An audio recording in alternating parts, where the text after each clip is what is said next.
Hello again, viewers, and greetings, fellow space travelers. This is Thorn of Night, and welcome to Thursday, the 18th of April, 2024. And I have just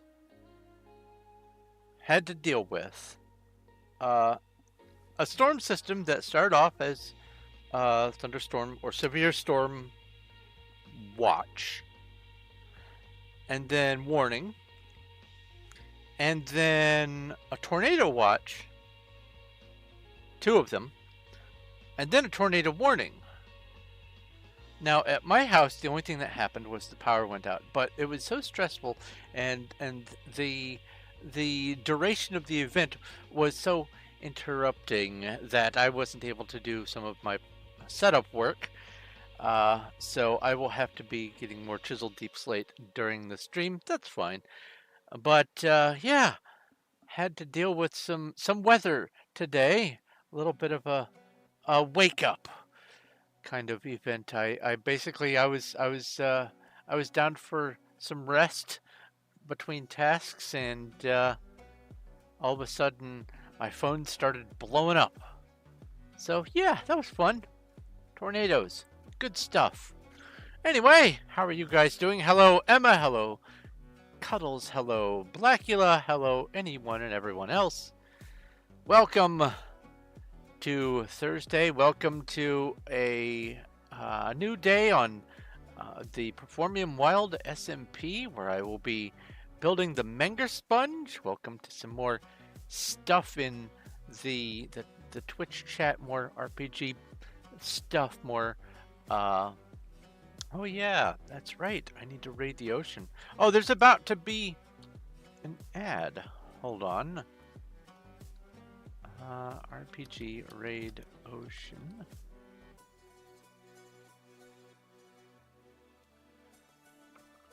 Well, that was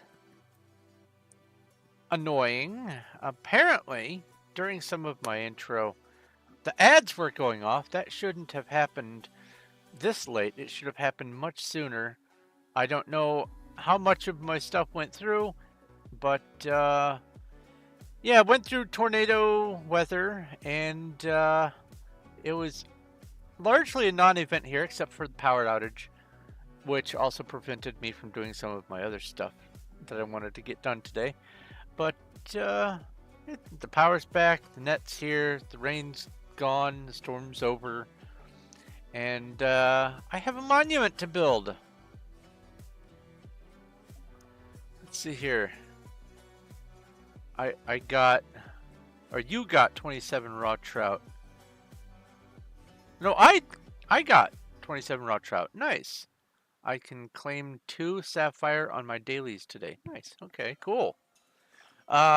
Little bit of a thing going on in Twitch chat. Anyway, today we are going to be doing some stuff over on the Minecraft Performium Wild SMP. But before I do that, let's go ahead and bring this up so I can say thank you to Elmaze11's Ogma Infinium, Sean, Little Cuddles, and XBlaze Ninja Zero. Thank you guys ever so much, all of you guys, for helping to support this channel. It really does make all the difference in the world to me. Makes it so that I can provide more things for you guys. I can multi-stream. Everything is possible because of you guys. So absolutely, thank you ever so very much. And also, some of those people are over on my Discord. I have a link to my Discord down below. All you have to do is pick a role, and there's just a bunch of stuff going on there. One of the things we have is Dinobot, and people like to summon dad jokes. I have 4 dad jokes here. What did the janitor say when he jumped out of the closet? Supplies! I love it. The lad who sat next to me at school one day ate his calculator. Everybody said he was a weirdo, but like I said, it's what's inside him that counts. Huh. Okay. Last time I heard that joke was someone ate the beads off of an abacus. Writing with a broken pencil is pointless. And lastly, I cut my finger chopping cheese but I think that I may have greater problems. Ooh, ouch. Imagine you're at a tattoo artist and you've gotten the work done and your card declines. And so in comes the tattoo artist with a cheese grater in hand and a very serious look on their face. Anyway, let's bring up the Minecraft over here. Let's bring up the two chats. And let's get onto the server where there are 304 people now that I've joined. I've reached a 3-day streak. Wait, I have? Friday, Saturday. What? How? When did I wasn't on here yesterday, was I? I don't think I was. Oh, no, I was. I was.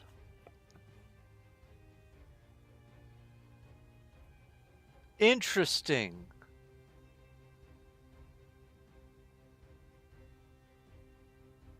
Tuesday, Wednesday, Thursday. Yeah. Okay. Because Monday night turned into Tuesday morning, and I believe that counts towards the streak. Interesting. Okay. So we have, first off, let's not go to this one because I'm silly.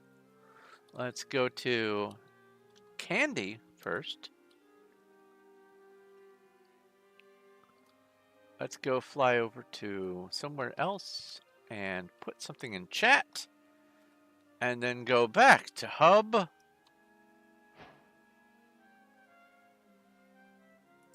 And come to one block, sky block. And scoot to the side. You can barely see that I'm moving. And now, back to wild. Let's make it daytime. P time at noon. And P weather clear. Right. Now I have PV2. I have that many left.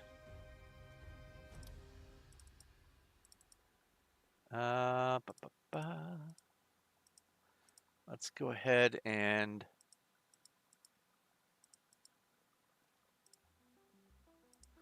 put these down. Let's go back to home, warehouse. Oh.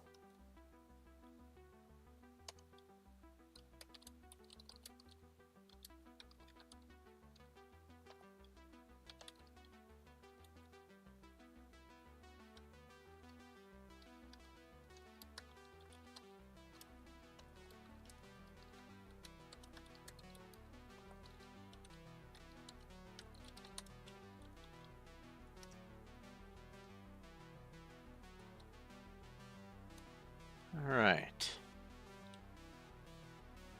You go in here. You go in here. Boop. Move the torch over. And then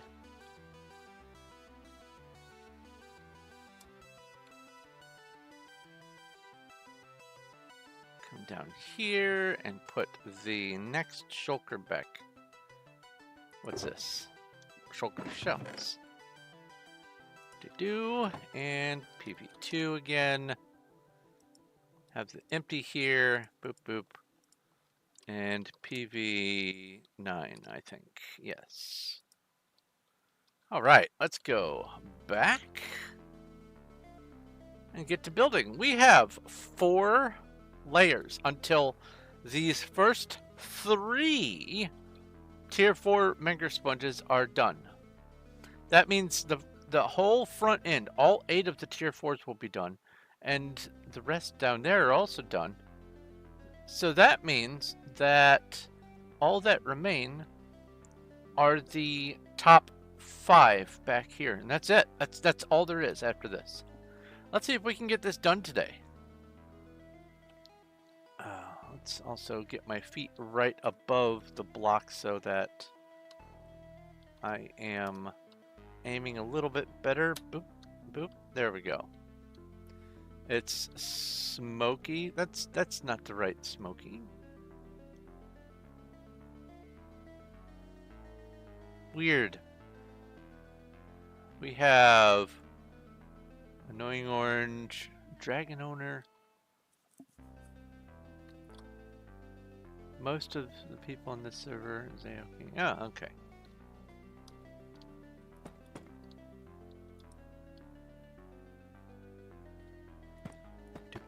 Do. Food is good.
At least that's what I've been explained as how AFK bypass was meant to work.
Uh,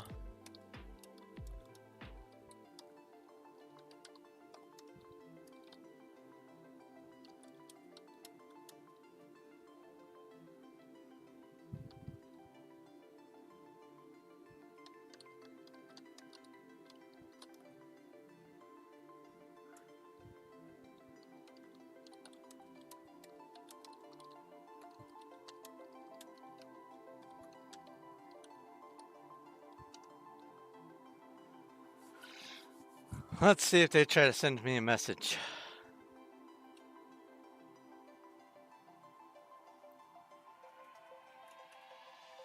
What happens is, because I do have the AFK command, it makes it so that I can set a message so that when someone tries to whisper me while I'm AFK, they get voicemail. It is whatever you type in after the /AFK. And I don't know if they're...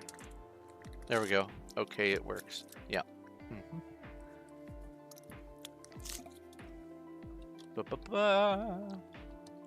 There you go.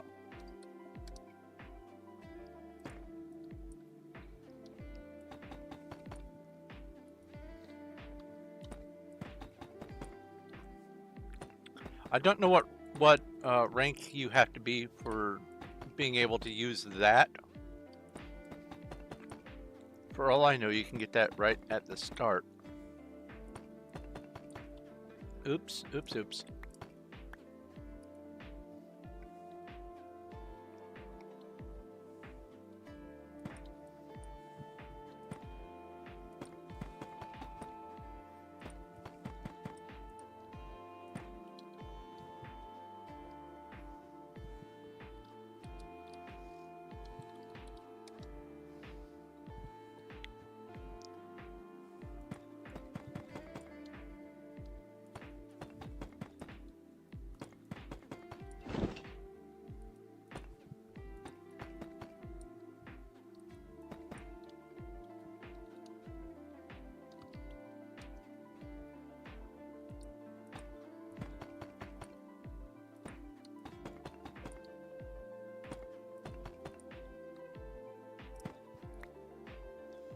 Well, then that means it doesn't work on dirt rank, or they're doing it wrong. That's always a possibility.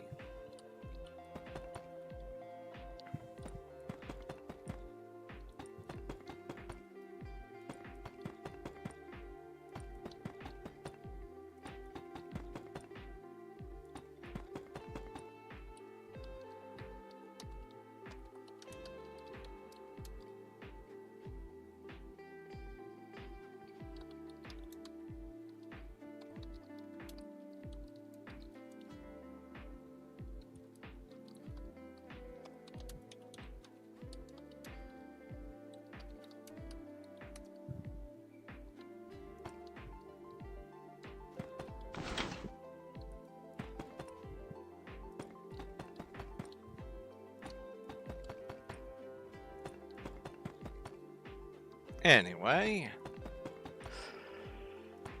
I feel like I'm going to be able to get all 4 of these layers done.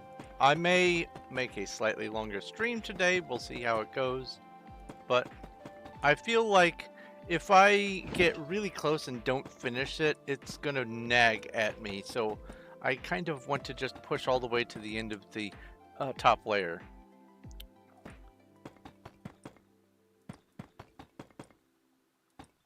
So we're just gonna go through all this.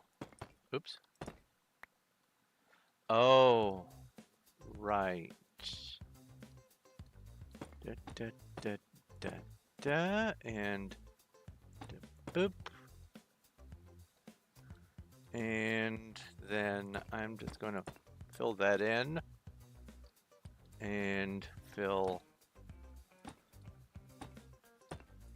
this in here.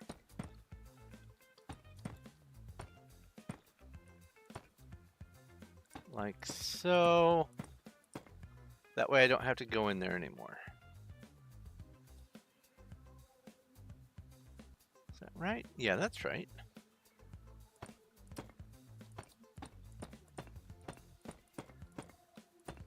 Almost tempted to just knock that part off, but I like it. It's the first bit that I put on, so it's old growth. Why would you want to cut down old growth?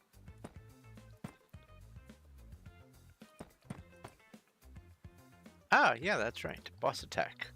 RPG boss battle. And did I harvest? RPG harvest. Okay. RPG raid farm. 13 minutes until I can raid again. I'll mess with seeds later.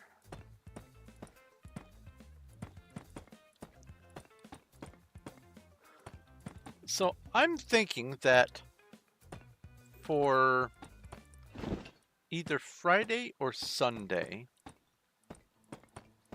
I want to do a stream where I play a game for like an hour, and then after an hour goes by, I will randomly roll for a new game and then switch to that and just have whatever game comes up be that next hour's stream, and just keep doing that until I'm done streaming. Maybe about 4 or 5 hours, so 4 or 5 games.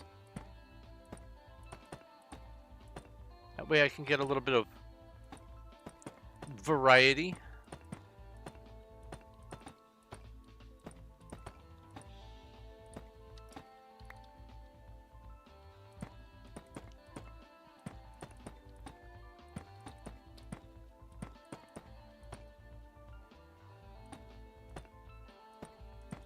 They typed the word stuck in chat, and then chat magically told them to type /trapped. And they will probably say, never mind, or I'm not stuck anymore. Usually that's what happens.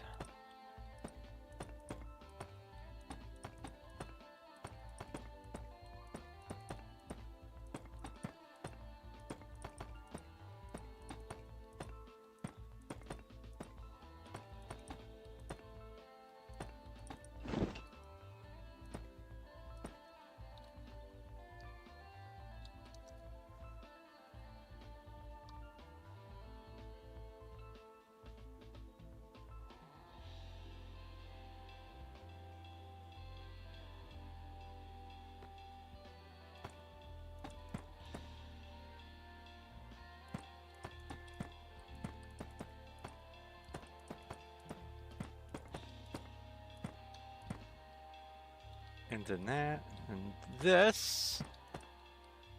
Yes, okay. A horde of goblins has appeared in Twitch chat. RPG battle.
I don't know what they're talking about. I'm gonna guess that they jumped off and that they survived because they either rolled or gracefully rolled.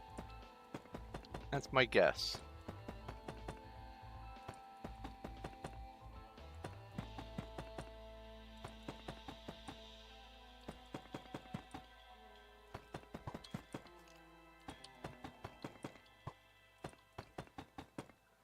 It was a noble effort, Mr. Skellyman. Oh, okay, PP2.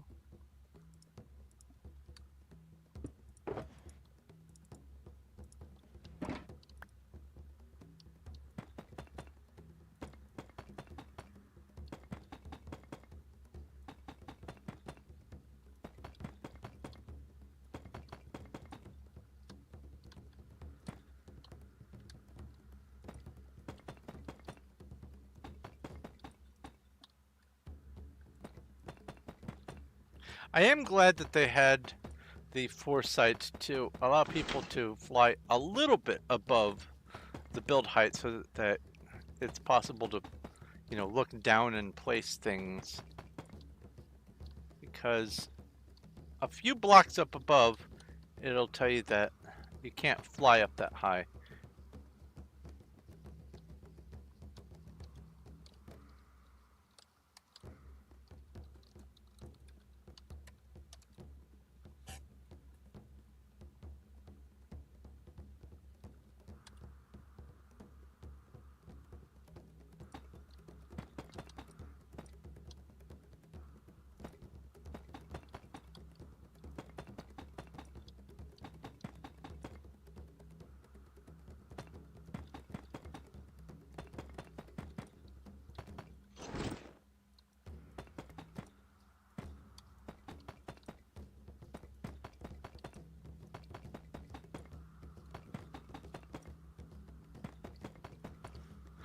Interestingly enough, with the storm earlier today, we were supposed to get hail, but no hail happened here.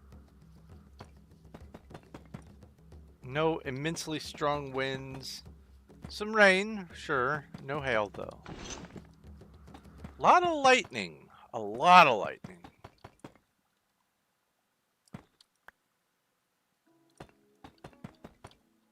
One of them, I'm certain, happened just down the street or 1 or 2 streets over, because the thunder was ultimately at the same time as the lightning. Alright, so now I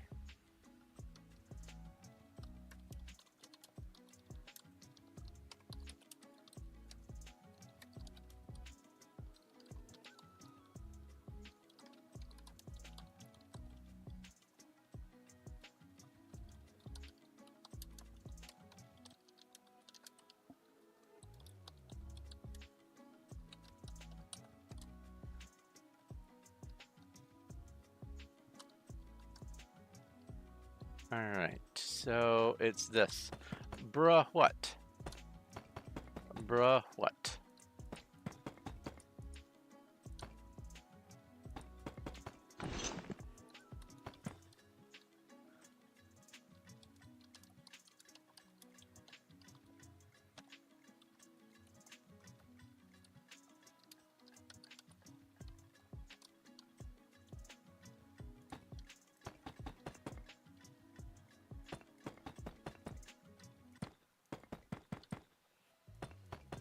You ever notice how when people don't get their way, very often their response is bruh?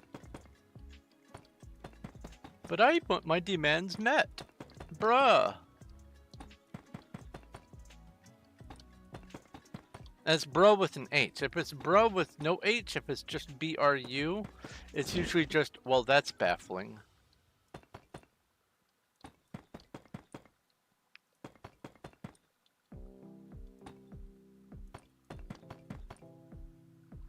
A ditto! I don't believe I have a ditto, but even if I do, I will throw a Pokeball at it because, you know, it'd be funny to have a ditto of a ditto.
Cuddles caught the ditto. Awesome.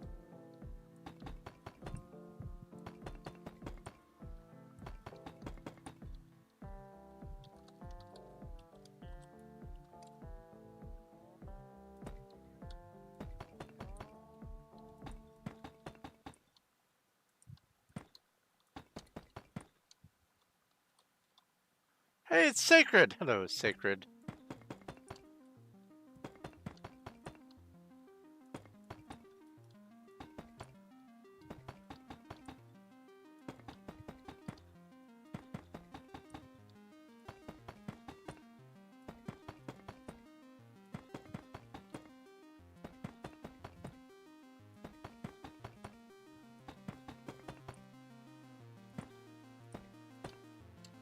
Alright, so now it's... that? Yes. The square is actually throwing me off.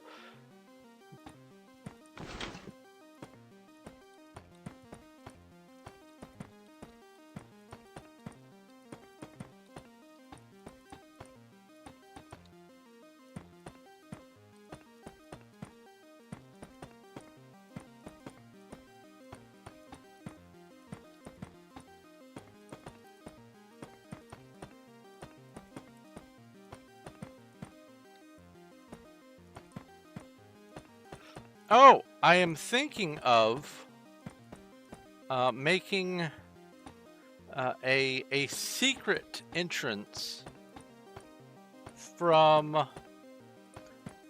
the start of this, where I have the Mega Sponge, the 27 size Mega Sponge down by the road.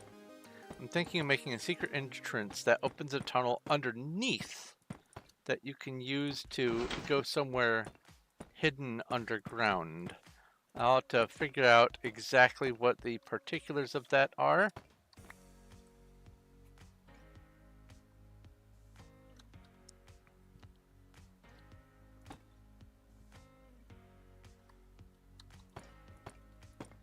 Huh. There's a battle going on. Let's see here. RPG battle. I have the mirror, so I can defeat the wraiths.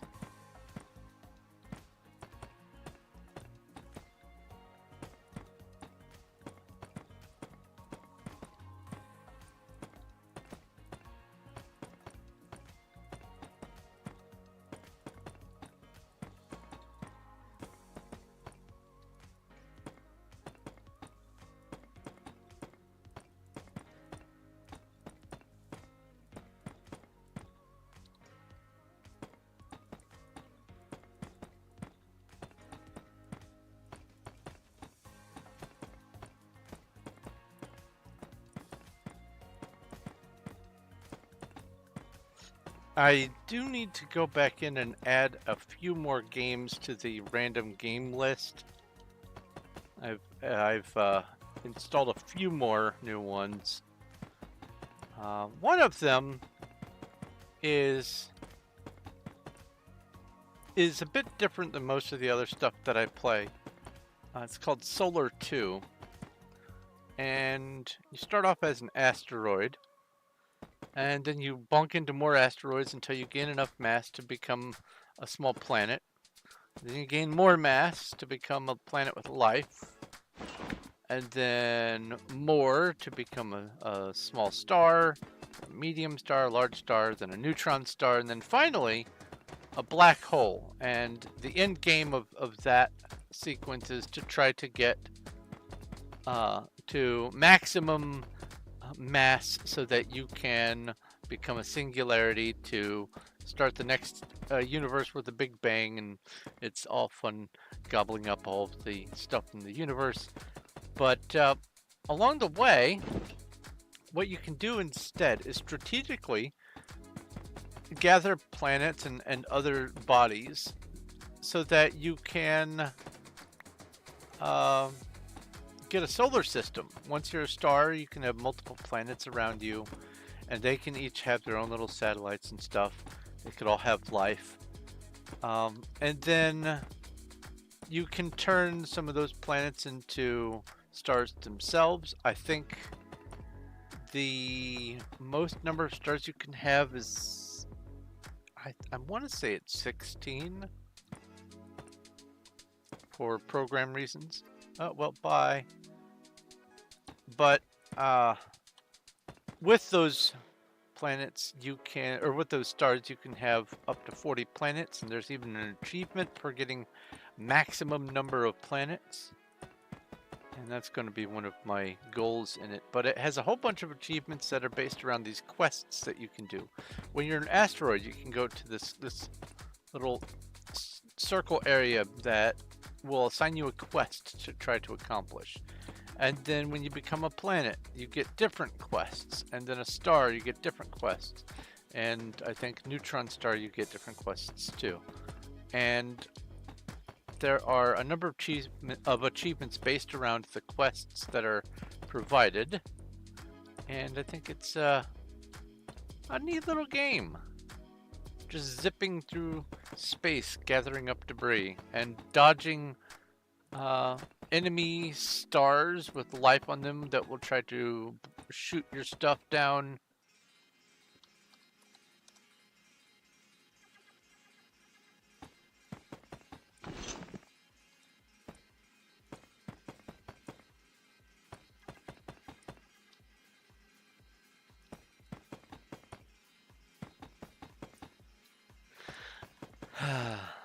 But it's kind of relaxing. On the opposite end of the spectrum, I have a very loud and rambunctious game called One Finger Death Punch.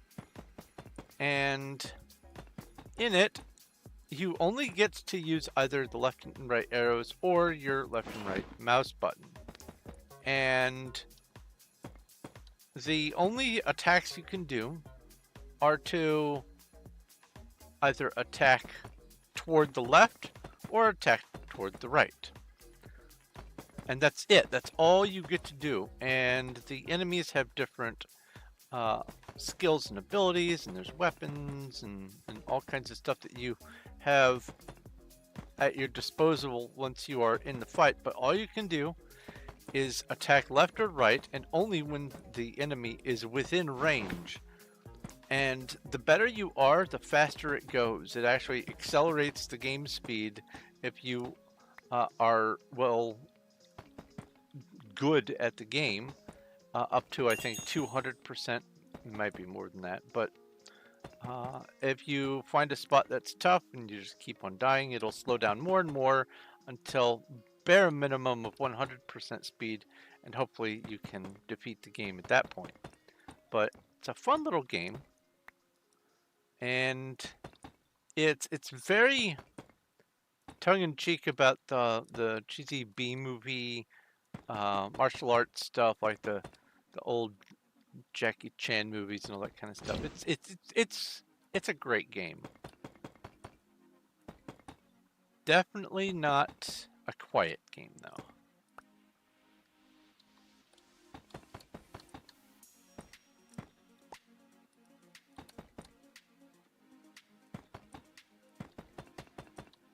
Oops, keep doing that.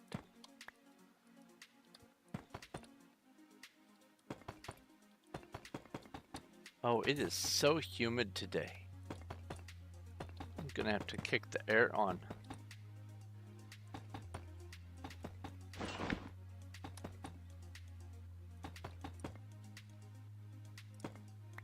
Oh yeah, boss battle.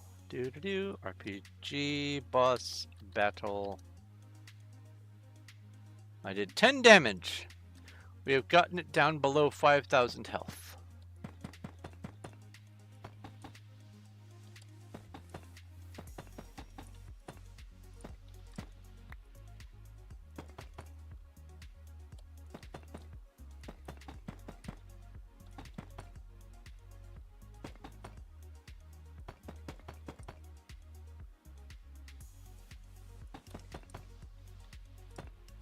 Yeah, I don't know how Blackula gets all that damage. I would love to find out.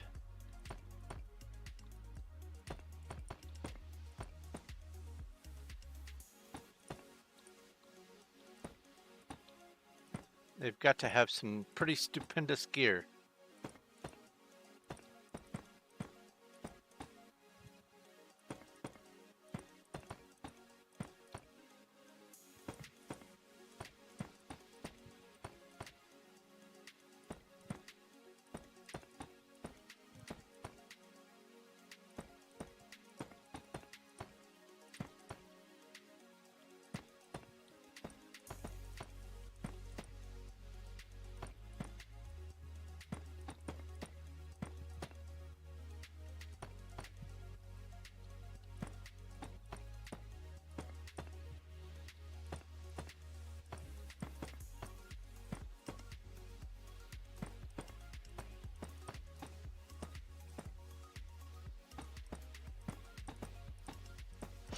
So after I stream, usually when I'm over on the Discord for my chill sessions, I watch one of the people in the Discord uh, do a Discord stream of RimWorld. Sometimes I do my own streaming as well, but they've been playing RimWorld, and recently RimWorld has had a DLC released where it's Eldritch Abominations.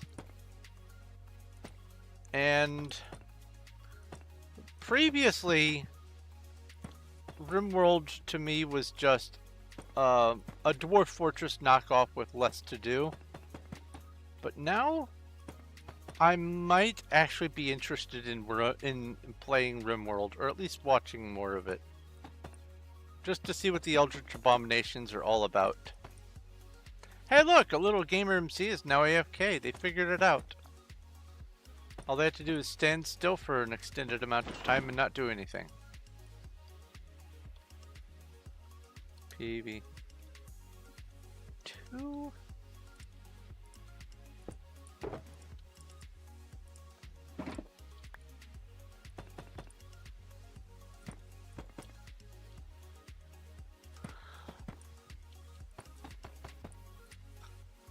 Also, watching RimWorld has made me want to play Towns again,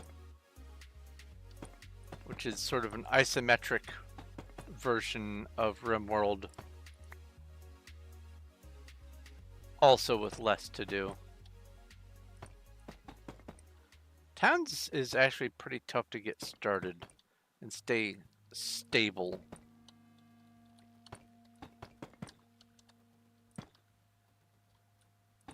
Because as you grow and expand, you can get these heroes that will come into town, and they will start exploring the map wherever they can, usually trying to go downward if possible, down into the caves underground.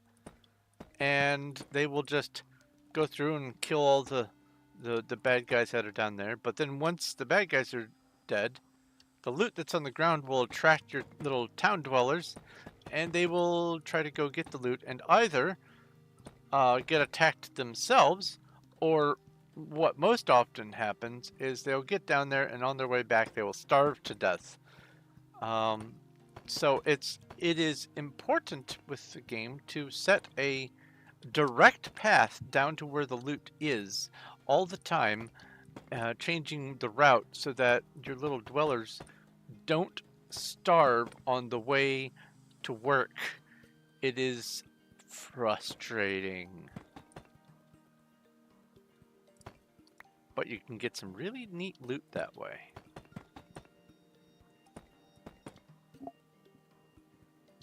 I just heard my fan make a funny noise. Oops. Hey, there's a Pokemon. Pokey catch.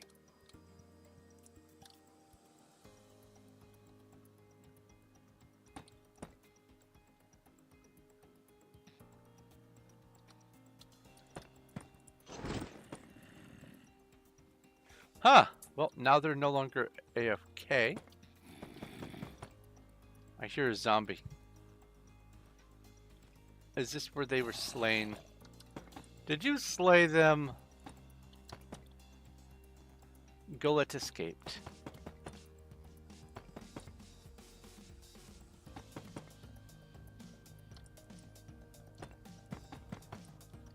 Today when my 9 o'clock alarm goes off, I probably will need to go top off the cat's food bowl, and now that I'm thinking about it, maybe even their water bowl.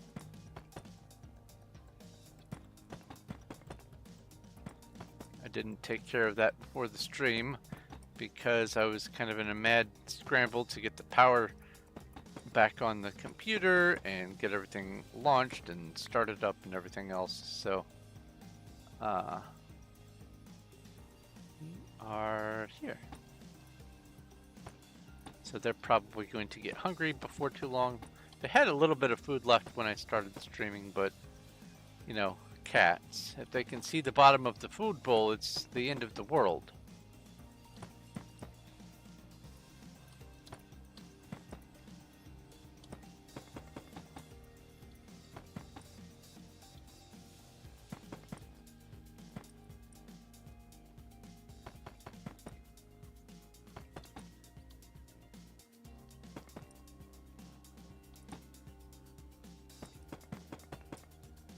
Ah, yes, another raid.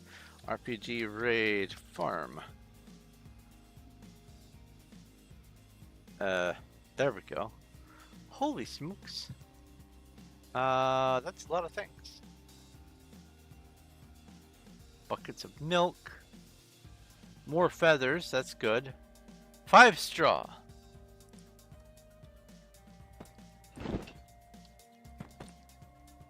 So that's the information that I was looking for, is the straw. So it looks like I'll be focusing on desert until I get enough glass. And then straw. Did I get wheat seeds? No. Just wheat.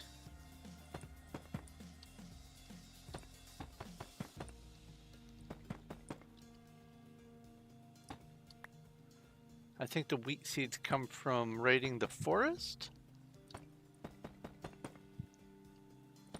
Yeah, it has to be, because that's all I was doing at first. And I was getting wheat seeds, so that has to be it.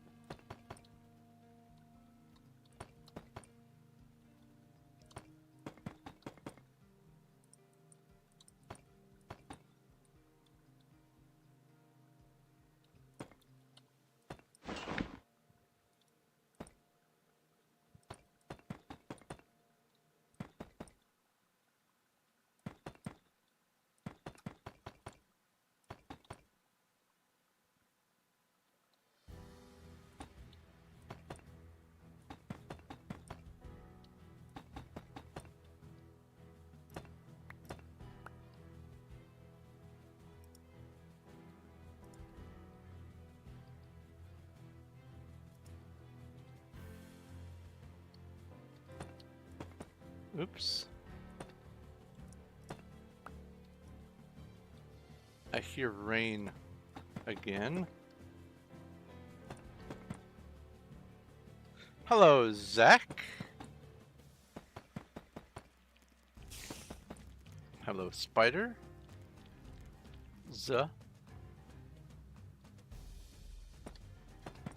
The drop is so far that I don't think they actually hit the ground. I think they despawn before they hit the ground.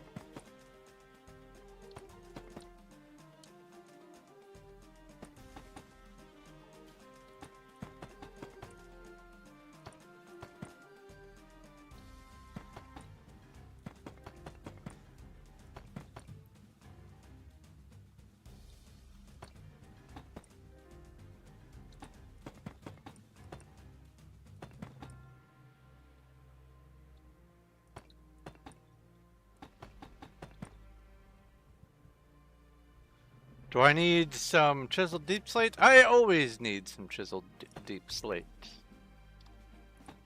Until this project is done, I always will need chiseled deep slate.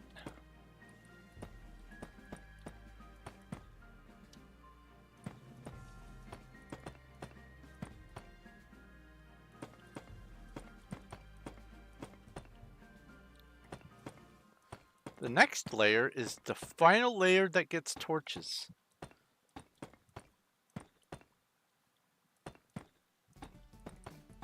Well, that's the sound of thunder again. Don't tell me there's going to be round 2 of power outages. Just in case, if the power does go out, I will probably call the stream done and not try to reestablish if it's been at least a couple hours. But like if it were to go out right now, it's not even been an hour, I would probably try to start the stream back up again. So we'll see how it goes.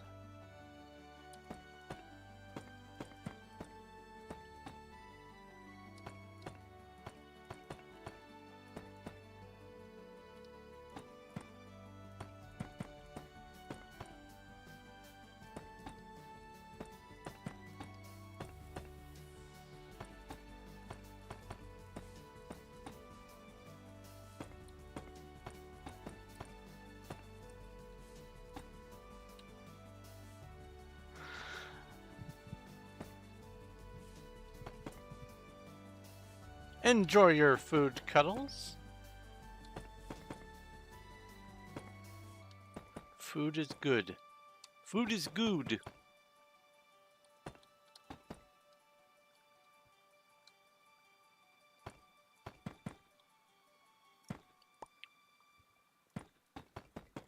I have heard people say food instead of food, but I don't think I've heard anyone say good when they mean good. Interesting. Linguistic anomalies.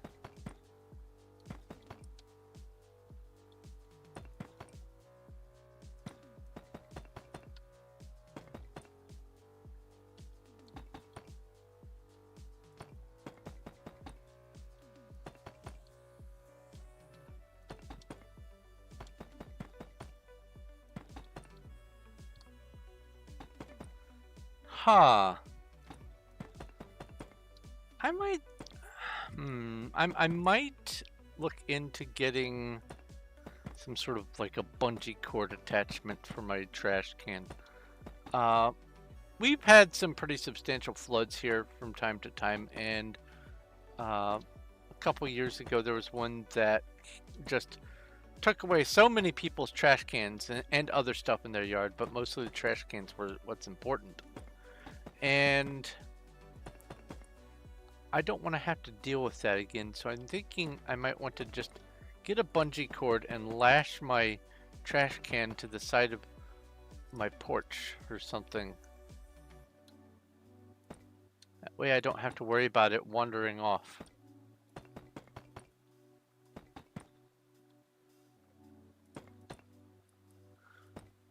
Ooh, a horde of sand crabs. RPG battle.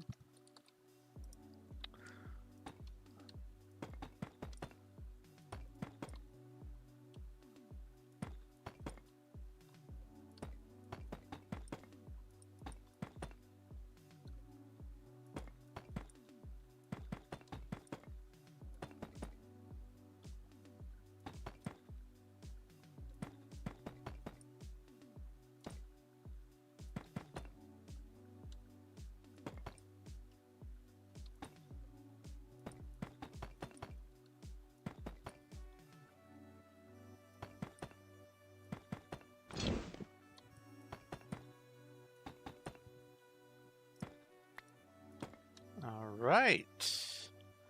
Next layer.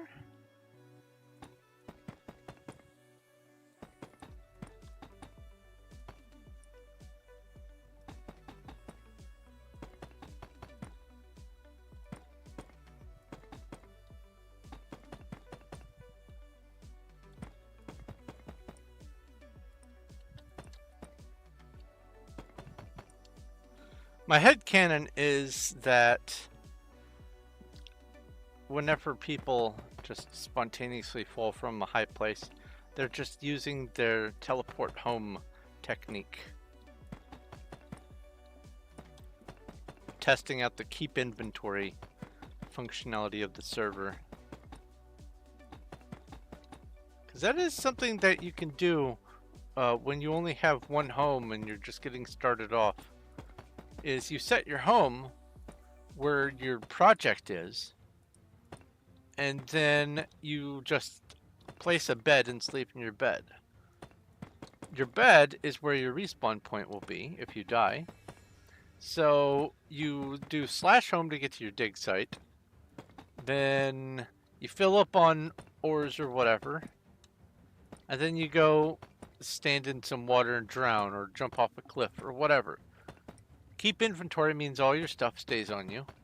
So all you have to do is just appear at your home, offload, and do /home again, and you're right back at the dig site. Easy peasy.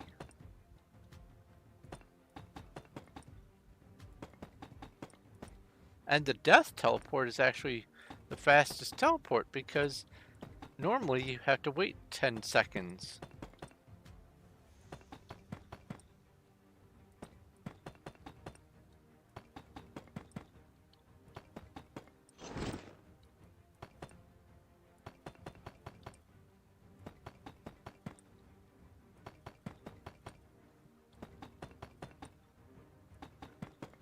Early game life hack.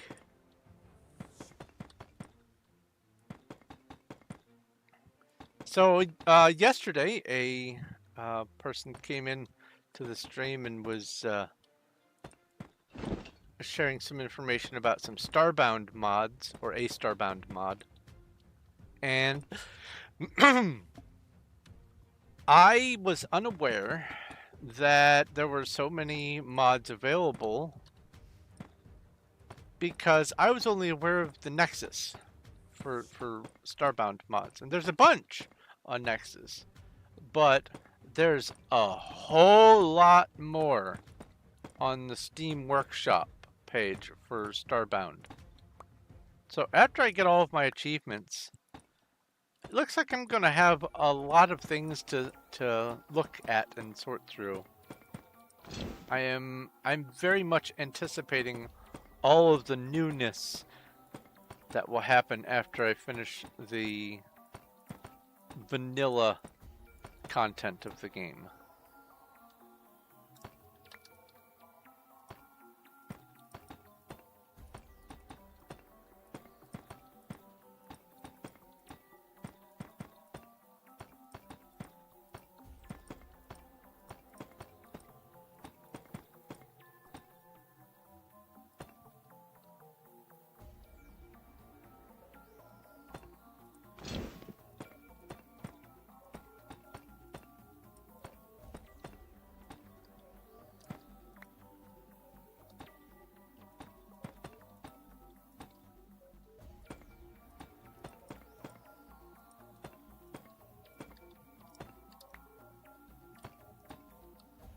An emulga.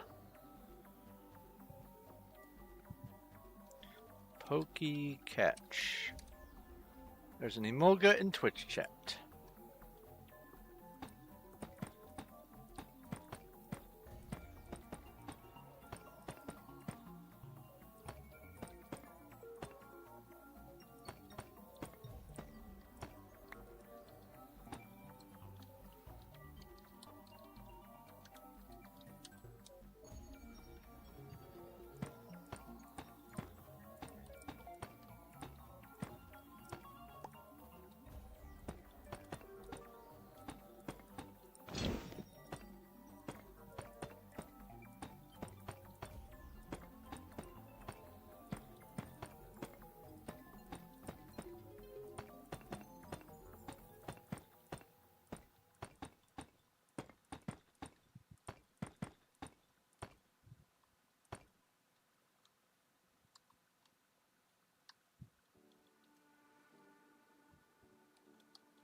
Oh, looks like there's going to be an ad in about a minute. Also, congratulations, you two, on catching the Pokemon Emolga, I think it was. 17 damage. Oh. Boss battle. I did 7 damage.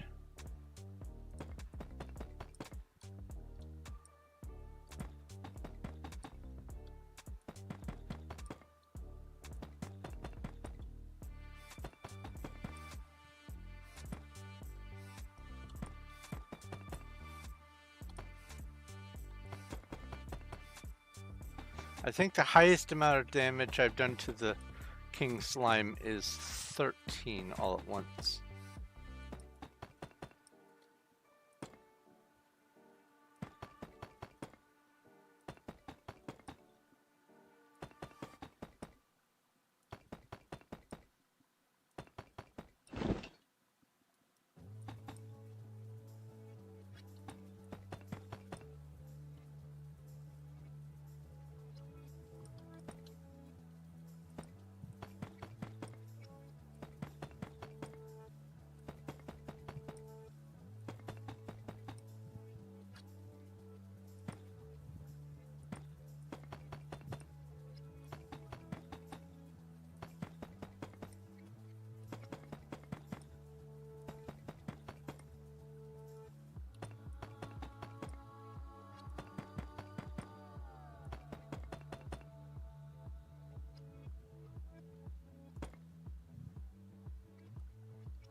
All right, the ad break is over.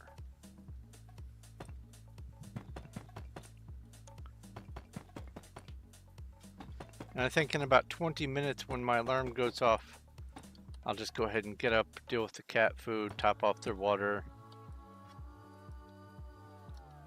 take care of all that.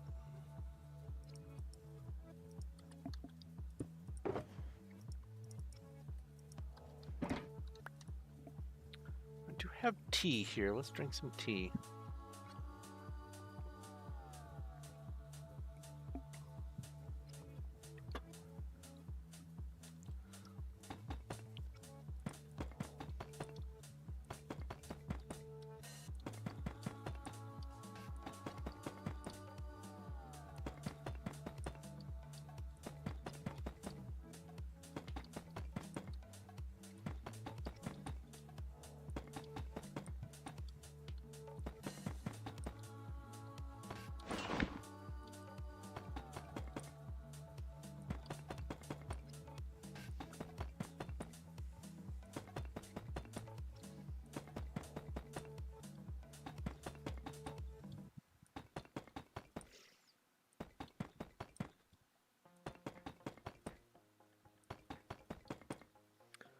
So the damage from the storm is too fresh for me to be able to find out exactly what happened, but I'll be interested to learn where the path or paths of the weather went through and damaged the area, because either one or two tornado touchdowns happened within a few miles of my house, and I'd like to know the situation of those areas. More specifically, I want to figure out what the geography of the area is, because in my general vicinity, we have a substantial amount of city effect weather.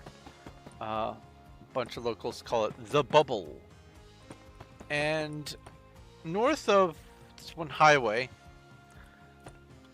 there's all the severe weather. And south of the highway, we just basically get a little wind and some rain. Maybe some power outages due to lightning or due to the severe weather affecting the power grid nearby or whatever. But in our area, the brunt of the severe part of the weather just doesn't affect us. And I am interested to see if the effect is inside the area of the bubble. Because when you live by a big city, even a city as big as St. Louis, the pollution and everything else causes a micro climate of weather, and it dispels a lot of different kinds of weather patterns that come in to meet it, or if not dispel, then it kind of deflects them up and around. Most stuff just kind of goes north of us. When something actually does reach us here, it's already been super powerful and strong, and it's very fast moving, and by the time it gets to my area, which is extremely hilly, and I live down in a valley anyway, the weather just kind of is generally stormy, and then when it goes past us, it can pick back up again. But I have been, I guess, sort of blessed with location by not having the worst of the weather happen, but that isn't necessarily always going to be the case. But it is interesting how it works, and I'm always keen to find out where the severe parts of storms happen near me to see if they fall into the area of the bubble or if they just skirt around it and continue to add to the mounting evidence toward the city effect weather acting as a buffer in my area. Because it's not to say we don't get lots of rain and some wind damage occasionally, or thunderstorms or whatever. Of course those happen. But the conditions of the air and also the condition of the terrain kind of causes weird things to happen with the sky and the weather and stuff.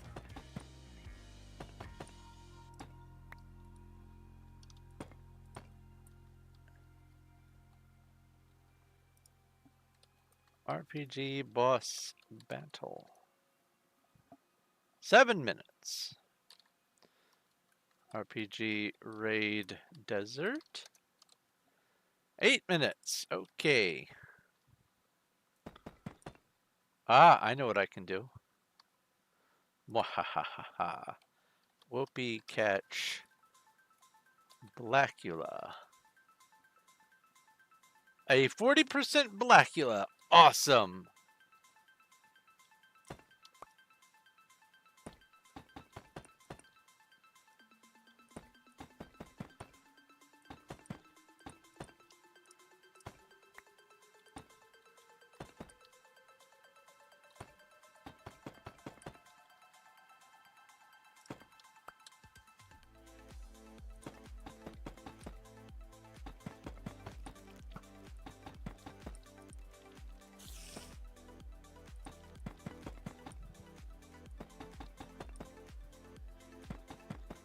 Poor spider doing the hurdles over there.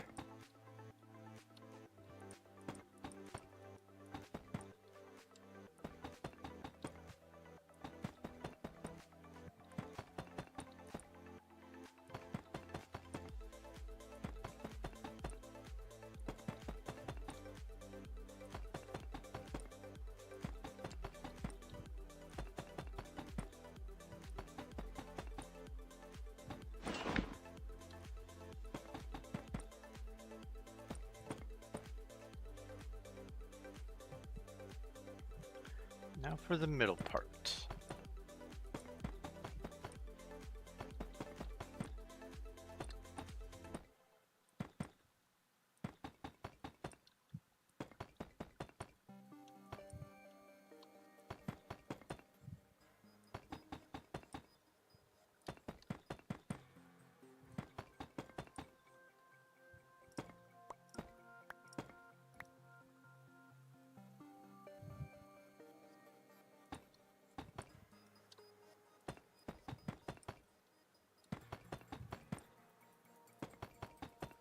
So anyone with interesting plans this weekend?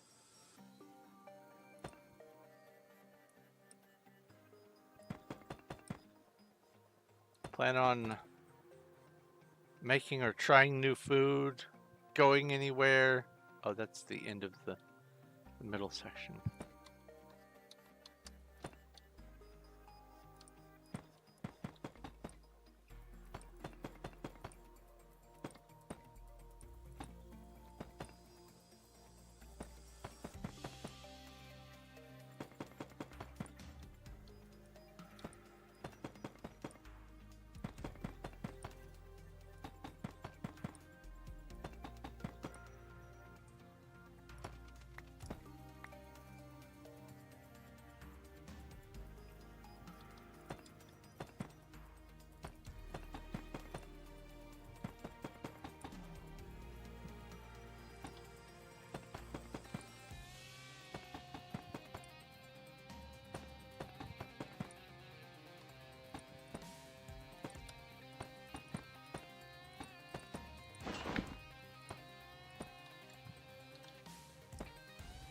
Well, bye.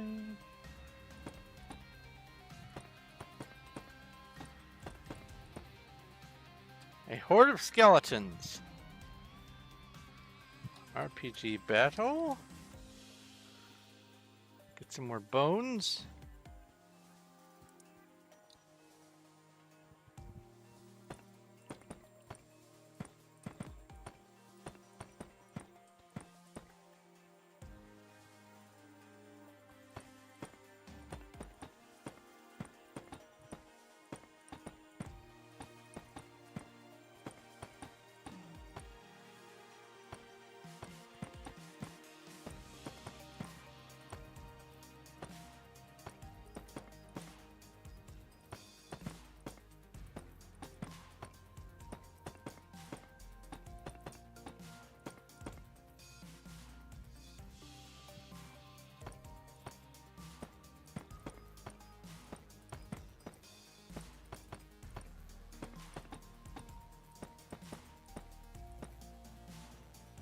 A wishy-washy has appeared in Twitch chat. I think... Pokey check. Yeah, I do have that one. Got it recently.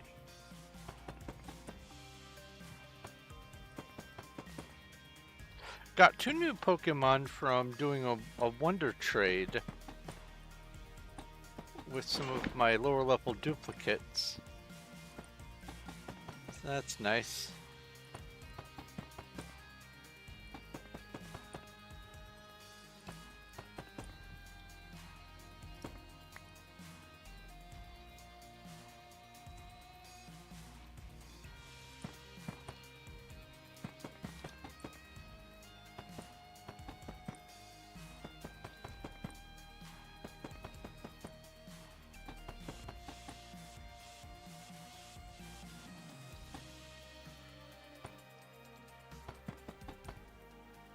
Cuddles has eaten food. Welcome back, Cuddles. I just realized that was you pokey catching. No one caught the wishy-washy.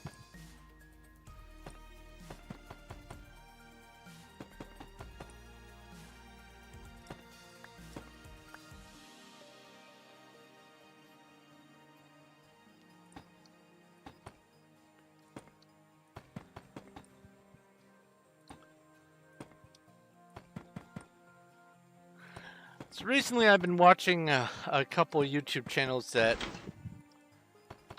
try to cover things that are like paranormal, UFOs, aliens, and like ghosts and that sort of stuff.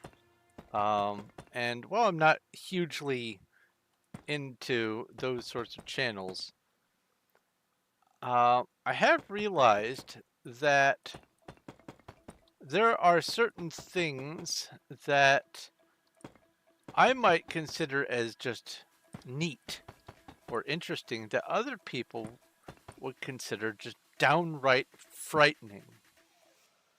And so I've been taking notes on some things for some of my stories because of this. I guess I have a high threshold for shock, I guess. I don't know.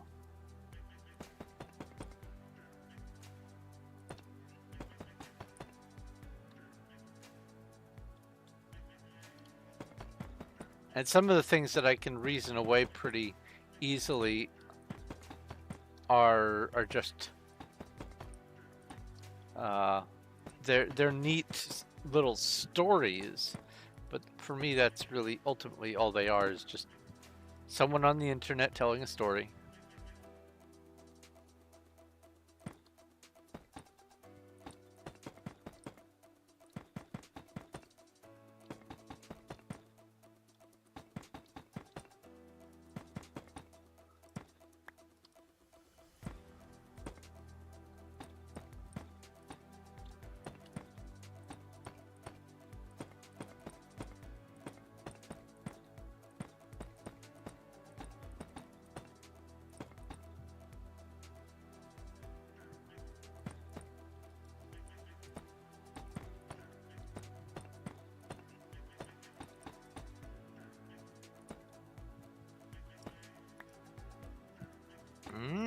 Thai food.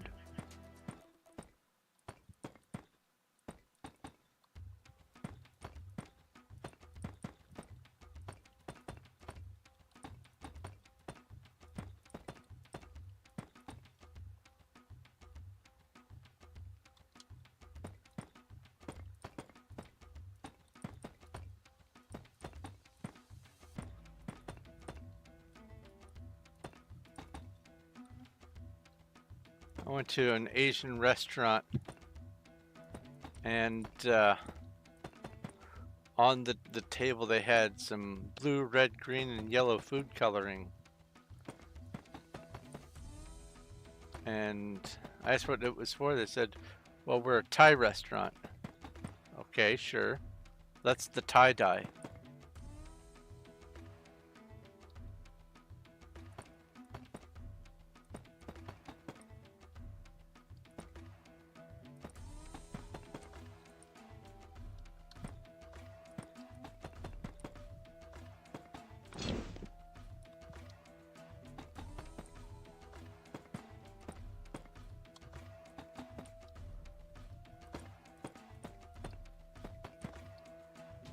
The sound of crickets is unmistakable over the sound of pins dropping.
Almost done with this layer. Then it's just 3 layers to go. And since it's almost 9, whether my alarm's gone off by the time I'm done with this layer or not, I'll just go ahead and take care of the cats. That way they aren't trying to beat down my door to get in and find out what all's happening in here.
Oh, perfect timing. There's the alarm right then. That was awesome. And uncanny. All right, so that is this layer done. Now just 3 layers left to do. I think, let's see here. PV 10. I think what I ought to do is go make some shulkers of chiseled deep slate when I get back. So home warehouse. Also RPG battle and RPG raid desert.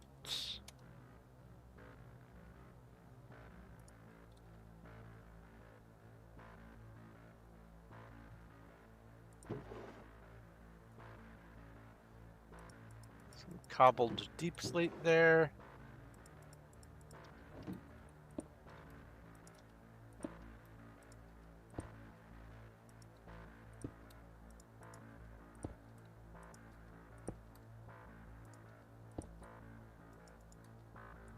All right, I'll deal with this when I get back. Give me just a second.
I am back. Oh, there is a Pokemon. Poke Catch. Oh, well, no, it's a Poke Catch. Oh, I missed it.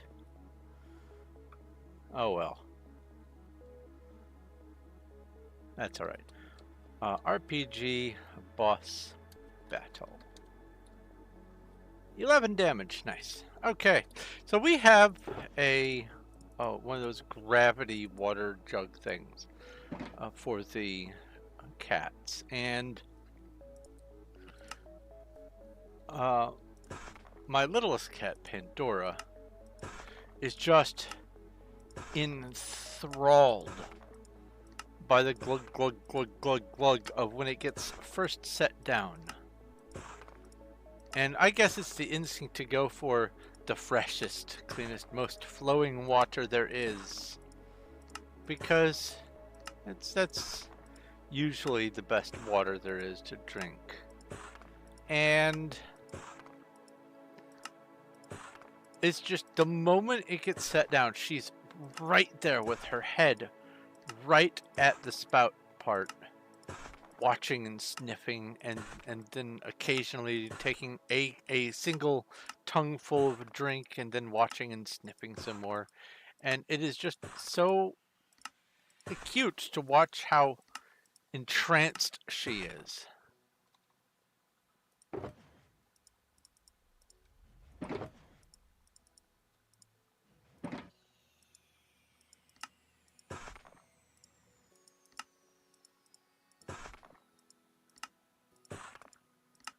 All right, we have done 3 and some change shulkers already. With these 8, it will be 11 total. But I know it's going to take at least 16 or 17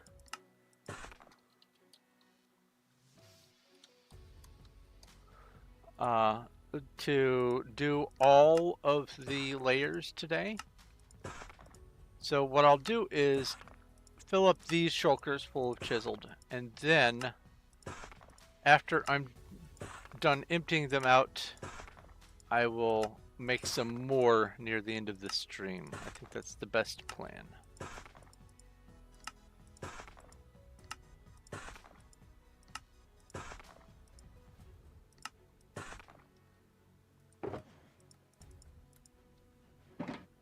A horde of goblins has appeared. RPG Battle. Oh, I got 12 of them. Nice.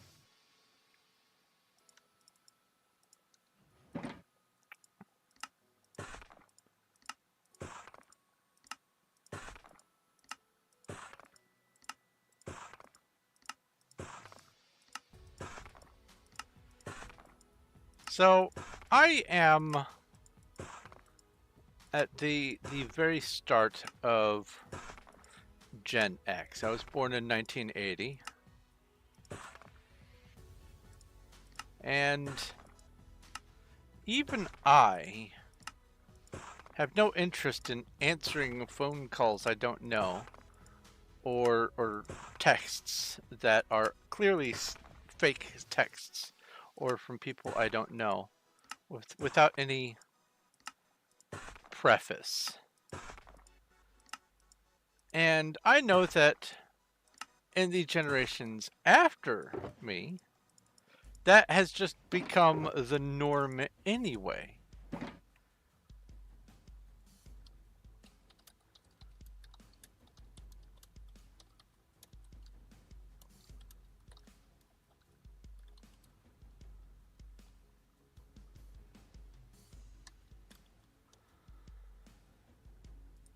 And so this person just sending a TP request without any hi, hello, what's going on?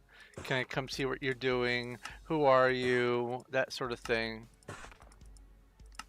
It's ridiculous. Why would you do that in this day and age? Treat it like a phone call. Would you just show up at someone's house unannounced? Just show up, even if it was a friend, would you just show up when you don't know what they're up to?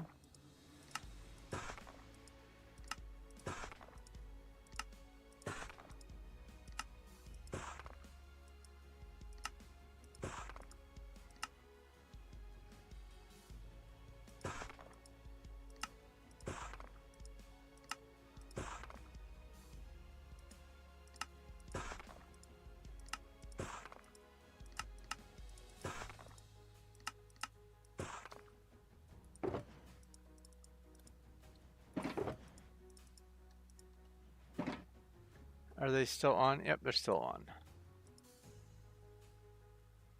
That's the way of life around there generally.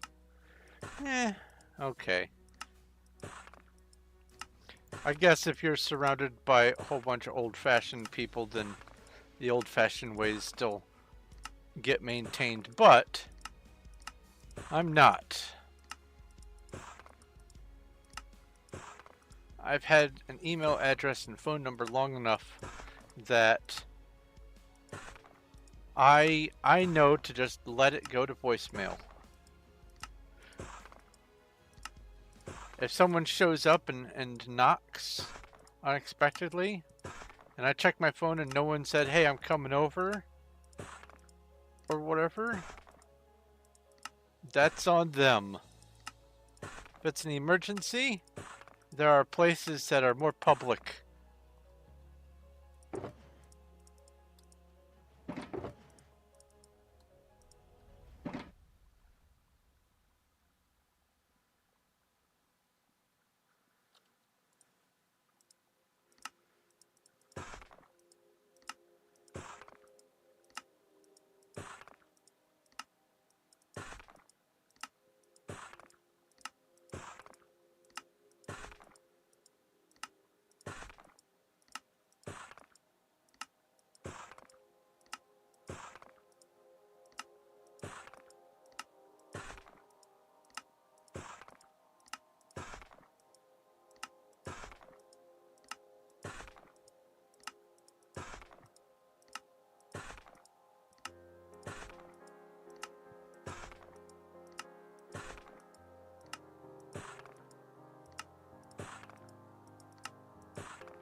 Okay, 3 more shulkers, and then it's back to building.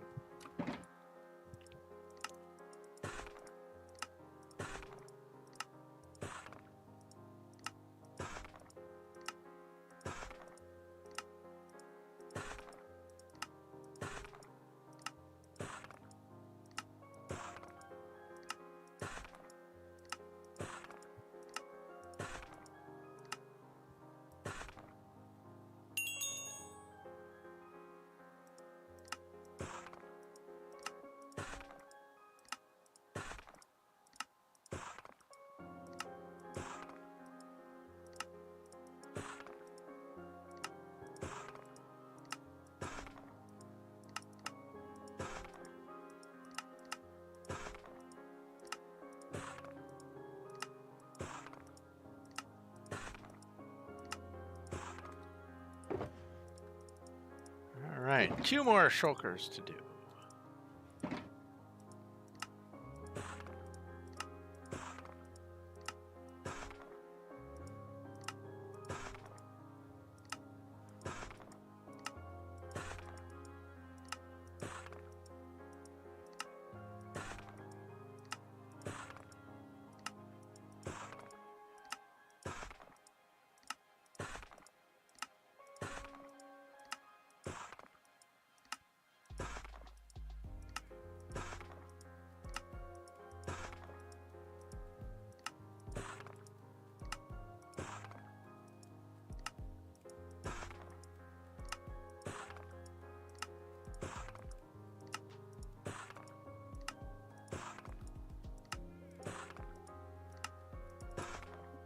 Okay.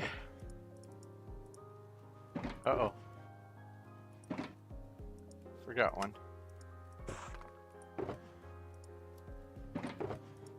And lastly, wait, that's already Chiseled. Did I start there? 1, 2, 3, 4, 5, 6, 7, 8. Okay, well.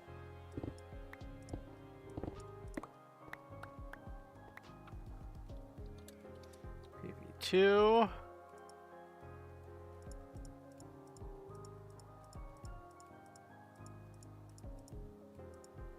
And PV10. And back we go. Marvelous. Okay. Let's do this. While I was up, I turned the temperature to as cold as it'll go on my window unit. Hopefully that will suck out some of the moisture.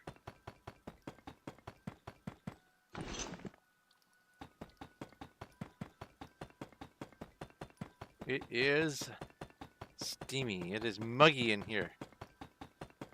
Speaking of muggy, let's drink some tea.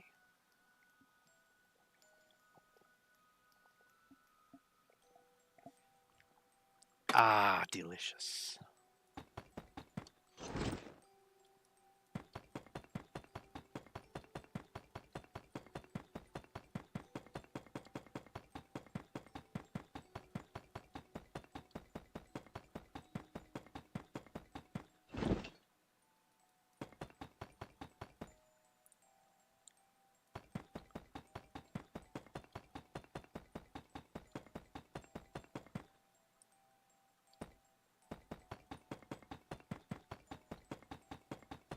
I think my temperature here is fine. It's probably mid 60s or something like that, but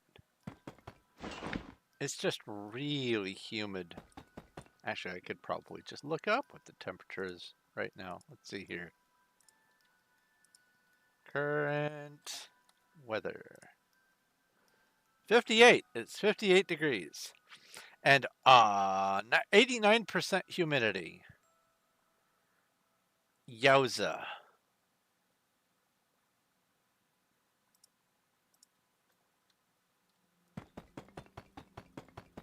That is moist.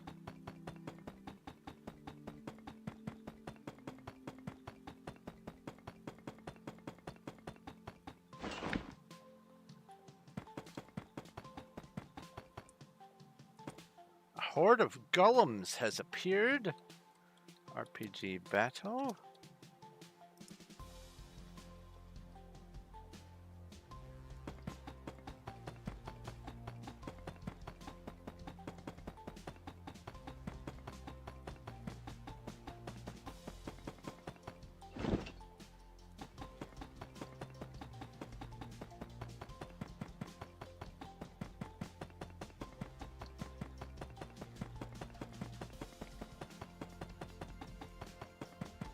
Speaking of temperatures, I think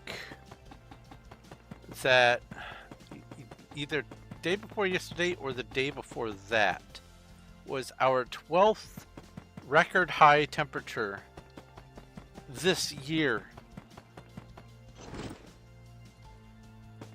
so far. Ooh, a Yan Mega Pokecatch.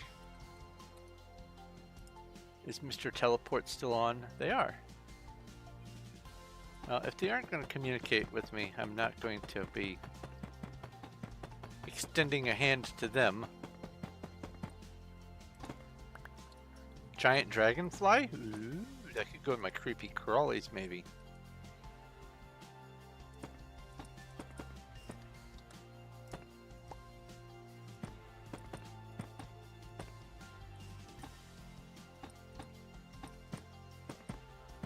Speaking of creepy crawlies, I've had gnats in the house already.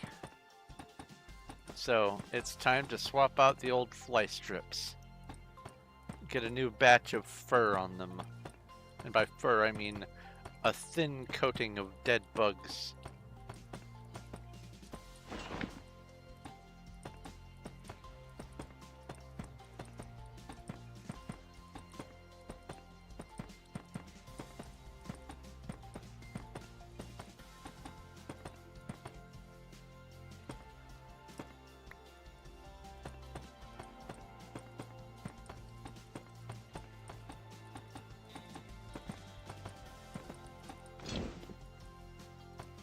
Congratulations, Emma and Cuddles, on capturing the dragonfly.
I definitely talk less when I'm doing this 2-1-2-1-2-1 part.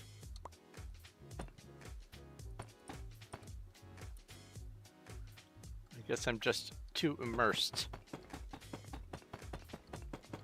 to focus on conversation.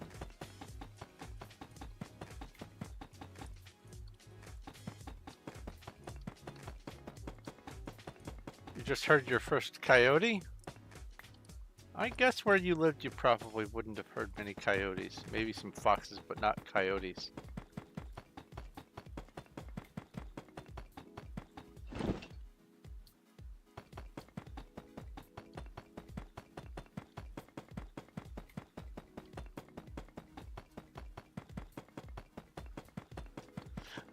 My area, I get foxes and coyotes. And lots of deer.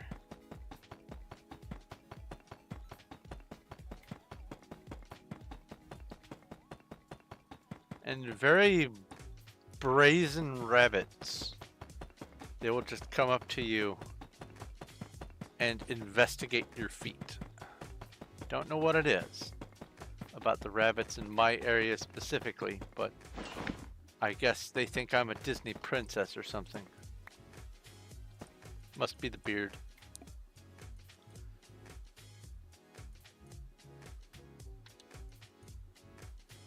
They howl at each other and then walk away. Ha ha ha ha ha ha!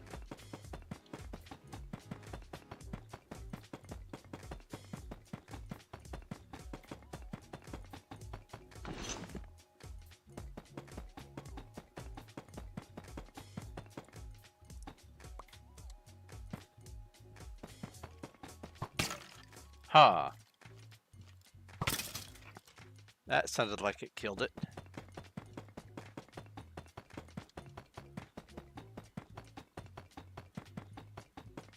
This layer gets the torches. Don't cross the road, they just howl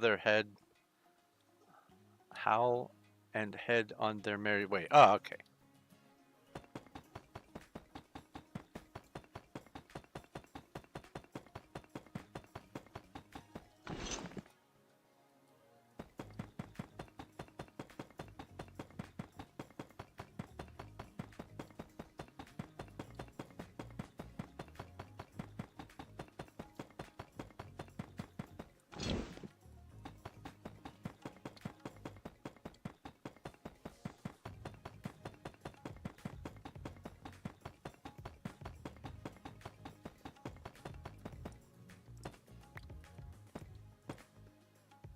Okay, now it's these.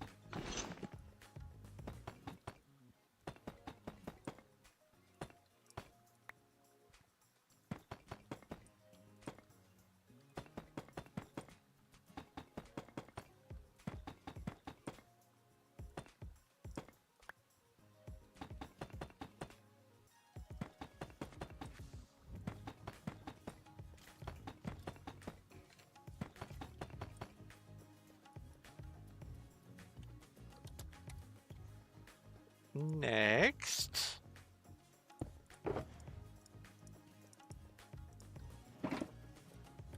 Oh, well, bye. No, you know what? I will go chasing after this one.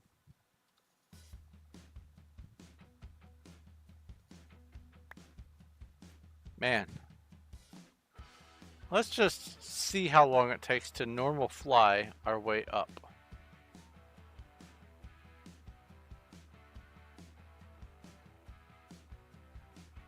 Wow. I'm halfway.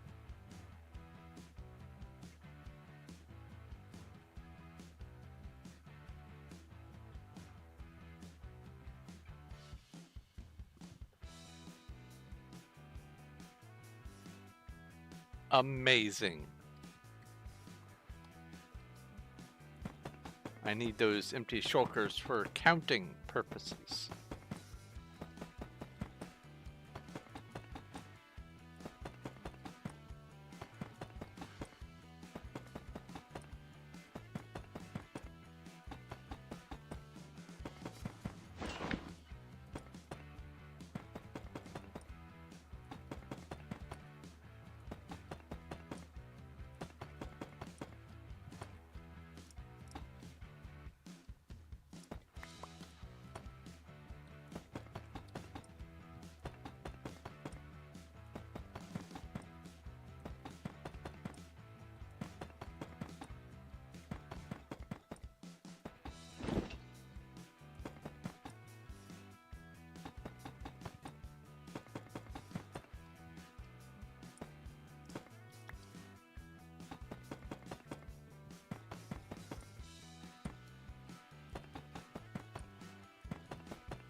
Oh, a horde of spooters.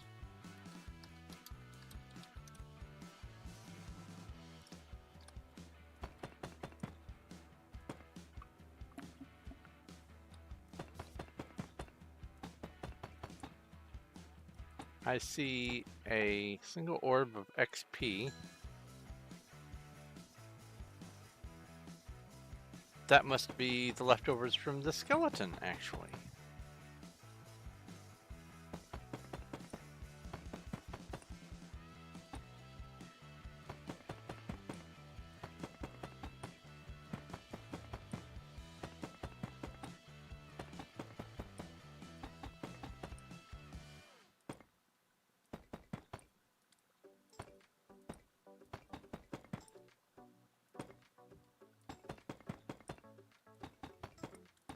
The whole time it was storming earlier, by the way, I could see to the north and west of my house. I could see blue sky under the clouds, like I was under the front end of the storm system and could see all the clouds past them.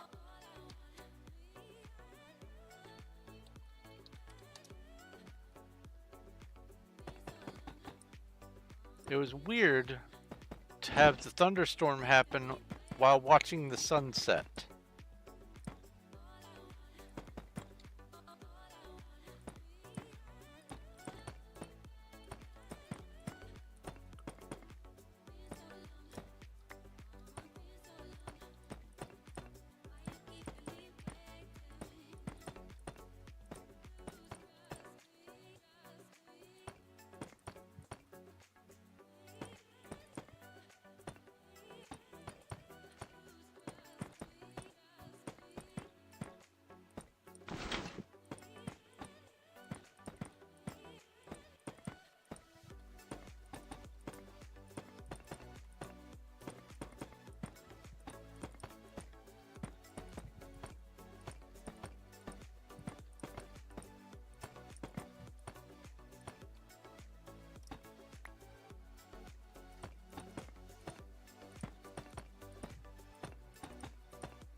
It is so humid today, by the way, that I am not even wearing my tie. Too stifling.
Either that was thunder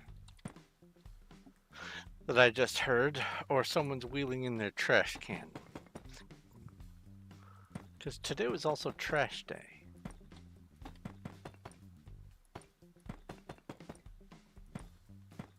And earlier today, when I thought I heard thunder, I looked out to see what was going on, to see if I could see a storm. And instead, I did actually see my neighbor wheeling in their trash can. So I didn't actually bother looking to see if there was also going to be weather coming, because I thought, oh, well, that was just, you know, a trash can. And that false alarm made me no longer concerned about the weather. I usually do a cursory glance to see what's coming my way, but today I just kind of, you know, didn't. A Wild Mime Jr. has appeared in Twitch chat. Pokey catch. Good luck.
I caught the Mime Jr. Yes!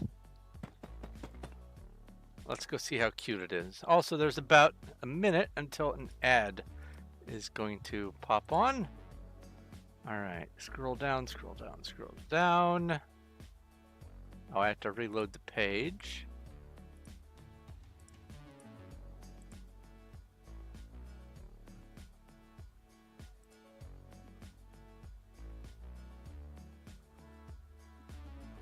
I'm Junior. It's cute. Has a little pointy hat. I like it. The cloister looks pretty cool, though. Carrot Costa, what are you? What are you? Hmm.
Alright, looks like the ads are over. Oh, and just in time for Horde of Wolves. RPG Battle.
Oh, that's something I was going to look at today. I'll do it after I'm done with this round. I'm gonna see if I can put together some more of my wolf armor. Oh, that round is over. And see if I can forge higher tiers of it. So let's see here. Bag. Crafting. Wolf. No. Let's just start this. Max and craft. And max and craft. And let's see here. Craft that.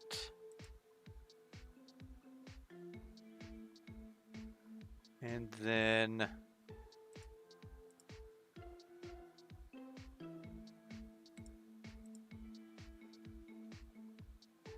so let's see here. That's steel.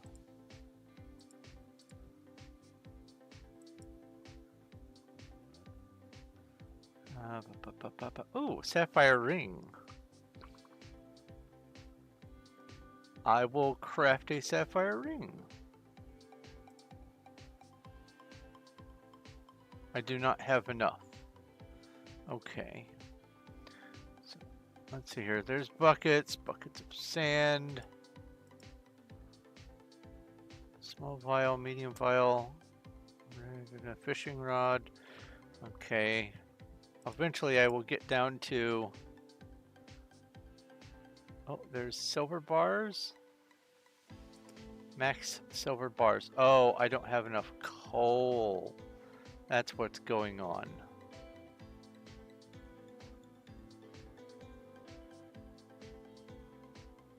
Alright.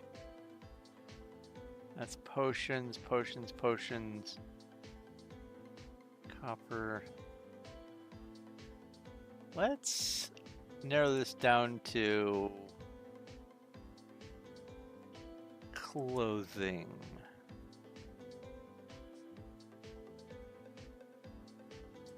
Okay, equipment. Ah, there we are.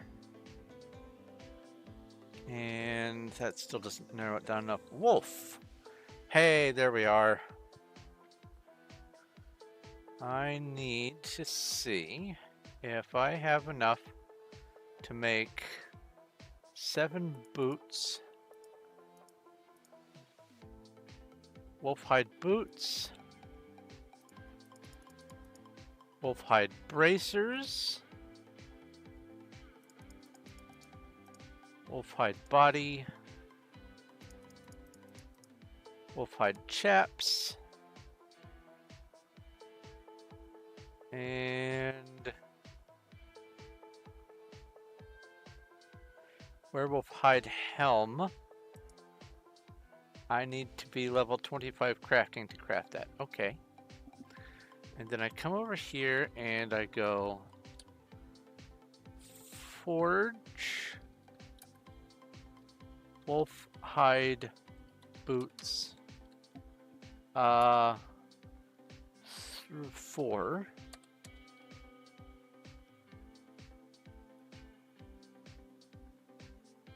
No, RPG forge wolf hide boots 4. Hid. Oops. RPG Forge. This is the sort of thing where on that Hitchhiker's Guide to the Galaxy game, I would have typed that in and it wouldn't have worked. And then later on in the game, it would have spat it back at me and said, this is what you get for not typing correctly. Forge wolf hide boots 4. Is it 3 that I need? RPG Forge wolf hide. It is 3. Boots 3. Make sure everything is spelled right. Okay. And then RPG equip wolf hide boots 3. Then we have RPG forge wolf hide bracers 3. Cool. RPG equip wolf hide bracers 3. And then RPG forge wolf hide body. Oh.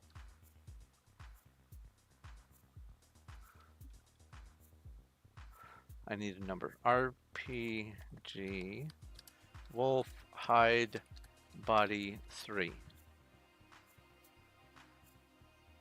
Oh, I forgot forge. RPG forge. I swear I can do this. Wolf hide body 3. There we go. RPG equip wolf hide body 3. And then it's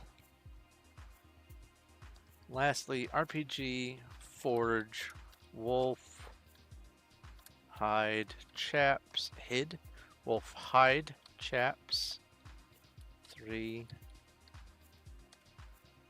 And then RPG equip wolf hide chaps 3. There. Now I'm wearing better wolf hide gear. Maybe that will help me do more damage with my bow. That's my only guess I can think of. Let's see here. Helm. I can make an iron helmet. Let's go ahead and do that. And go RPG equip iron helmet.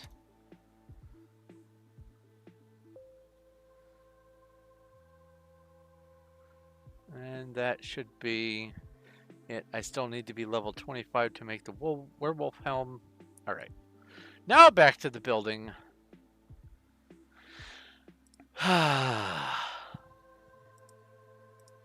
Wanted to take care of that while I was thinking about it. Otherwise, I would have forgotten.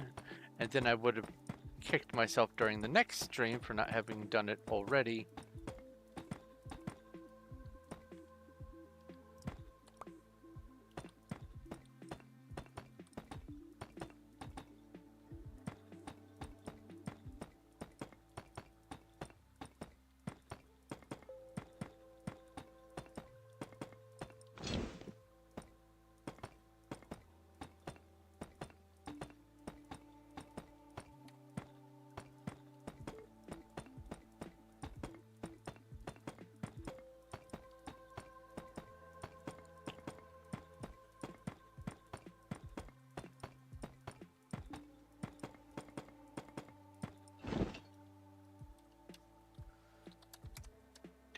Do.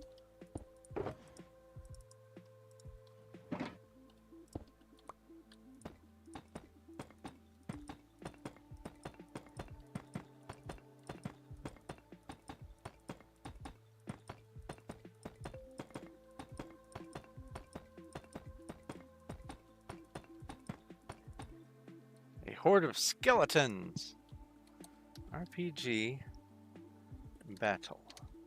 Oh, you know what? RPG make 1,000 bone arrow. Okay, so now I have the numbers. So I need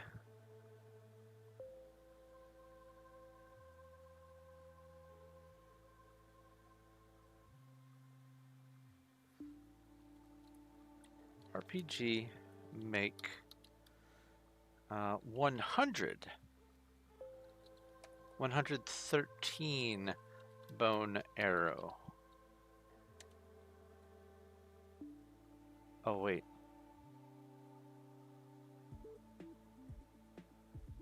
Hold on. Wait, so to make 1,000 bone arrows, I need 1,200 bones. But to make 100 bone arrows, I need 1,200 bones. What? Is 100 the max?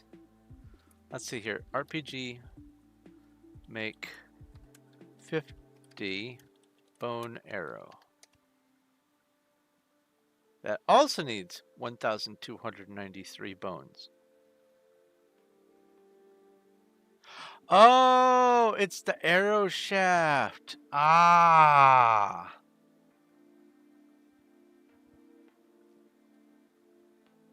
Or no.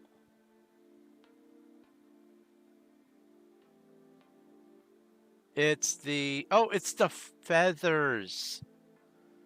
That's what it is. I see. Pokey catch. There's a Pokemon. So if I make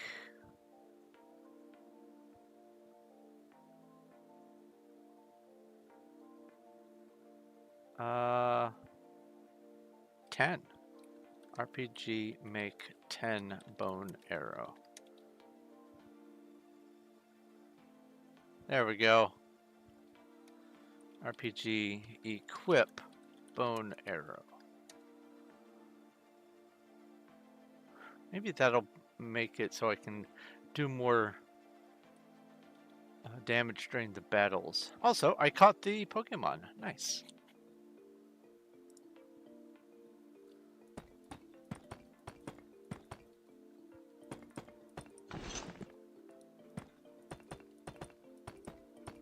I know I'm trying to stay on task with the building, but I do also want to progress in that Twitch game.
All right, the first 9 outer areas are done. And that actually amounts to a large portion of the build too, because if you look at it like this, I've got 1, 2, 3, 4, 5, 6, 7, 8, 9 rings going this way, 9 large rings, and then it would be 27 going that way. So that would be, let's see here, 54 plus 7 is 61, 68 rings. But then the inside here, the next layer in, is just 1, 2, 3, 4, and then 1, 2, 3, 4, 5, 6, 7, 8, 9, 10, 11, 12, 13, 14, 15, 16. So that would be 32 plus 8, that would be 40. And that would get me to here. So it's 68 and then 40. And then it is less, well, not less than 40, it's about the same amount here. And then once I get into the middle, it's just almost done. It's no time at all. So the outermost ring is the fastest production. And then the next fastest production is starting here. Doing 1, 2, 3, 4, 5, 6, 7, 8, 9. So I am booking.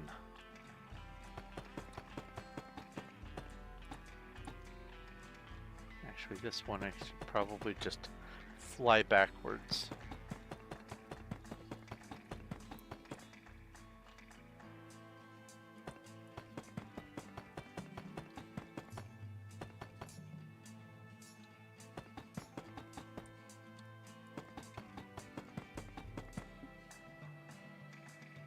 Raid mines. Ah.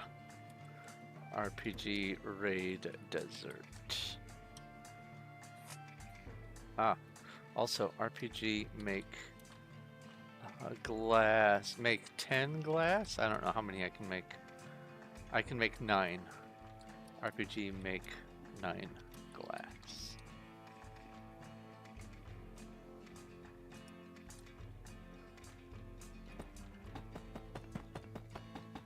That clears out 45 buckets.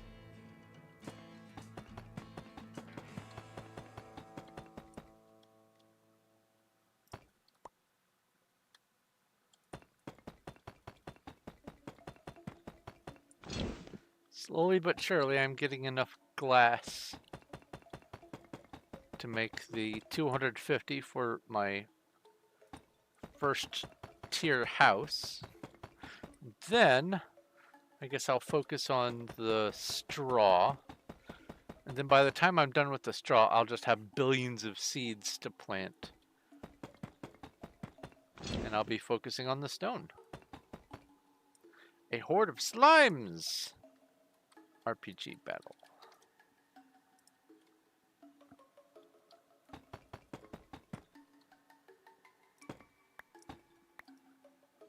Hello, Zach. Good catch with the 28%.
You will be on the server now?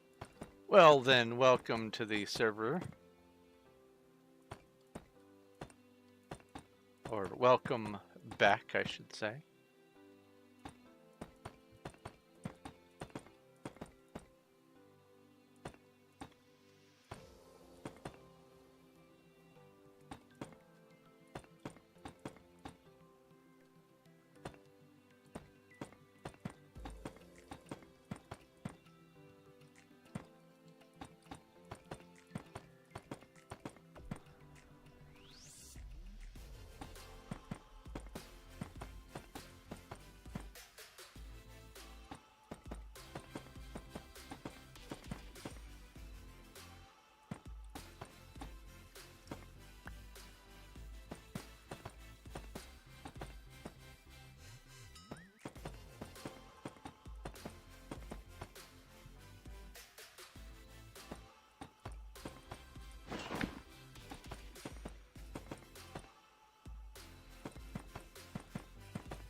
I've just noticed that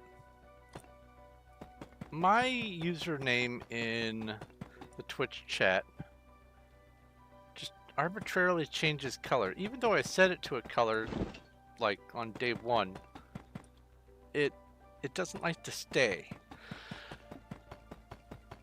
Yesterday I was red. Today I am, let's see here, some sort of a pale bluish. It's not quite like a pale teal. It's a sky blue kind of color, but muddier than the Nightbot color. I don't know how to describe the actual color. Smoggy sunset? I don't know.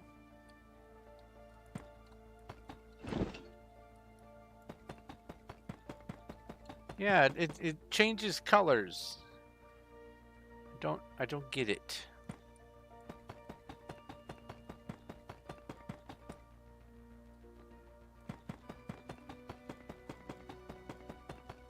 Hello, Creeper. Goodbye, Creeper.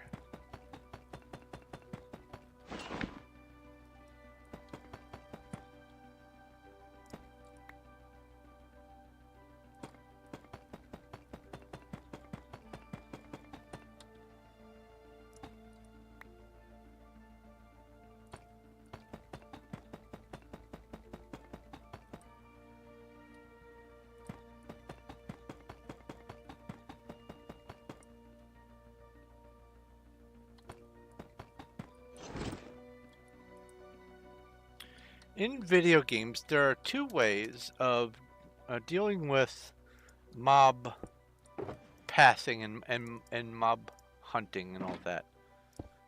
In some, the mob just knows where you are at all times and is given some sort of handicap of trying to... Oh, yeah, there's a Pokemon. Milkry? Did I get this one? Pokey... Well, this is the one that has lots of variants, so I'll just Pokey catch it. Anyway, the mob knows where you are at all times and is just given a handicap to keep it from just like wrecking you all the time right off the bat. Like for instance, if you're playing those horror games, or like the I'm on this, the Alien versus Predator or Alien games or whatever, those, the monster knows where you are. They have made it so that on the easier difficulty settings, it makes stupid decisions on how to get to you. On the hardest difficulty, it just goes for where you are. And there are a lot of games that do that sort of thing. That's how the difficulty is changed based on your settings. You can handicap the enemies either entirely or partially or whatever. Then there are the games where the mobs really don't know where you are until they catch wind of you. Then once they... Oh, I caught it. Once they do catch wind of you, they do their best to follow you with some prescience to know where you are, but not usually. And then there's stuff like Minecraft. For instance, the pigs don't always know where you are, but when you are within a certain range, they know where you are and they will turn and look at your head. Same thing with hostile enemies. Creepers are absolutely unaware of your existence until they see you, and then they will try to get to you. And then after some amount of time of them having lost sight, they will stop trying to figure out how to get to you, or where you were at least. And then there's the stuff like the zombies and the spiders. Once a spider sees you, that's it. was that? Oh, that was a net in my room actually flying in front of the screen. That was weird. Anyway, the spiders, once they catch wind of you, they know exactly where you are, know exactly how to get to you, and will follow the most direct, straight path to try to get to you by going up and over terrain. Zombies, once they catch wind of you, which they don't even have to see you, they just smell you. They know you're nearby. They try to pathfind to the closest route to the block that you're on. And flying makes it a little wonky, but if they think they can get to you, they will just try. They will take a little bit of fall damage, and they will just keep on trying to get to you. Same thing with the spiders.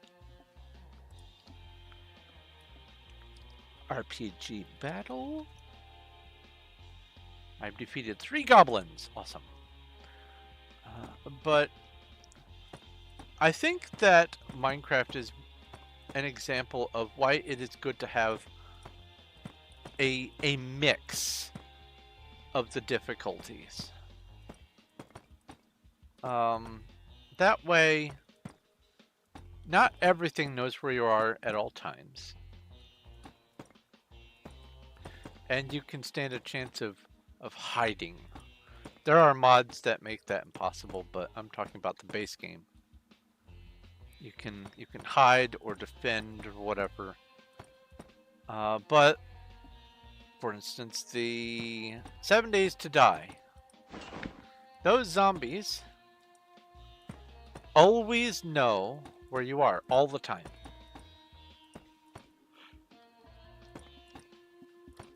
But depending on the difficulty, or depending on whether it's a blood moon or other conditions, they are handicapped. There is 0 handicap during the blood moon.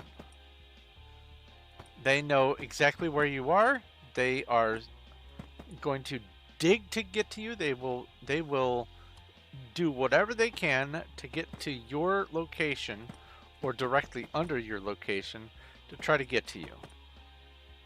There's no escaping or hiding from them. They just go.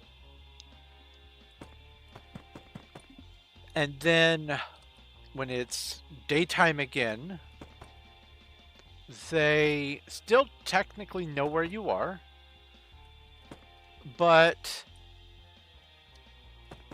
their pathing gets turned to 0. They don't know how to travel to get to you, and therefore they lose interest after some amount of time. And it is difficult at best to on just vanilla settings to make any amount of meaningful safe area in that game because of the way they've constructed it. Especially because also during the blood moon they have made it so that the zombies are tougher and they can break through walls and doors. What is the name of the new zombies that they've added with the TNT? Berserker or something like that? That thing also is a problem. Whatever its name is. But where I'm going with this is I think the games that most people agree are most fun are the ones where there is a mix of omniscient enemies and stupid enemies. Those are the ones that become most popular, that get the most players, and I feel like that's the way to go if you make a video game. Have a mix of enemy types. The one with the bomb? Yeah, the one with the bomb. Like maybe the kamikaze or something. It doesn't sound right, kamikaze. I think that's the name of the bomb-headed guy from Serious Sam.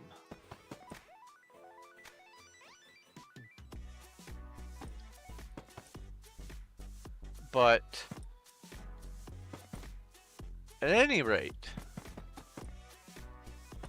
the scaling of difficulty of games shouldn't have to rely on handicapping the foes.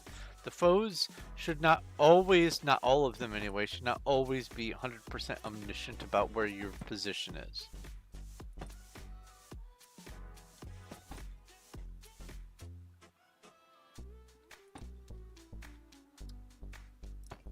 Demolisher, that's right.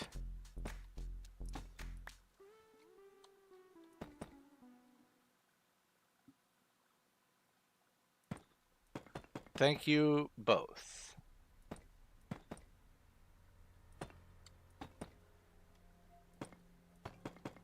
I knew it wasn't the kamikaze.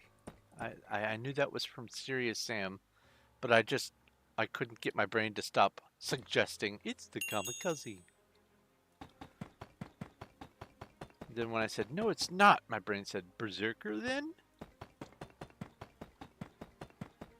That's when you have to give up. When your brain starts giving you lots of wrong answers, you just say, I'll figure it out later.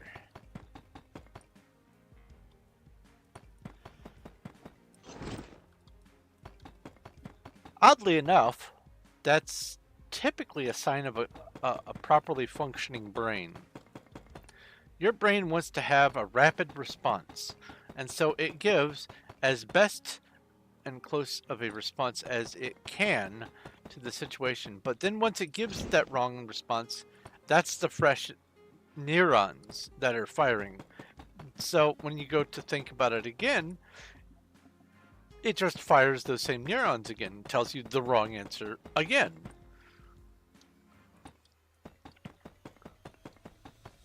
But it's a sign of good neuronal activity.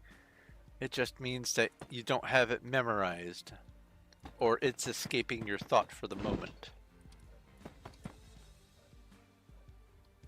Come on.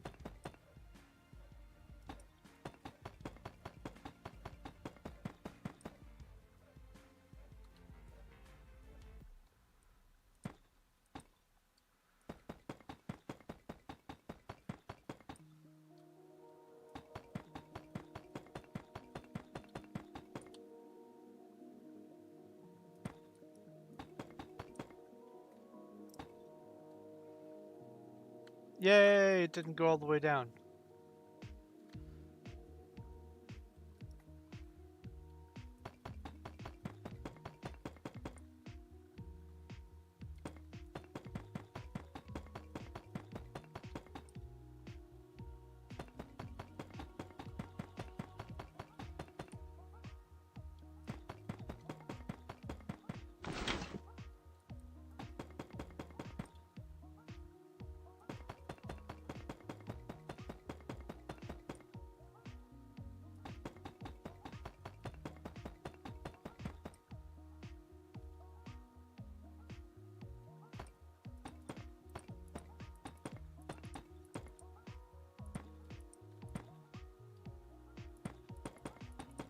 Hola!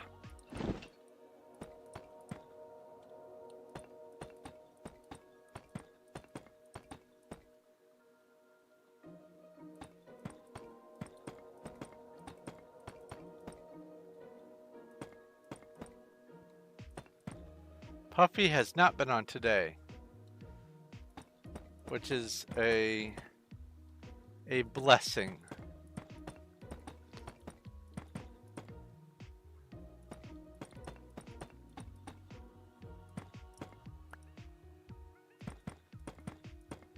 I hate to say.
Oh, that's the 30-second timer.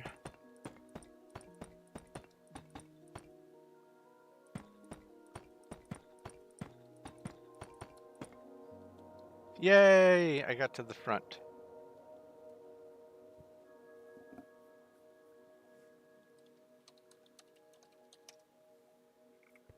Aww.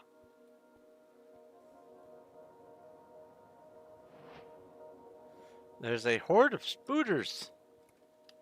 RPG battle. 53 string. Holy smokes.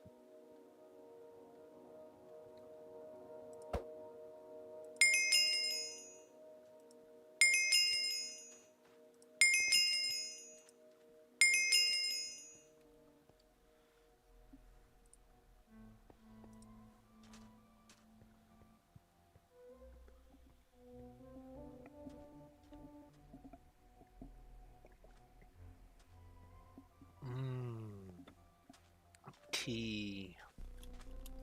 A Pidgey has appeared in Twitch chat. Pokey catch.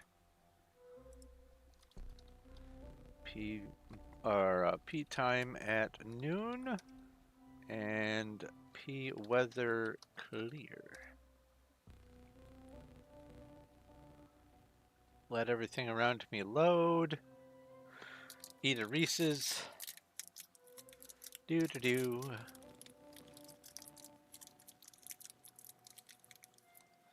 Eat a Reese's that refuses to come out of the wrapper.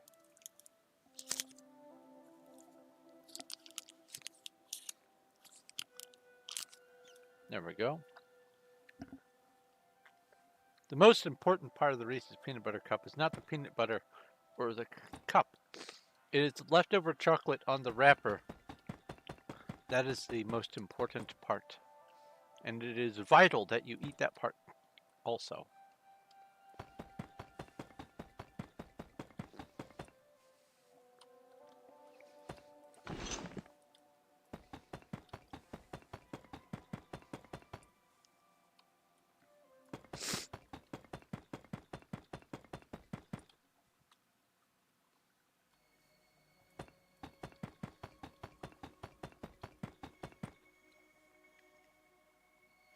Hey, I caught the Pidgey! Oops.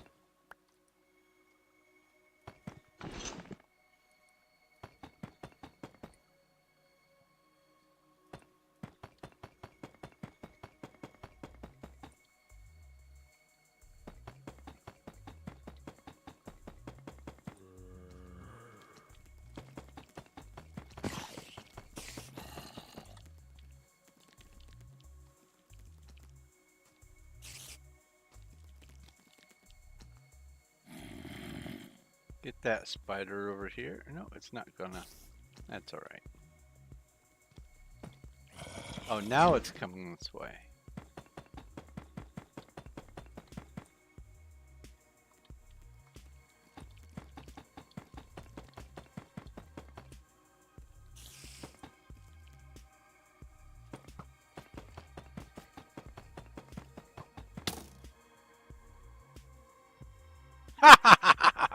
Bye, noob.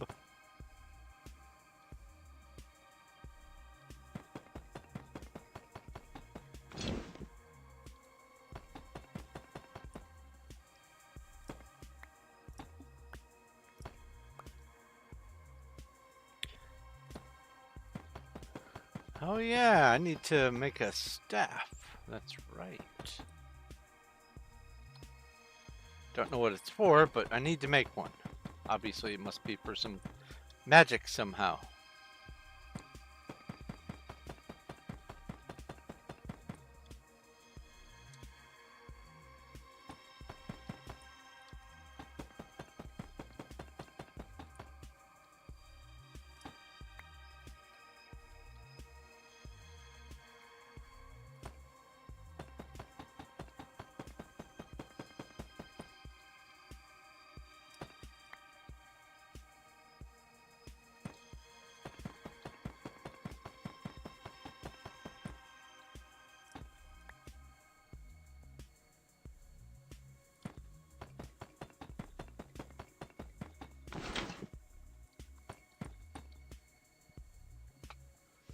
All right.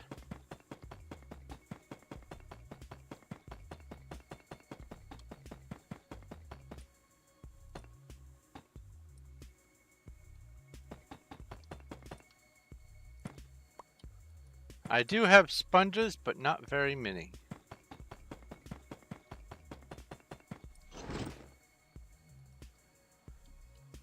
BB2?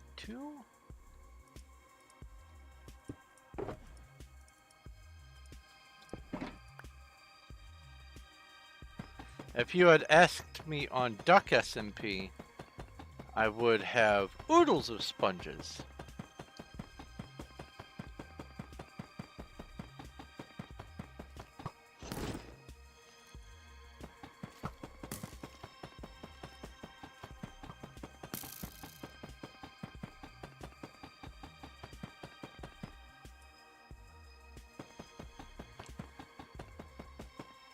Really is a shame you couldn't just load up a shulker full of things to put in your global vault.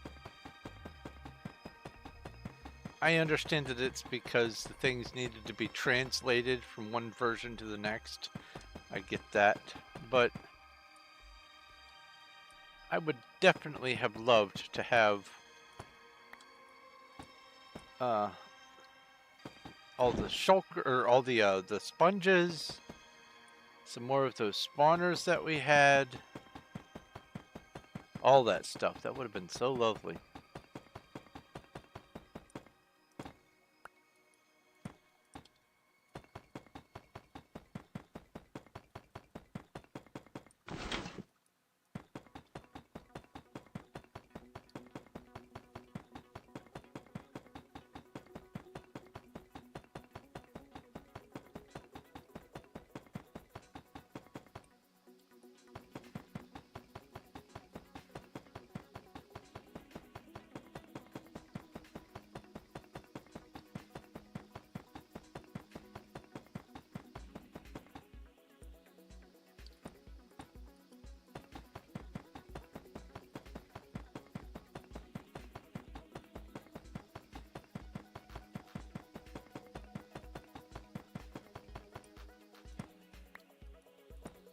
Oh yeah, that's right. You can make a lot smaller 3x3 and any of the piston doors actually, since the newer redstone stuff has come out, observers and all that, and some of the other functionality of the repeaters and comparators and stuff. There's also the skulk sensors. I knew I'd think of the word. Oh, yep, I need to raid the desert. RPG raid, raid desert. Oh, 1 minute. RPG make 32 water skin. RPG forge water skin 5.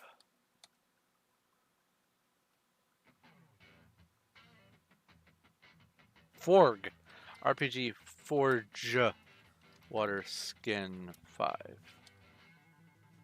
There we go. Now RPG raid desert. Still need to wait.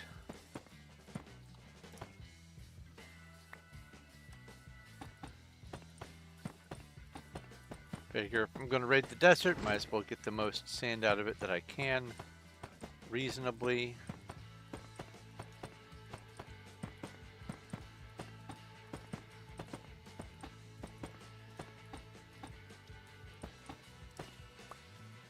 Alright, let's try it again. RPG raid desert. There we go. RPG make glass 6. Wait, no, make 6 glass.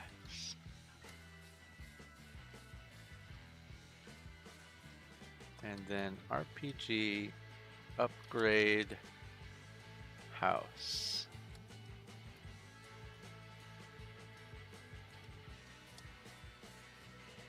I need 190 more glass.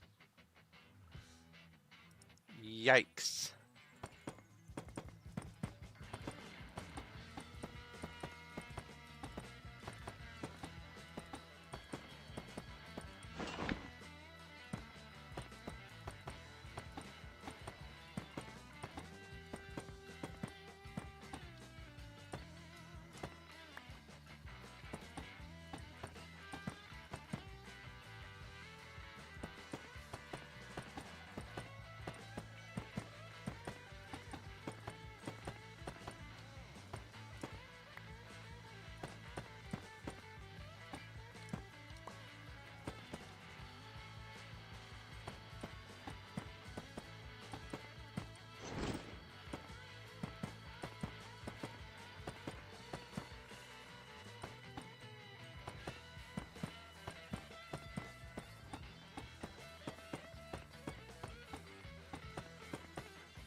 I forgot to check on that little pause of what the amount of shulkers is that I've got.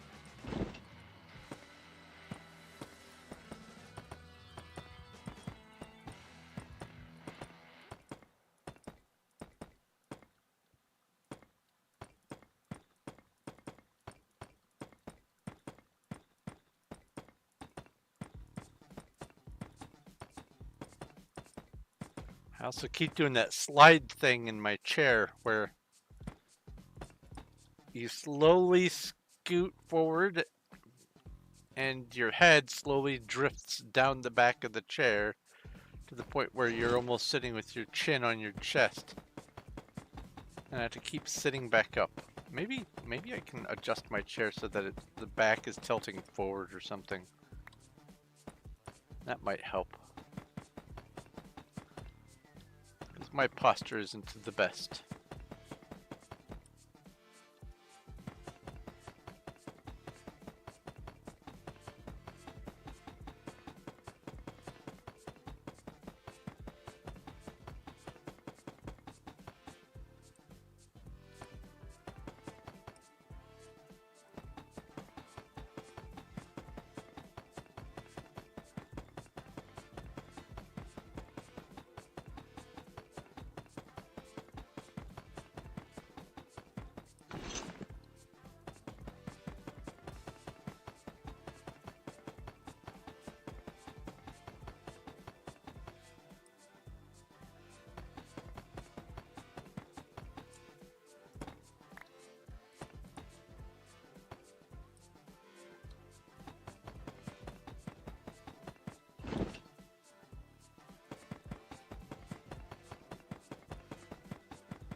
Okay.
A Ponyta has appeared in Twitch chat. I think I have a Ponyta. Pokey check. I don't. Pokey catch.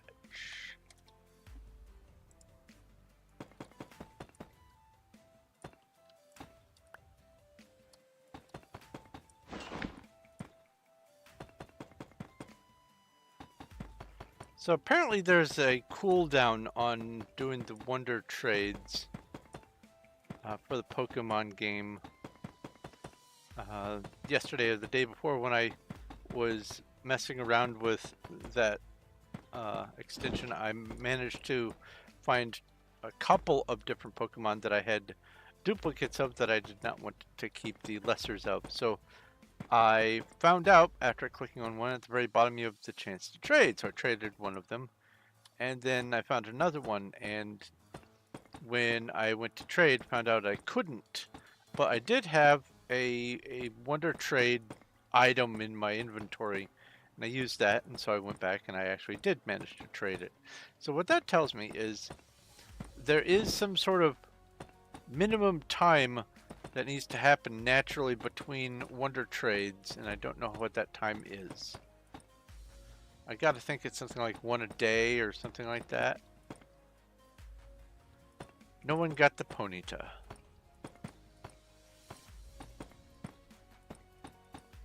There's an ad coming in about a minute.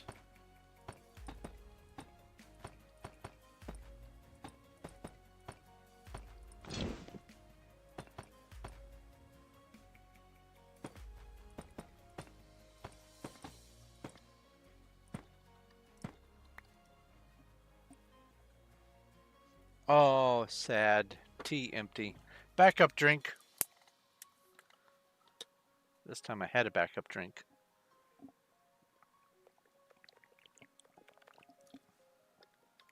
Also, the boil order is done from a neighborhood. So I can get back to making regular foods and drinks that I'm used to. And I know that the purpose of the boil order is to make it so that any contagions that are in the water, that might be in the water,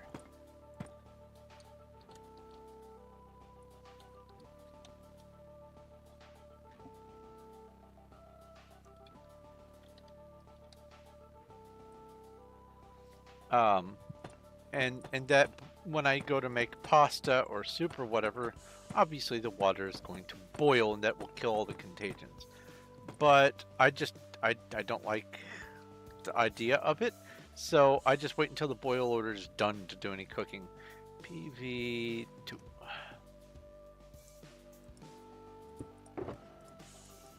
I stopped flying.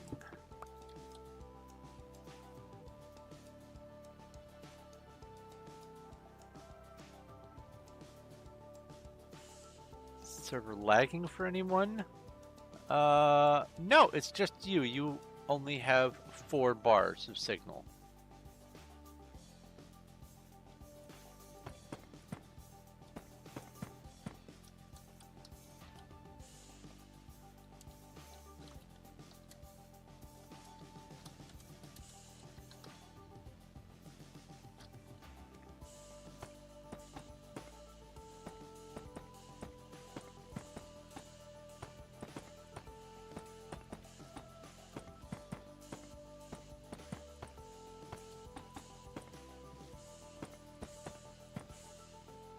Horde of flying wyverns. Let's try these bone arrows. RPG battle.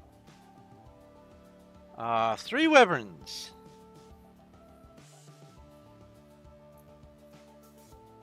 Used 81 arrows. The bone arrows are worse than the stone arrows.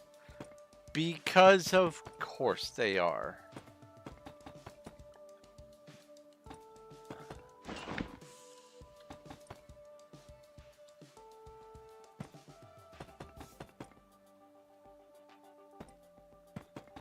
Instead of 25 arrows per wyvern, it was 27 arrows per wyvern.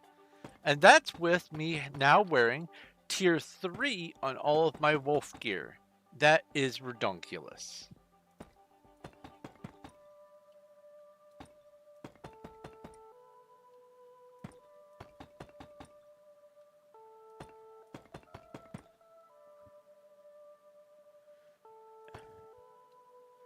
Takes 10 feathers per bone arrow.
I'll just...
Eventually, I will need to go through and get the minimum stock levels for all these items.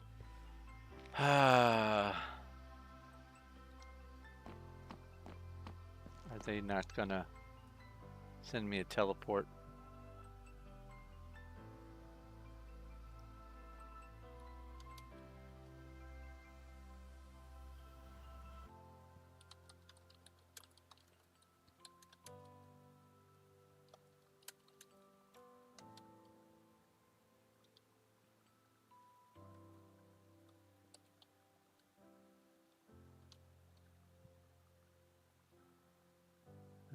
Yeah, they're still on.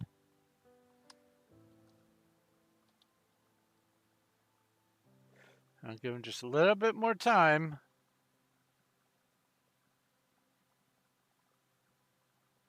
Oh my goodness.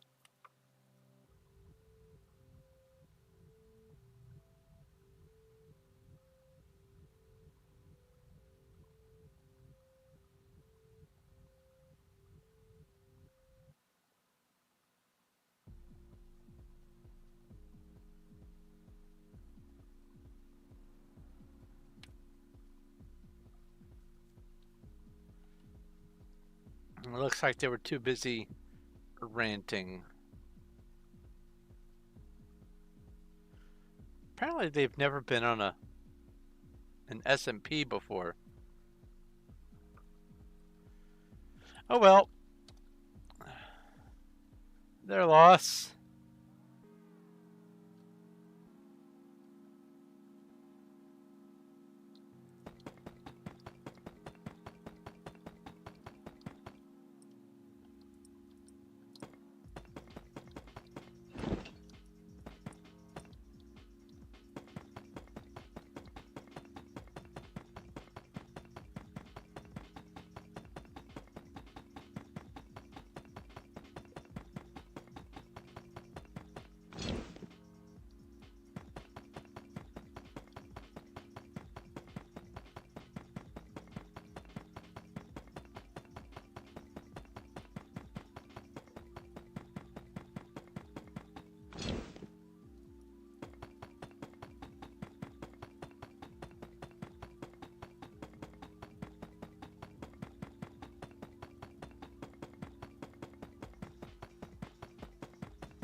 The average server player on a public SMP will spend somewhere between 15 and 30 hours on a world before they stop playing it.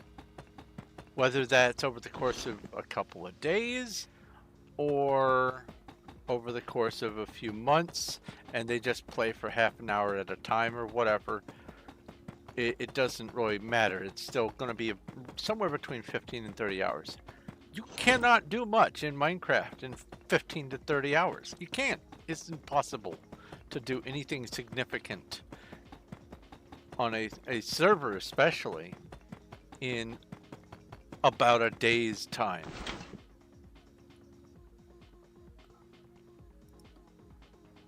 Well, I'm not going to fight those wyverns.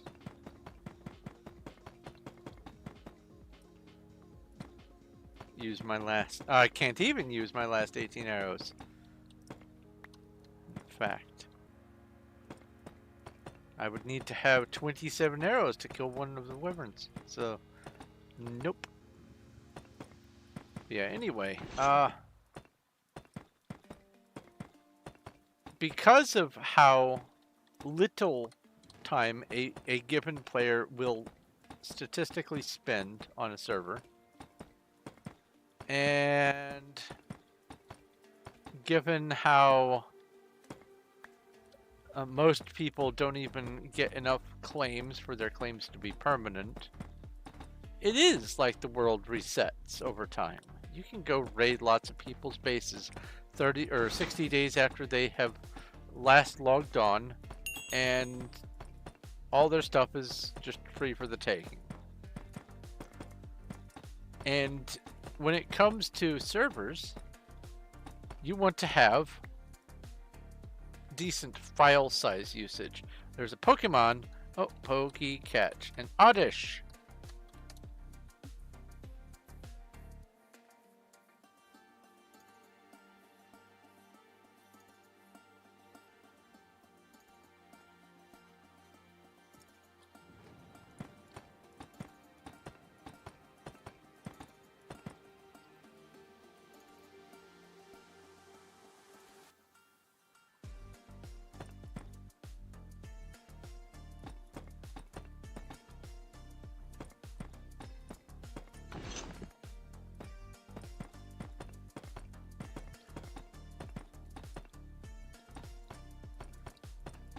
So instead of having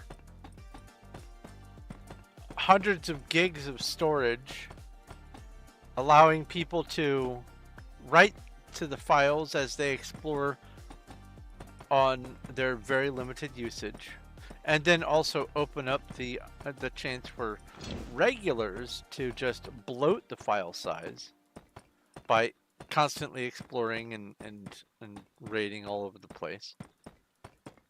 It is the best practice to limit the world border for multiplayer servers.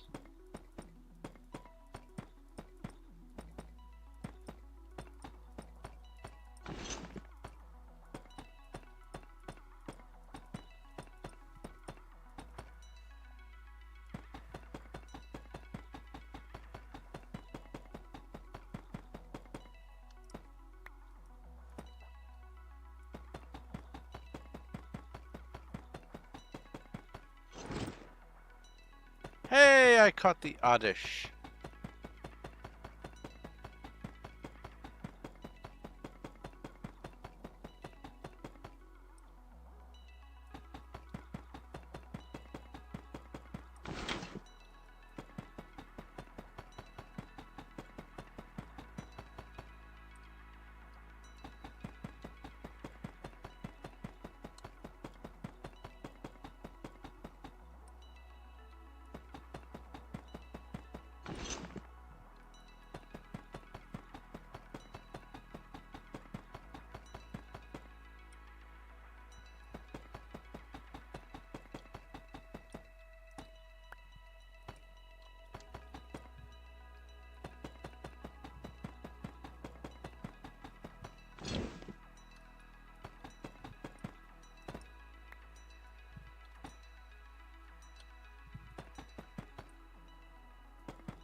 My old server, the Refuge, had unlimited border size. And because of that, the save file was on the order of dozens of gigs. Not small by any stretch. And if you're on a public server, or if you own a public server, you got to be able to afford the storage. And no one wants to pay for that much storage, so that's why the file sizes are limited. Hey, you finally redeemed first. Congratulations. You remembered.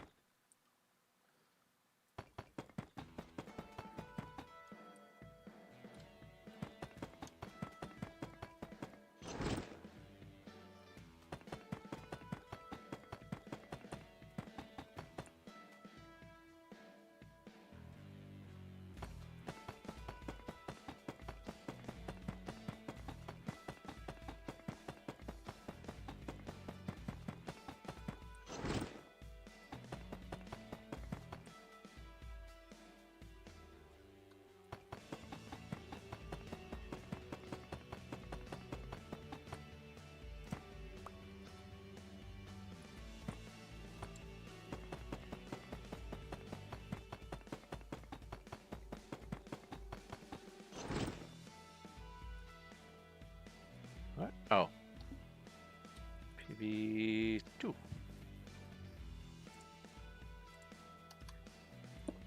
Now the first shulker that I started with was only about a third of a shulker's worth. So I'm not going to say that I've done my 10 minimum until I'm done with this one. Oh, right.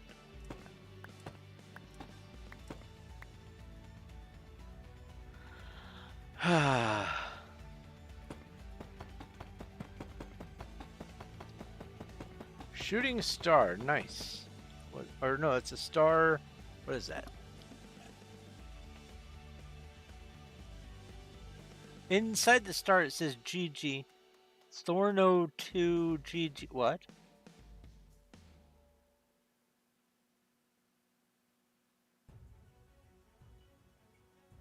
Wait. What?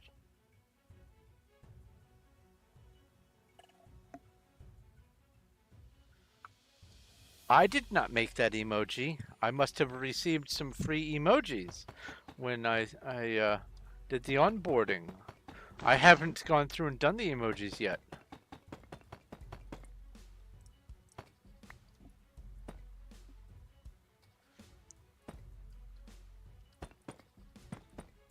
Yeah, it looks like a little purple dude holding up a star that says GG. Okay.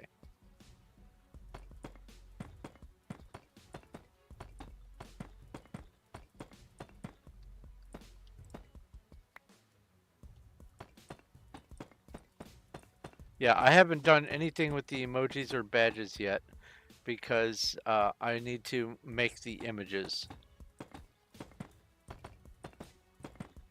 And when I'm done streaming, my brain's usually too dead to worry about something like that. And earlier in the day, I've got other stuff going on, so I don't allow myself the time to do those things. So that's one of those things that's just going to happen when it happens.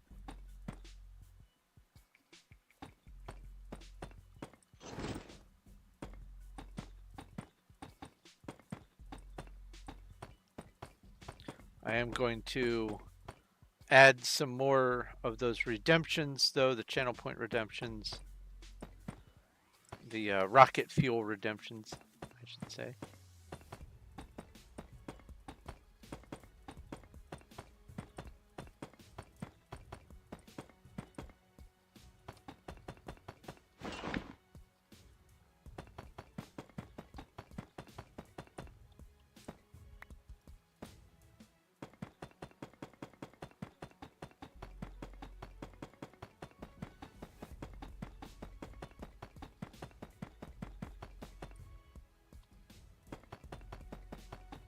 Oh, bother.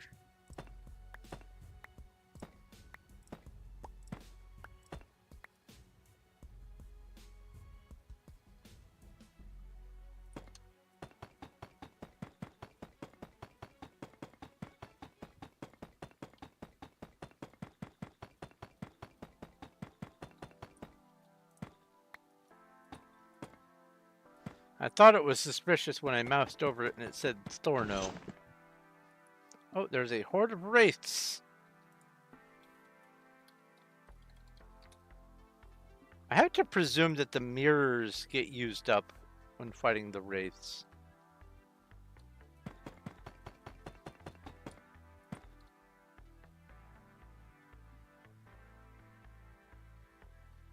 Unless RPG Forge Mirror 2.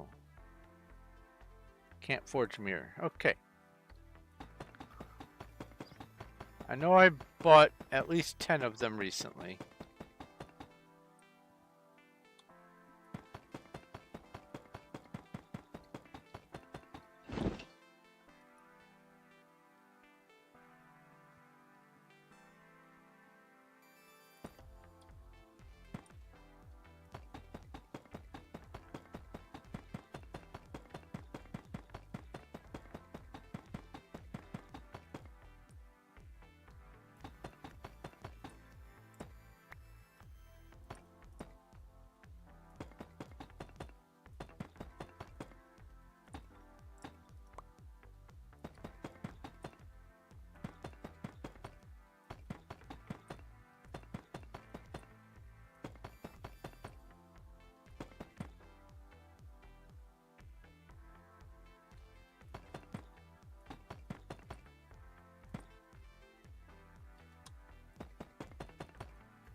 So I think this weekend I will probably,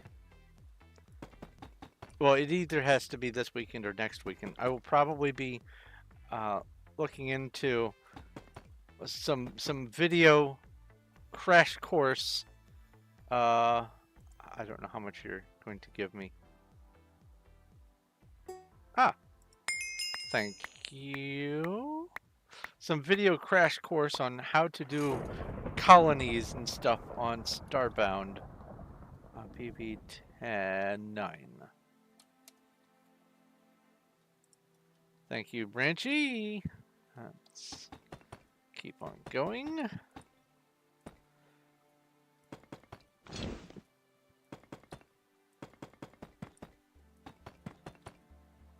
Yeah, I need to figure that stuff out. Because next week I will be finishing off the icy, or the frozen worlds rather, and then I will be moving on to the fiery worlds for the Peacekeeper quests, and then finding out if that's the end of the chain. And then either way, if it is the end of the chain, I get to move on to something else. But if it isn't, and it just loops back around or whatever, that's fine. At least I will have gone through once. And in the process of going through, hopefully I will get enough of those little, those nano things for the mech parts to be able to at least get a decent head start on upgrading my gear for that. But after the fiery planets are done, or the fiery stars I should say, what I will be needing to do is start redirecting my effort toward getting the colony started and maybe recruiting some more people for the ship. I also need to expand my ship size, which means I need more pixels.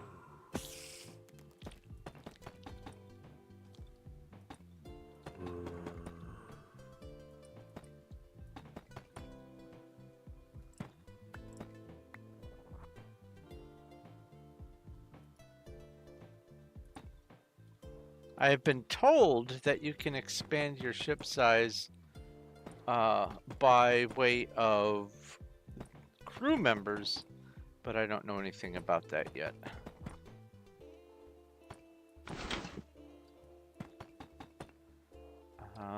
And also, I was told that in order to get the crew members, I just have to keep doing quests for the little colonies that exist. That way, I can just continue growing my achievements, or I kind of skipped ahead here. I'm going to plan on using my colonists that I get from my own colony to do quests for them to recruit them for my ship. That way I can make progress on both the achievement sets at the same time by way of pushing for more colonists. Because I need to get the one of each race for my crew. I need to get a certain number of quests done for my colonists. I need to have a certain number of colonists, and all that stuff is going to be new to me, so I will have to look into it. Also, I need to make the spaceport, I think it is, space station. Ah, there is a new Pokemon in Twitch chat. Pokecatch.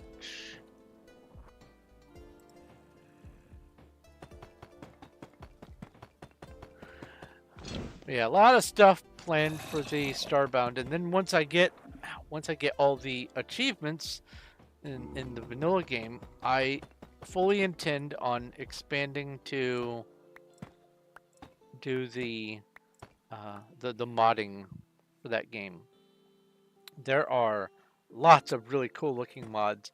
There are a lot of mods that feel excessively cheaty, and I'm going to be avoiding those.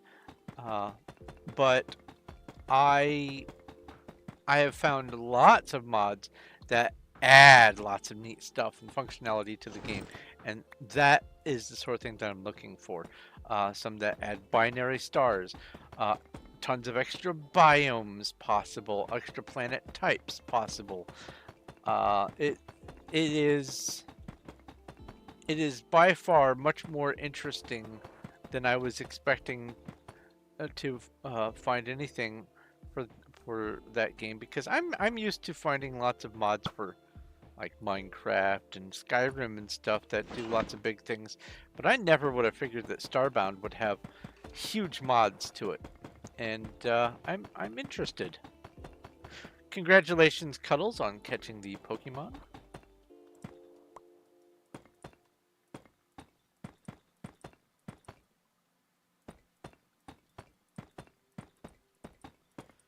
What I will probably end up doing is just making a hard backup of my Starbound characters and saves and the world and all that kind of stuff, and then starting with a brand new fresh universe when I do the modding. And I don't know, maybe I can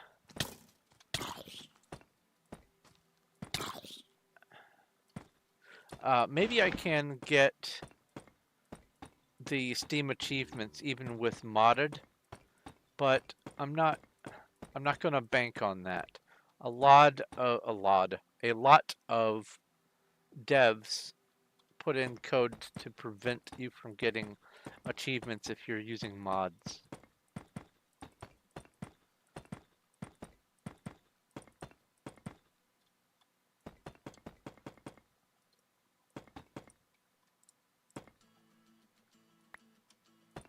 And rightly so. There are a lot of mods that just make everything way too easy.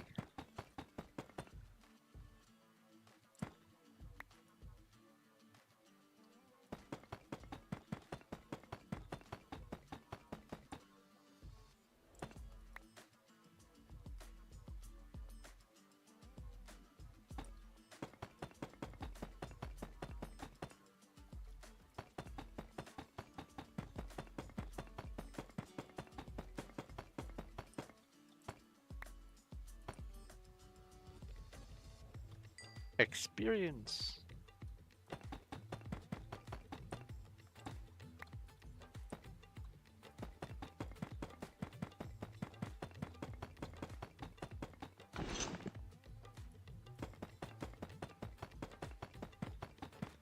Now I think I have enough torches to be able to do this without having to craft more torches. We'll see. RPG battle. Do I have silver throwing knives? I still have silver throwing knives. Nice.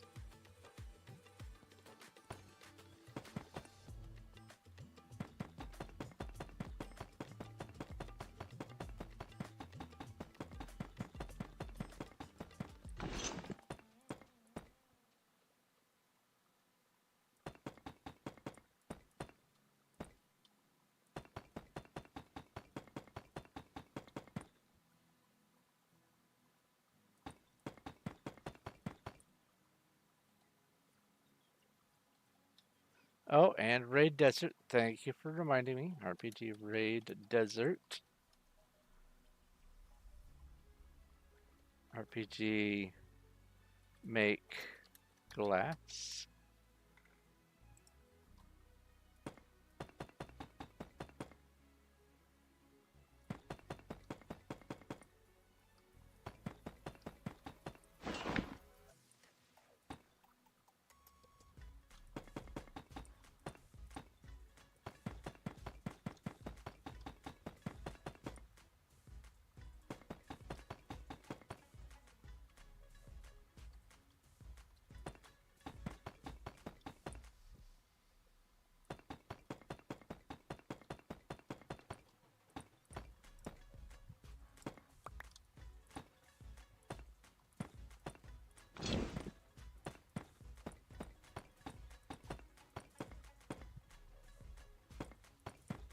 This layer is almost done.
PV2. There we go. Minimum number of shulkers complete. But for sure, I want to try to get the next layer done. If not the next 2 layers, but probably just the next layer.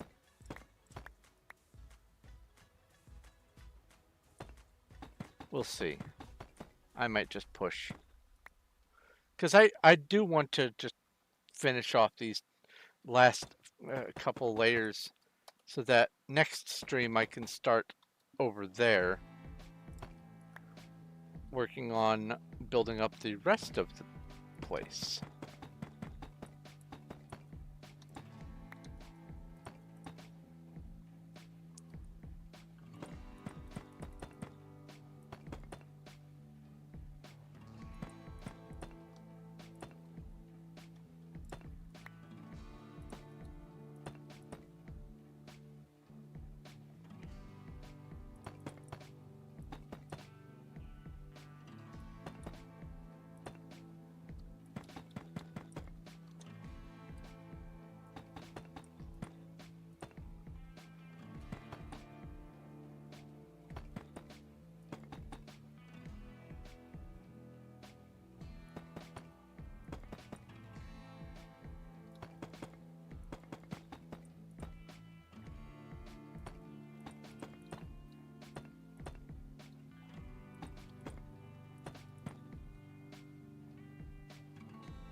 Okay, that's the layer done.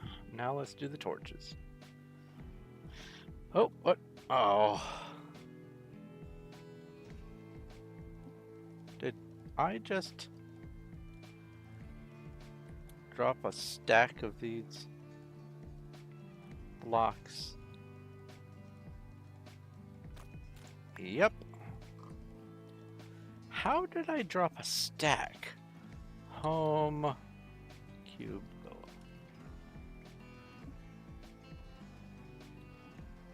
PV2.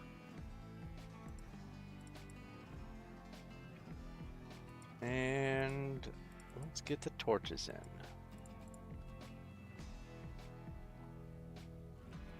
And I don't need to worry about doubling up on anything because nothing can spawn on this layer. These torches are just for the benefit of down below it.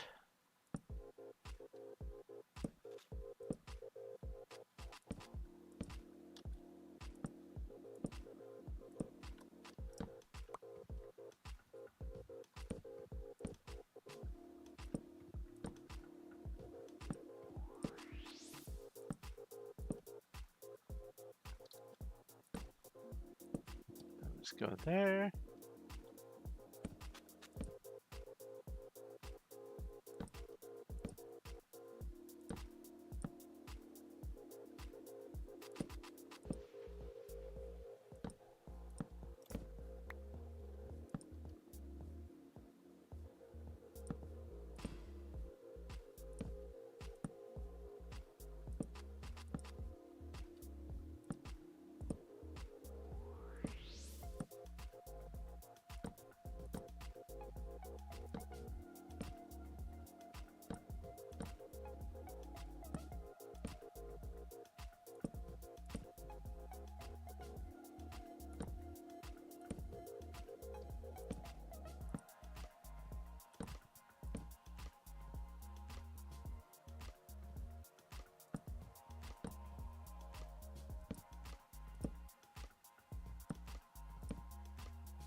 Blah, blah.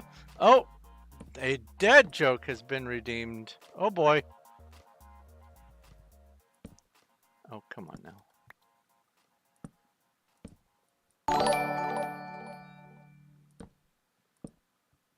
Why does it double redeem? Let's see here. Uh-oh. Let me know when you're done redeeming, and I will summon the dad jokes then.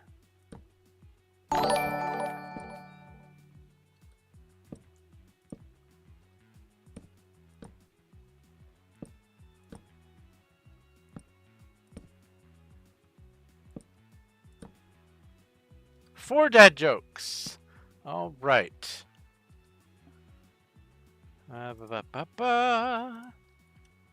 We have dad joke number 1.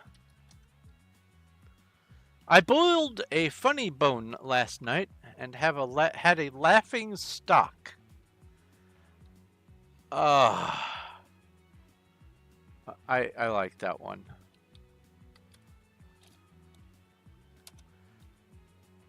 Why don't sharks eat clowns? Because they taste funny. And there has to be a delay between me doing the dad jokes. It doesn't like to do them back to back to back. What's the difference between a guitar and a fish? Oh no. You can tune a guitar, but you can't tune a fish.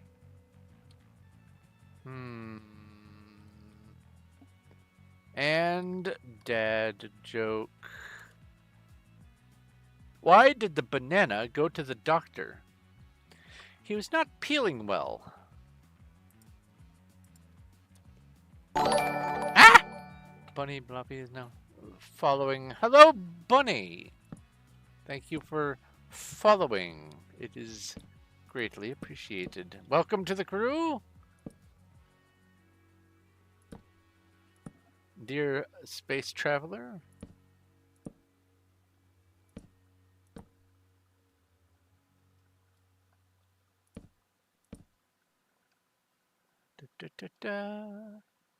When was the last time I raided the Dutch? It was within the last half hour. Never mind.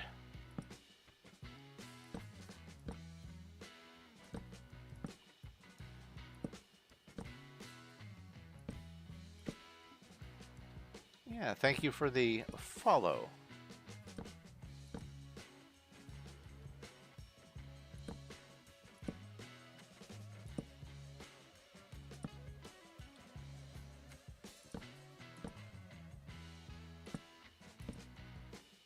A whiz cache. Boy, my brain read that wrong the first time. Pokey catch. Wow, that is not home row. Pokey catch. That was gonna be some interesting thing if I had hit enter. You are out of Pokeballs, Zach. You need to get some more Pokeballs and try again.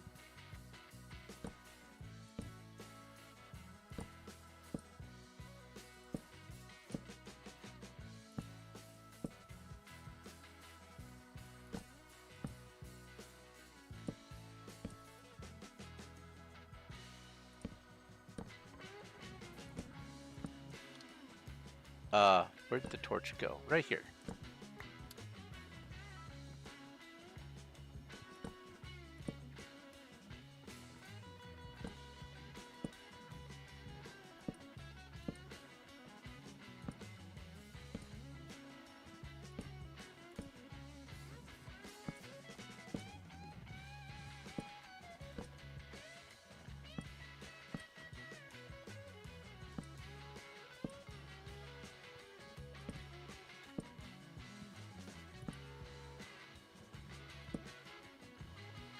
Torch all the things. No one caught the Pokemon. Rats. You got 4 Pokeballs. If you buy 10 Pokeballs at the same time, you get a free Premier Ball in addition to the Pokeball. Or to the 10 Pokeballs.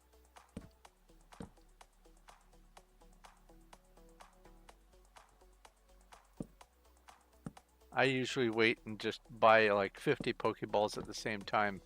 That way I get 55 chances.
Man,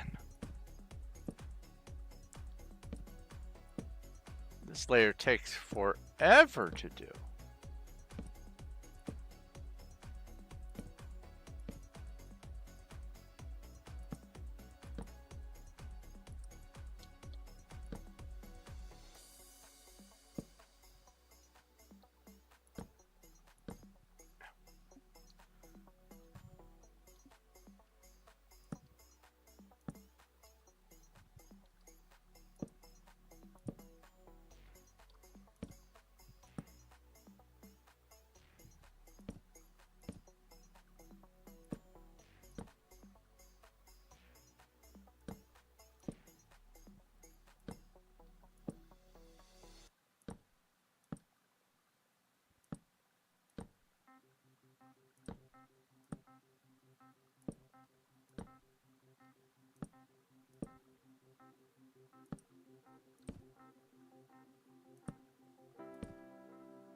Almost done.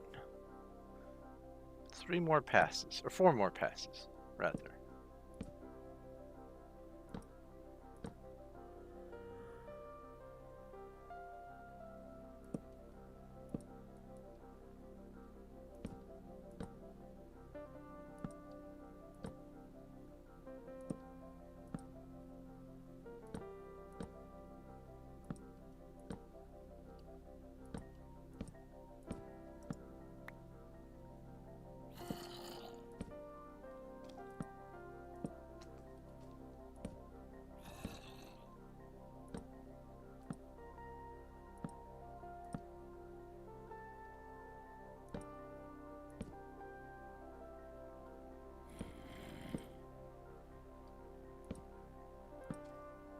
What's up, buddy? You and your friend over here stuck?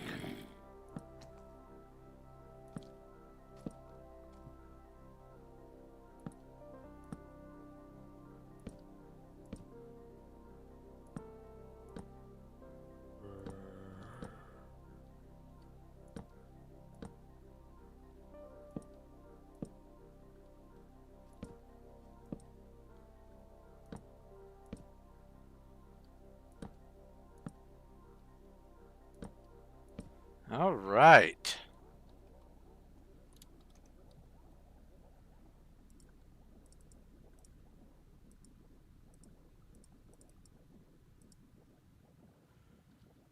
Now we get back to building. Man, oh man. It's a lot of torches.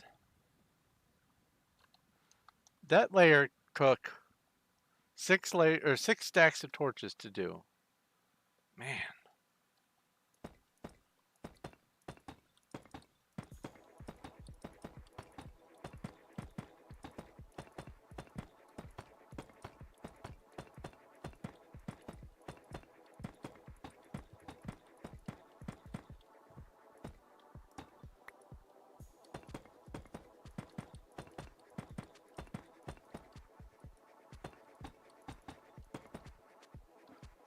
Ow.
There's a horde of sirens.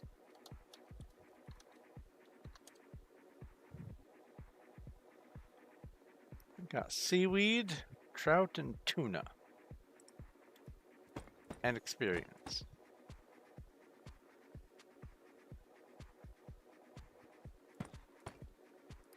You got a whole lot more. What are you using to fight the sirens? Emma?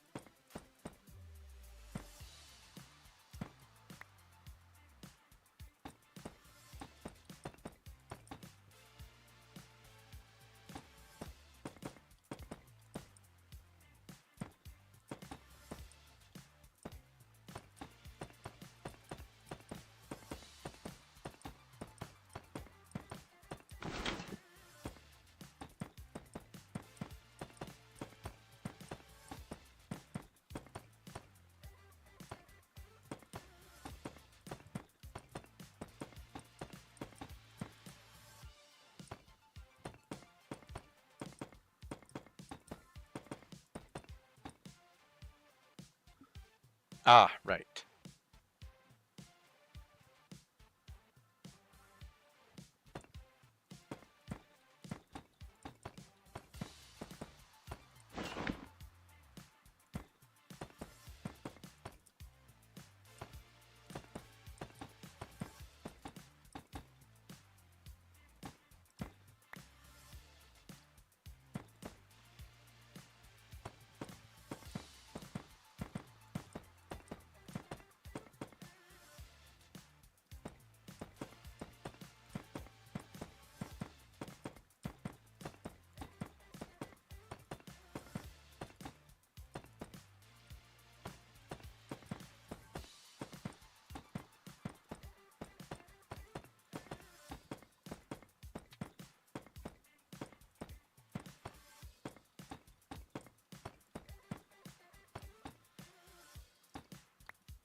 Ooh, give me those.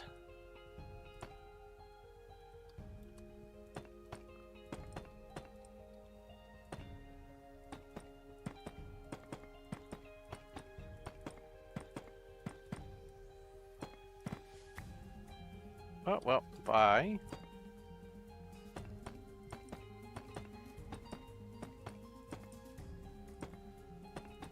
You win some, you lose some.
All right.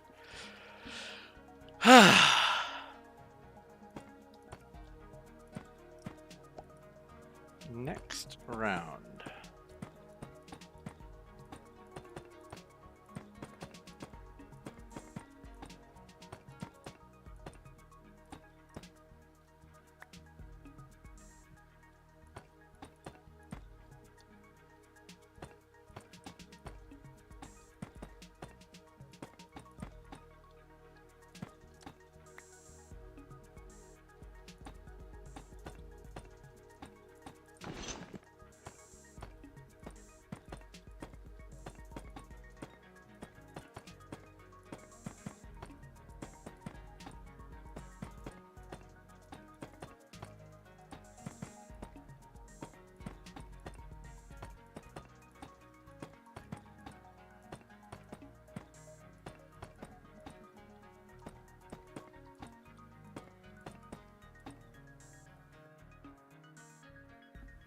A squovet. Pokey catch. I'm gonna guess that a squovet is part squirrel and sort of like mink or muskrat or something like that. Because there is an animal in that family called a civet. That's pre-evolution of fat squirrel. Ah.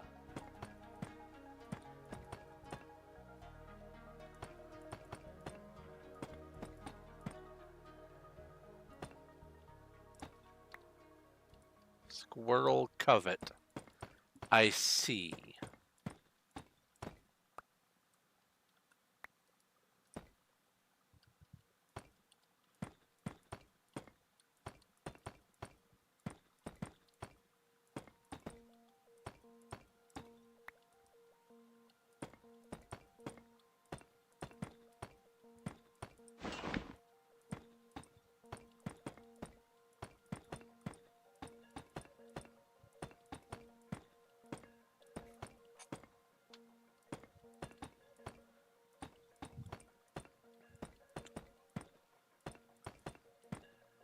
So Emma, what do you plan on streaming next on Twitch?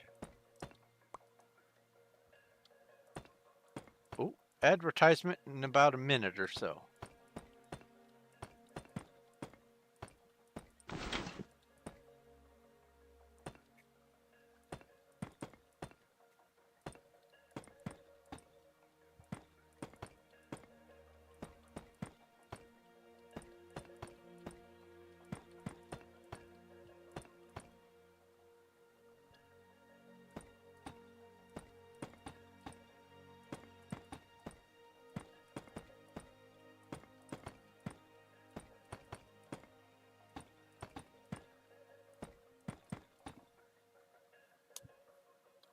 Haven't decided. Either Skyrim or Project Zomboid.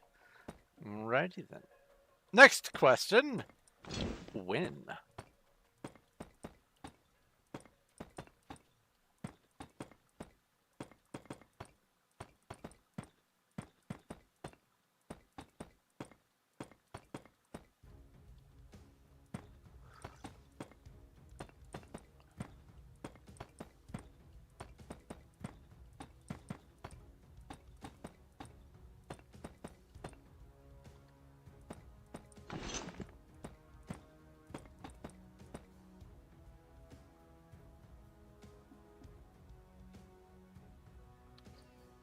Ah, okay. If you do not have a PayPal, then you probably will just have to do the bank thing. And if that's the case, you can just, all you need really is to know your social for doing the tax aspect of it, and then you need the routing number and the account number that you will be using for getting paid to. And that's basically it.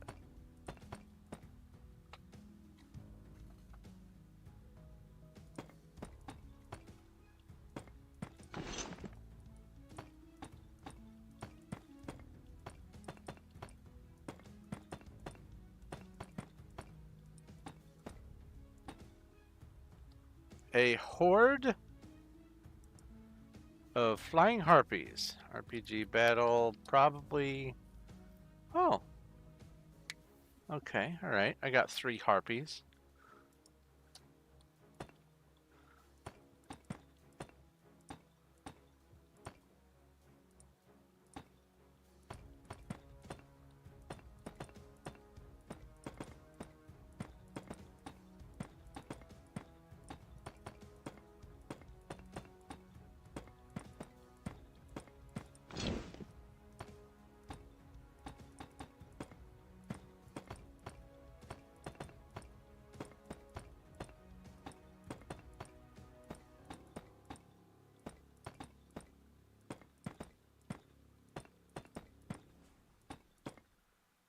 And we're here. Okay.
I think this is my last shulker that I have on me, which means I'm going to have to go make more shulkers.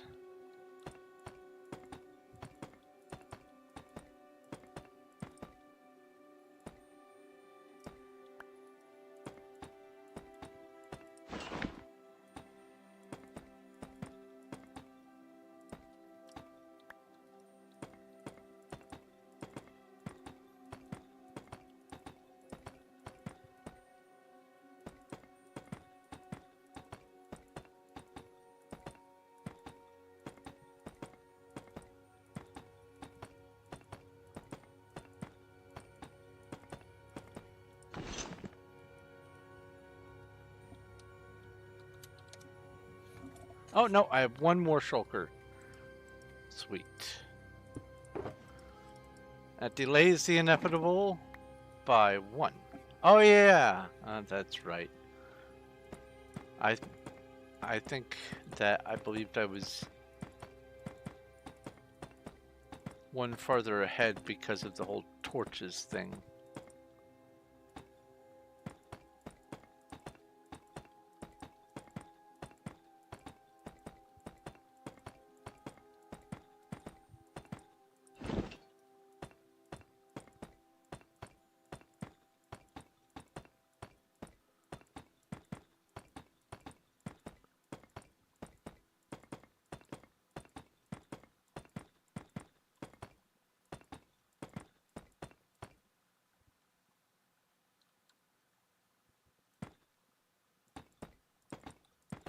Make 6 spots? Oh, PB. 2. 1, 2, 3, 4, 5, 6, 7. There we go. Okay, Cuddles?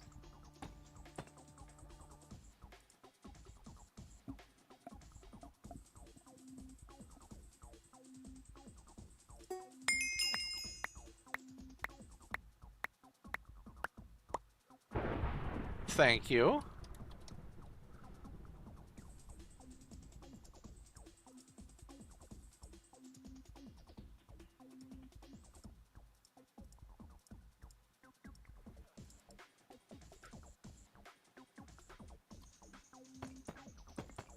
It is appreciated.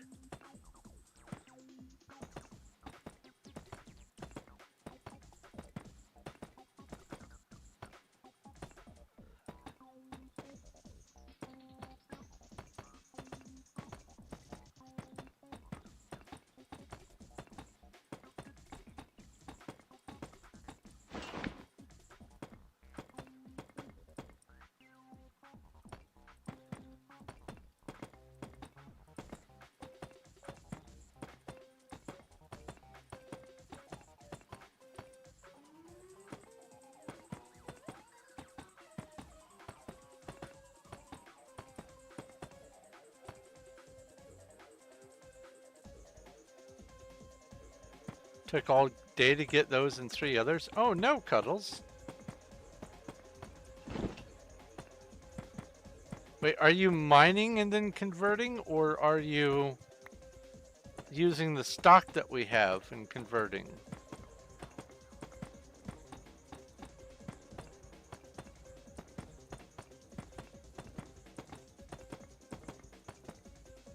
Ah, that would be why.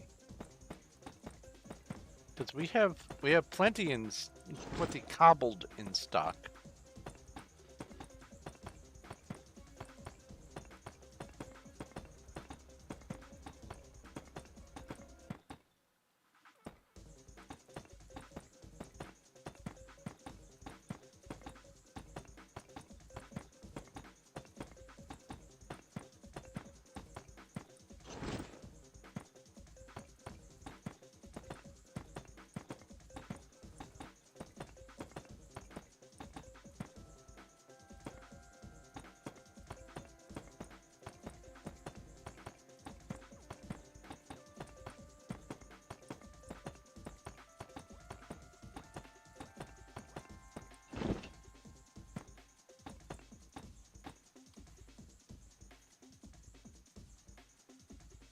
I see.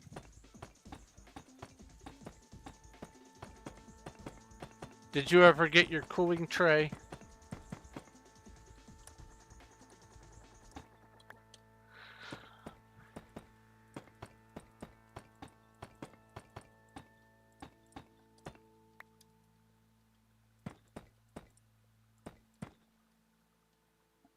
All right, that's the outer bit now.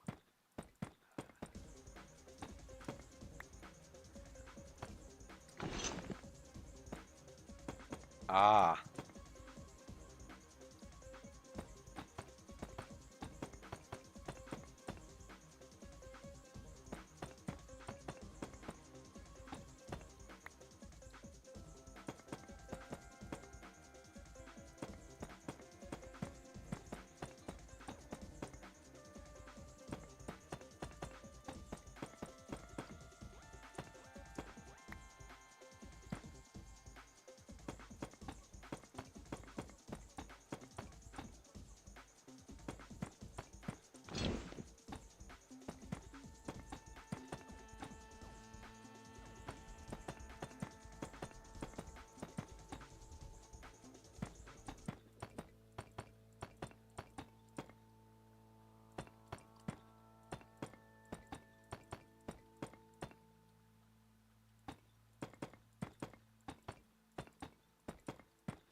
just occurred to me, Cuddles. You're probably going to miss the sound of possums in your walls. Or was it raccoons? Maybe it was raccoons. And now you're going to have different animal sounds.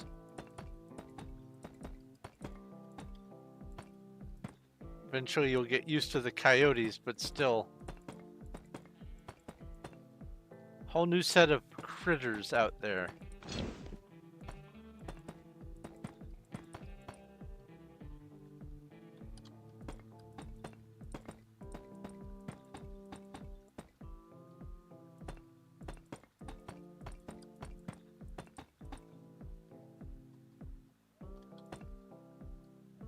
Oh, werewolves.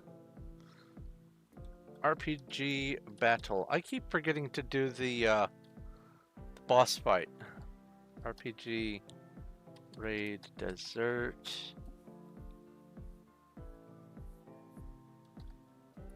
RPG make 2 glass. What do I do with the cactus and the coconut, I wonder? I'll figure that out.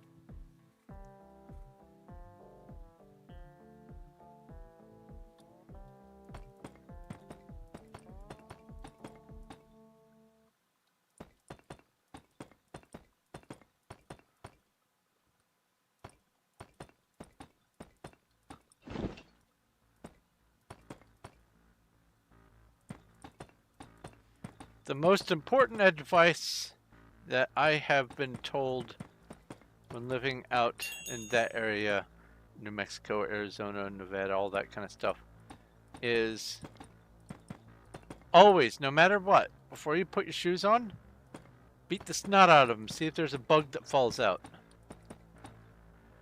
Shoes act like little tiny hidey holes, and desert-dwelling critters are professional hidey hole finders. And so, like, you'll get a scorpion or a dangerous spider inside your shoe, or even a snake or something. Or a Pokemon, yes. A Nickit. I missed the Nickit last time. Pokey catch. But,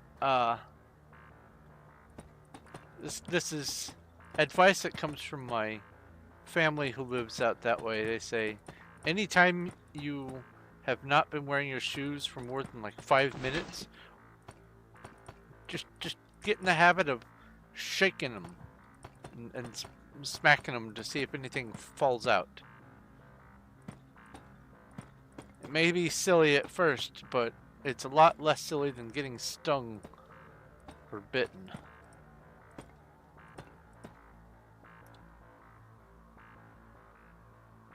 Well, that means you need to wear shoes. True, but I'm sure when you go out, there's something you put on your feet besides socks. And whatever those are, unless they're like flip-flops that you can see all the way through, you have to take a precaution, especially if you're not wearing your shoes for a long time. They'll think it's not only a hidey hole, they'll think it's a permanent residence.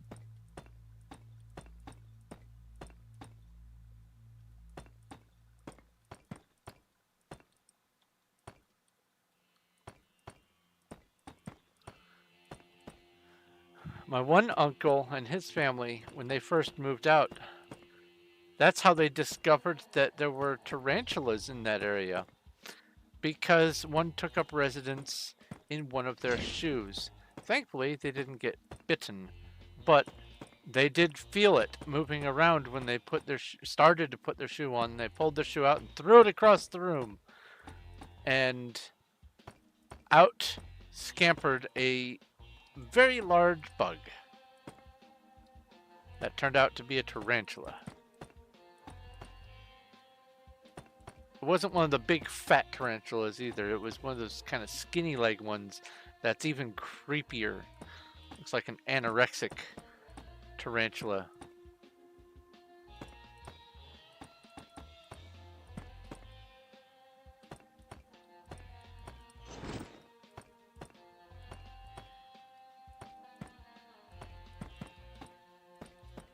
What some people do is well, what a lot of people do actually is they just have hooks on walls where they keep their shoes, and they just hang their shoes with the sole out away from the wall, and then that way nothing really can easily or as easily get in because it has to climb up the wall and get into the hook or whatever. Critters like hidey holes.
Um, Let me go get some more drink real quick. I uh I have been going through it, just which is weird. It's still humid. It's not as bad as it was, but it still feels humid. But I've been thirsty. So give me just a second. I'll be right back.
All right.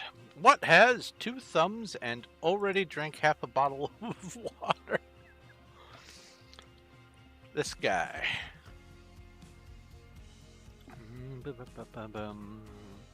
RPG battle.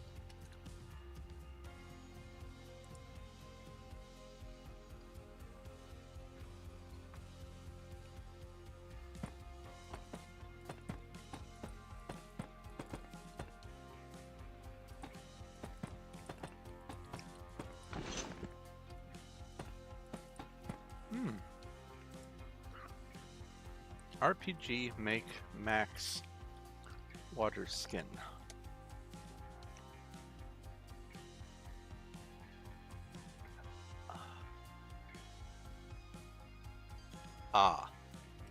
RPG make 100, or let's go 1000 water skin. I think it's 5 water skin per hide. So that would be 27. RPG make 27 water skin. RPG make 100 water skin. Oh, no. So it's 4 per. So that means I can do 7 more. RPG make 7 water skin.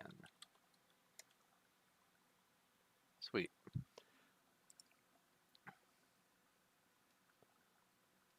Now when I raid the desert next, which I don't think I can yet.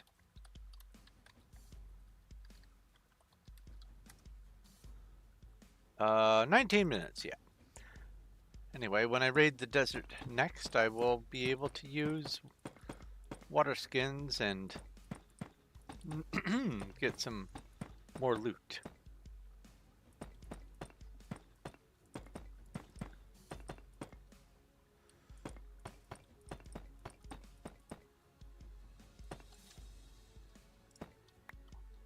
Actually, RPG inventory water skin. I have 34 tier 0 water skins. Yeah, I'm just gonna keep them as tier 0.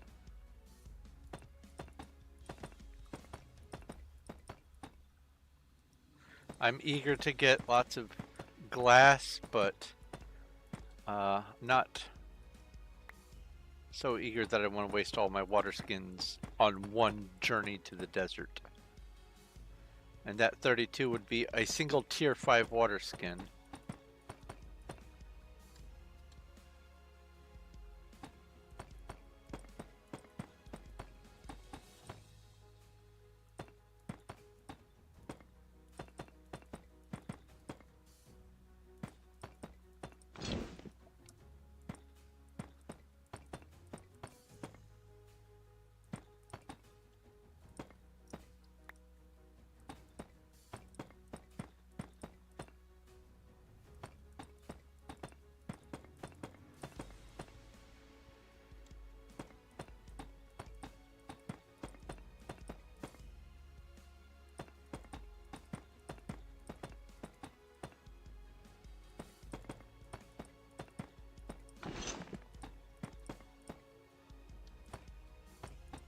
Getting there. And I do feel like, for sure, I will be able to... Yeah, it's only 12 before. I ought to be able to finish the next layer before 1 o'clock, or at least very close to 1 o'clock.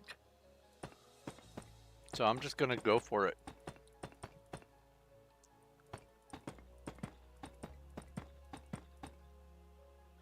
I do not mind streaming a little longer if it means I can push through and get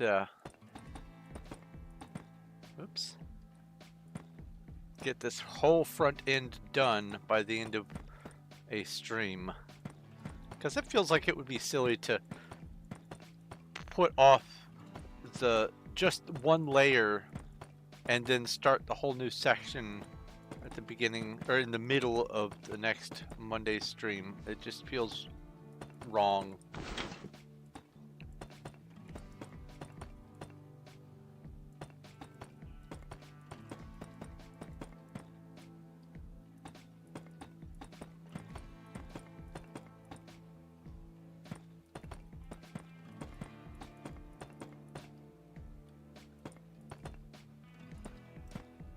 And also because she hasn't been able to put up as much of the material as she was for a while.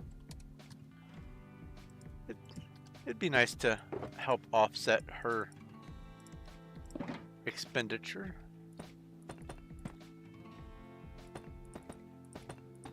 By doing a little bit more.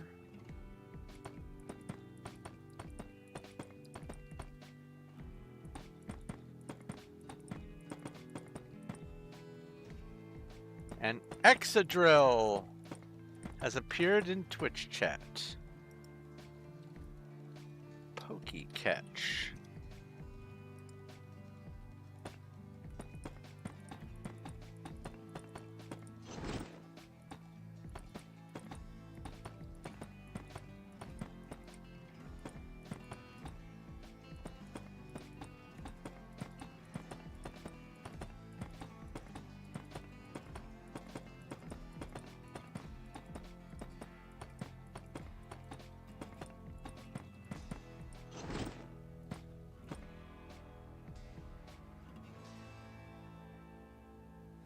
Space King Boots. What is Minecraft Lucky Block?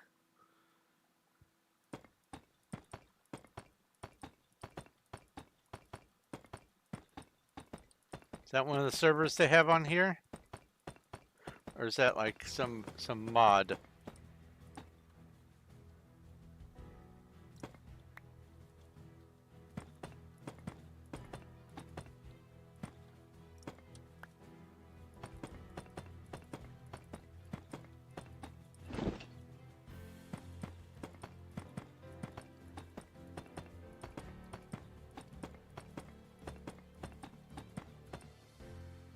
Ah, it's a mod. Okay.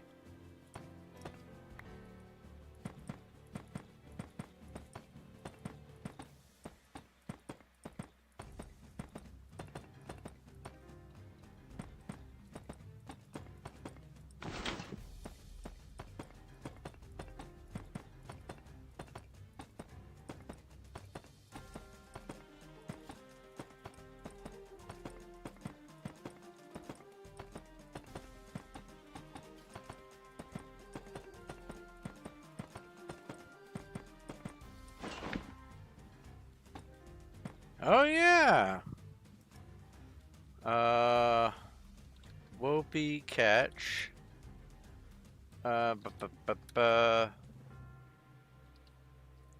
RPG community bot. Failed again.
A horde of golems has appeared in Twitch chat.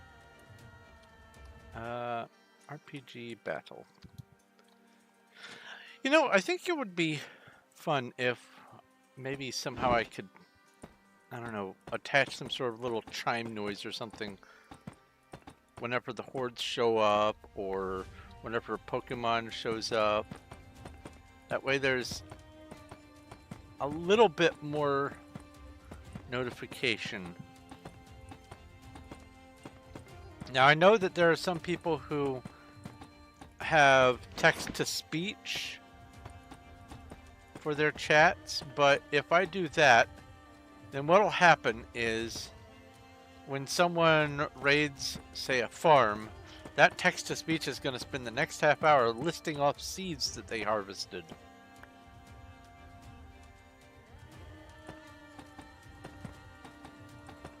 So instead of reading it off, it would be nice to just go ding, just have a little sound.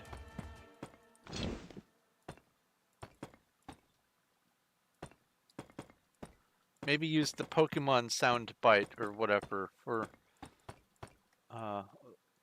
like catching things with a Pokeball for whenever a Pokemon shows up. Something.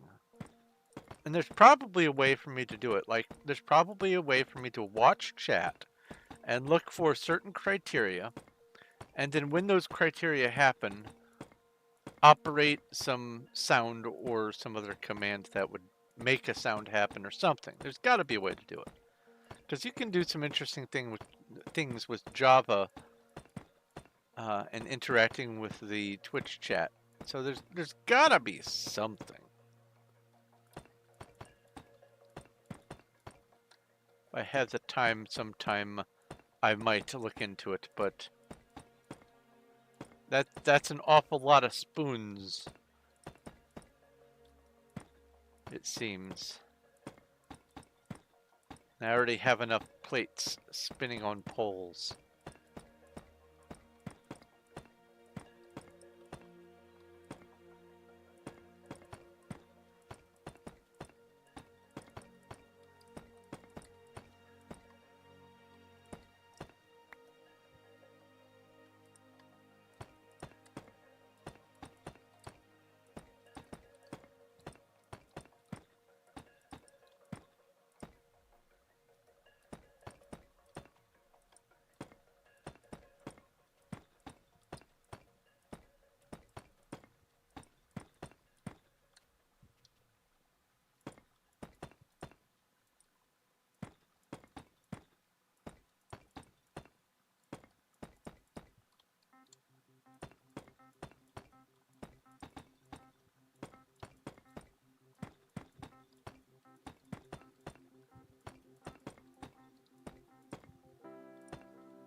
Yeah, something like that. Or when Pokemon community game and a wild yada yada do something. There's got to be something I could do.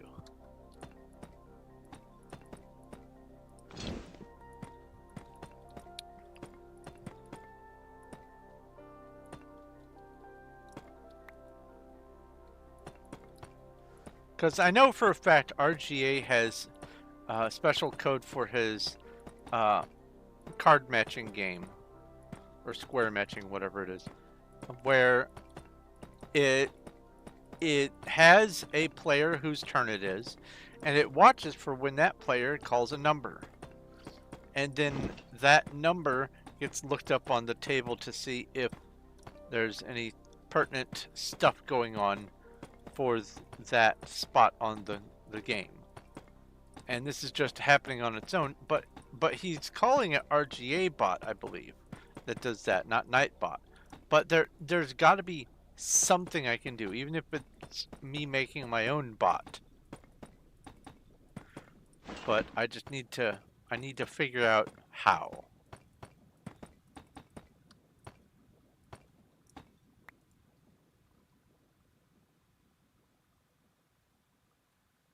Oh yeah.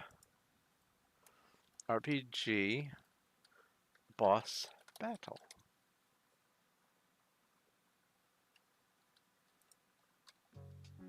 I forgot to do the boss battle when I did the desert raid.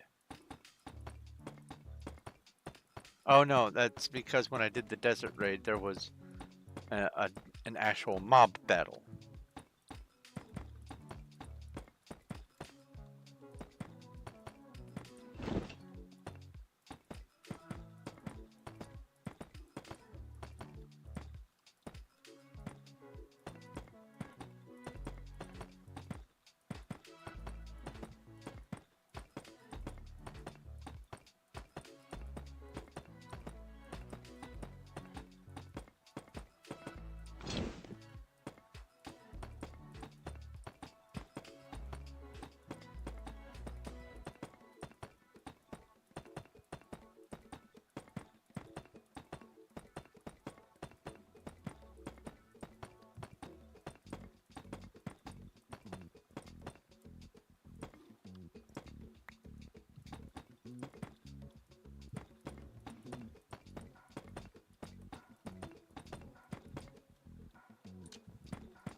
Yep, have to wait 3 hours between attempts to catch a user with Whoopee Catch. And you caught me like 2 hours ago, something like that. Dragon Ball Z, time to play. Good luck! Catch all 7. Gotta catch them all.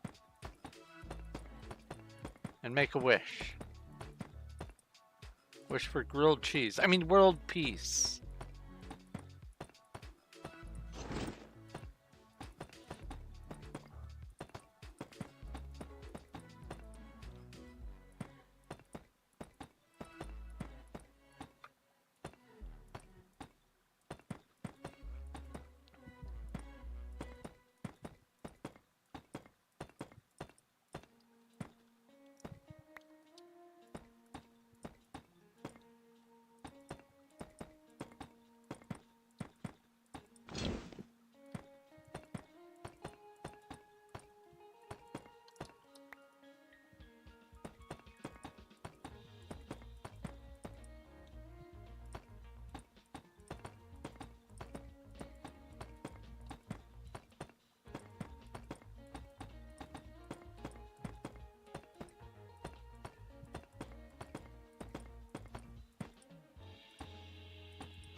Okay. Now the middle.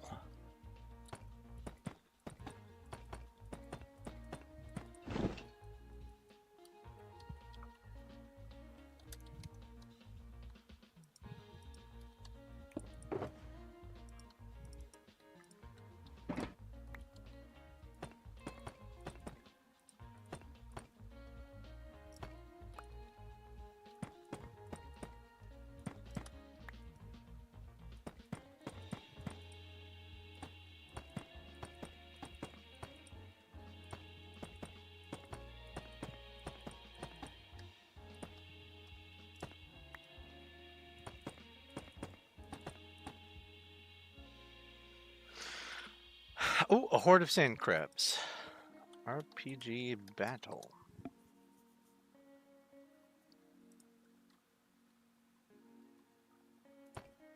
You would think that with the sand crabs, you'd be able to get some sand.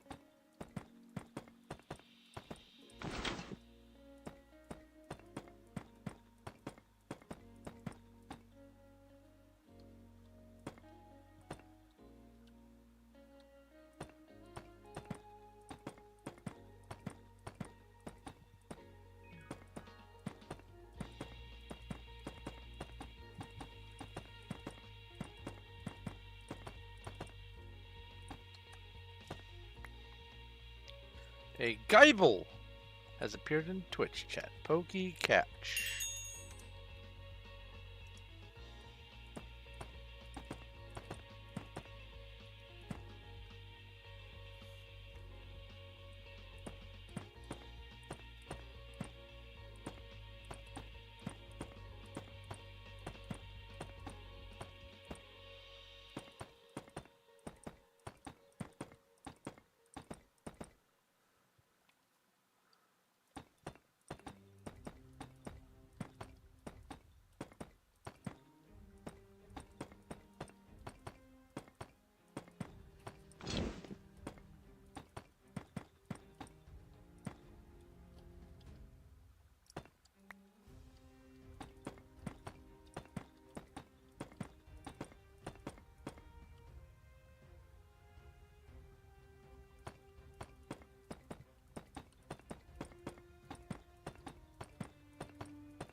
Oh, Gibble.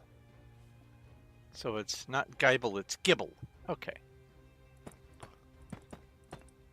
What a weird spelling then.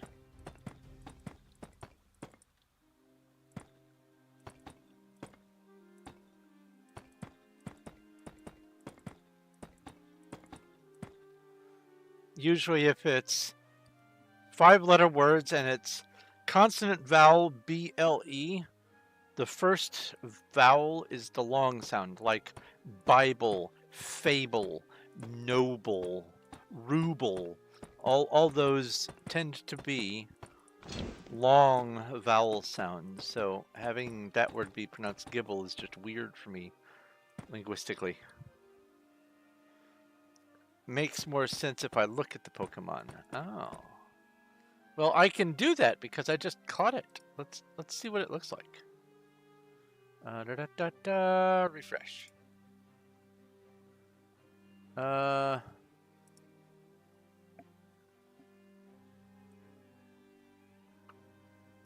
Gibble.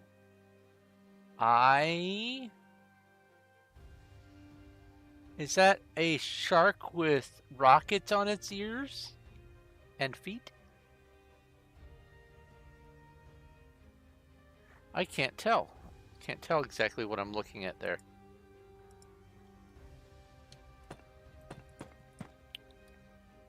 It's a land shark! Ha ha! I was right. Oh, and I guess those things that look like rockets are probably its evolution of being able to breathe air without having to run water through.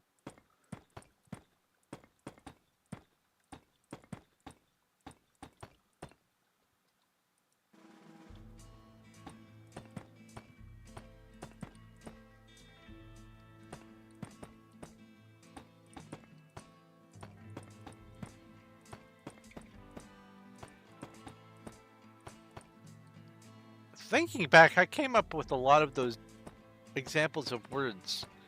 Noble, Bible, fable, ruble.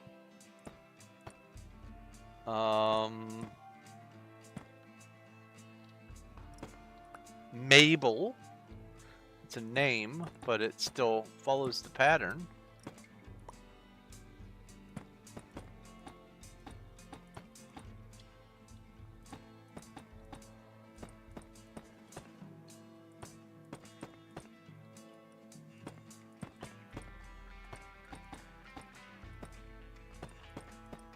Rotors.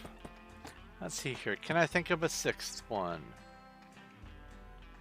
Fins. Hammerhead like shark. Oh, I see. Okay.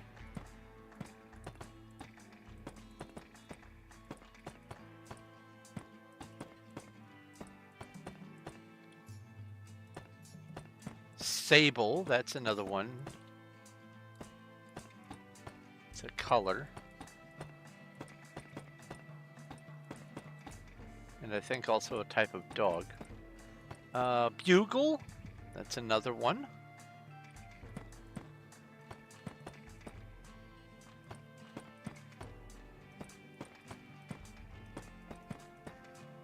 Or wait, is bugle B-U-G-E-L or L-E? Now I'm questioning myself.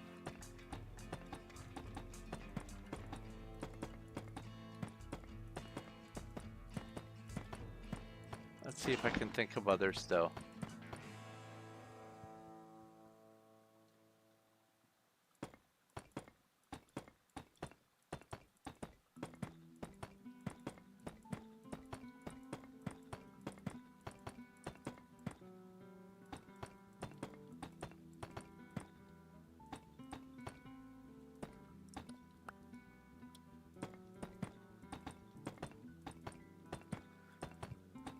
Let's see if I can think of GLEs that don't match.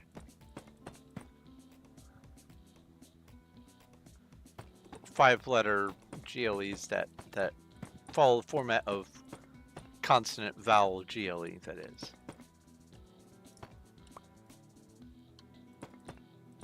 Or BLE, I'm sorry. So bugle wouldn't even work. That's a G. Oh,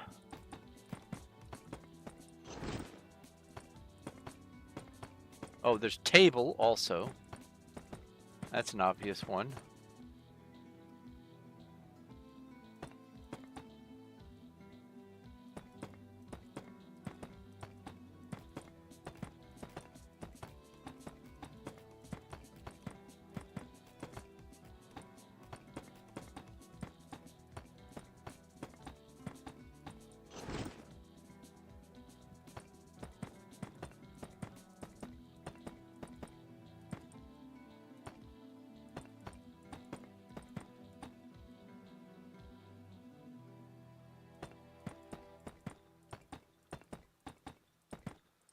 I can't think of any.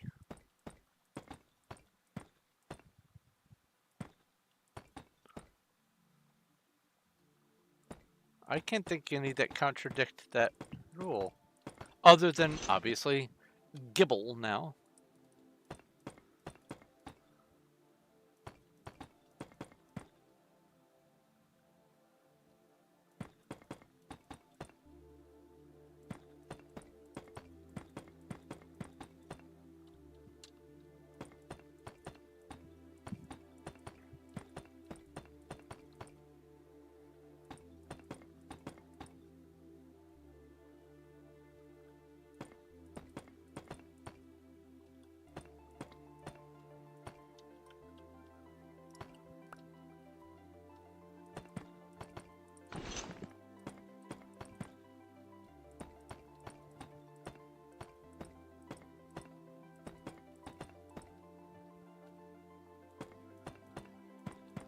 Second to last pass on this level, and it's only 12:30.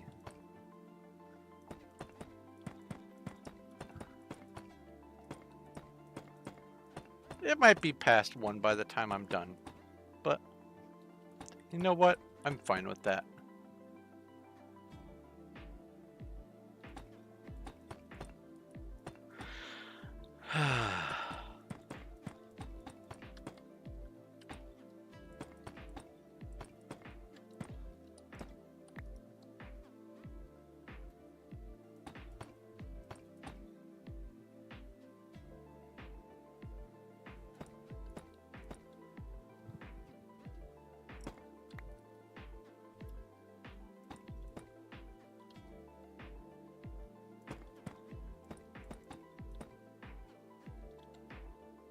You keep dozing off? Well, I'll tell you what. Why don't you toss me the rest of your shulkers so that I don't run out on the next layer? Because I only have 4.5 shulkers left, and I don't think that's going to be quite enough for this last layer. Which, by the way, last layer.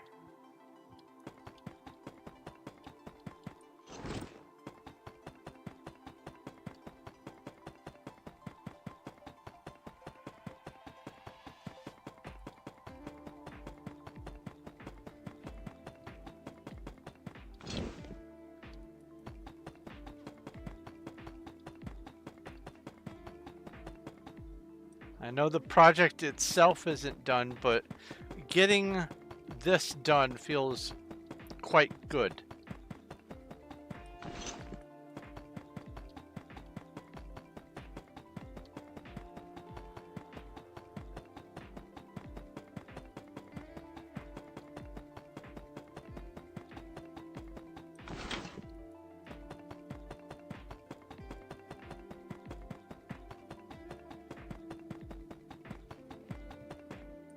Oh. Hello. Oh, I'm so far up here that it doesn't even register those as being within range, so it just says, this is the edge of the chunk. That's grand.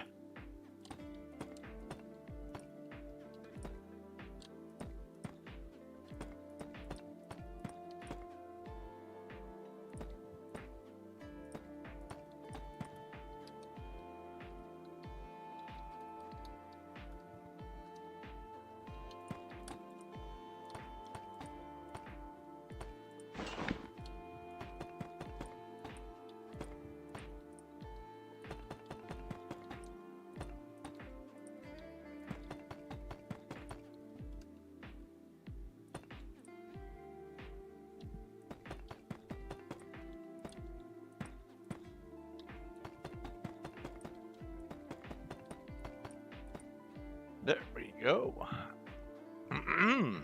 Getting all choked up. Ba, ba, ba, ba, ba.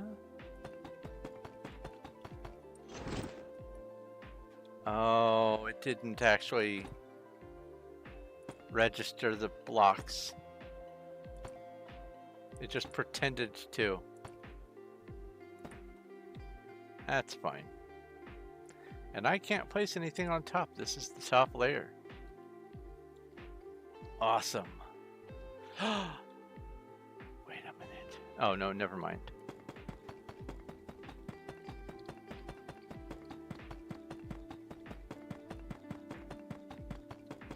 Hello, Savvy. Welcome to the server and to the YouTube. Greetings and salutations.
In case you're wondering what I am doing, Savvy, I am building a giant Menger sponge.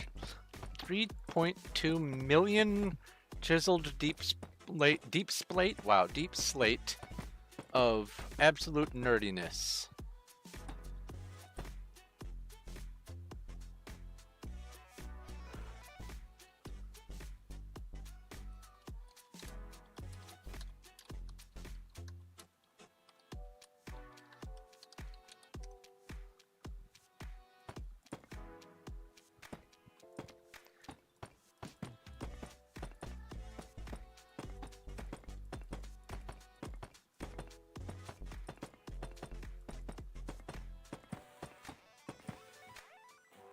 Ooh, there is a Pokemon in Twitch chat. We have, I'm not even gonna try to pronounce that one, Catch.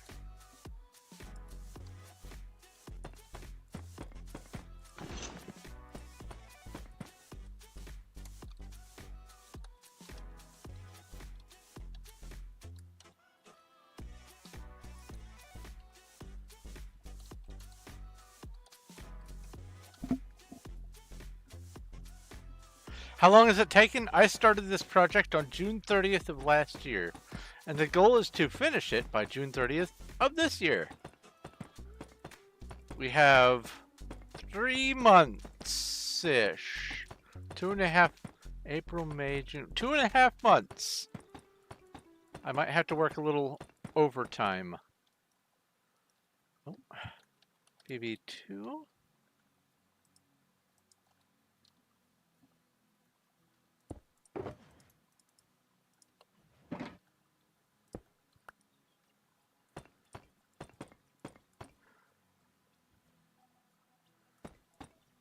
It was the people.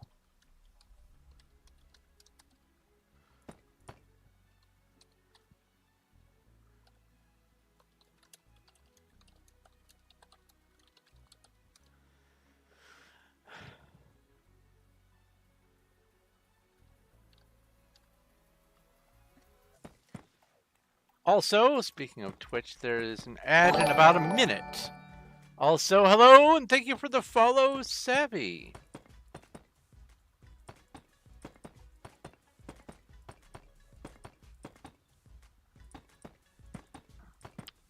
Yeah, I started on YouTube, but I realized that most people still don't watch YouTube for streams. They'll watch some people, like they'll watch Captain Sparkles or Spiffing Brit or a few other bigger name people, but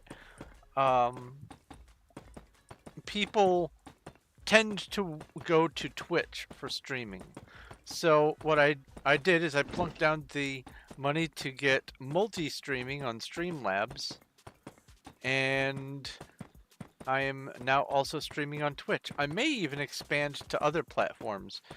I am not going to expand to TikTok. They have added TikTok to the list of things automatically on the list that you can stream to, and that seems like the least TikTok thing to do is to give people who want a 1-minute video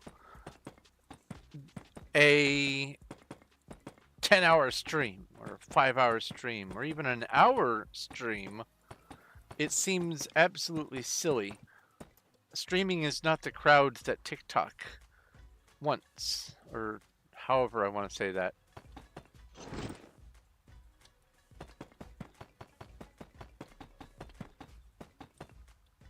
Oh, ooh, oh, there's a new person. Haha, Whoopee Catch. That's a good point. At Savvy. Can I catch it? Can I catch it? I missed. I have several Twitch games. Yes, you explained the Teddy Ursa to me, and after you explained, sorry, a lot of things happened. After you explained it, it made a lot more sense because Ursa is the word for bear, like Ursa Major, Ursa Minor, and then teddy bear, so Teddy Ursa. That makes so much sense. And thank you for explaining it. There's also a horde of wolves. RPG battle. That's not a dollar sign. RPG battle. But anyway, I have a role-playing game that you can get different kinds of gear and build a house and go farming and stuff like that. I have a Pokemon game where you can slowly amass a collection of Pokemon and fight them with each other. And I also have another one that is Wobby Catch, which is the same sort of thing as catching Pokemon, except you're catching usernames from chat. You can try every 3 hours to catch a specific username, but every 15 minutes you can try a different username. And you have to have whoopee balls, just like Pokeballs, same sort of idea there.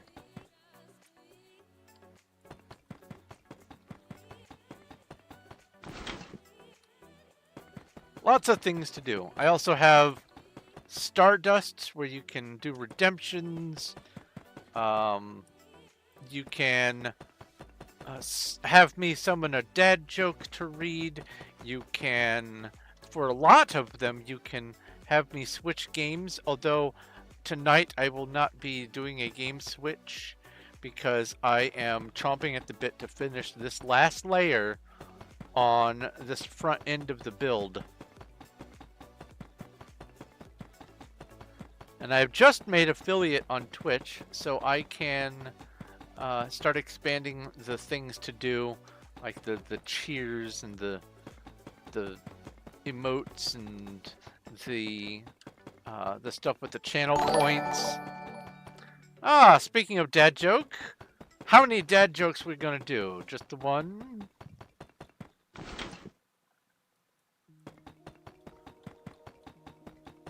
Looks like it's just the one. Let's see here. Boo, boo, boo, boo, boo.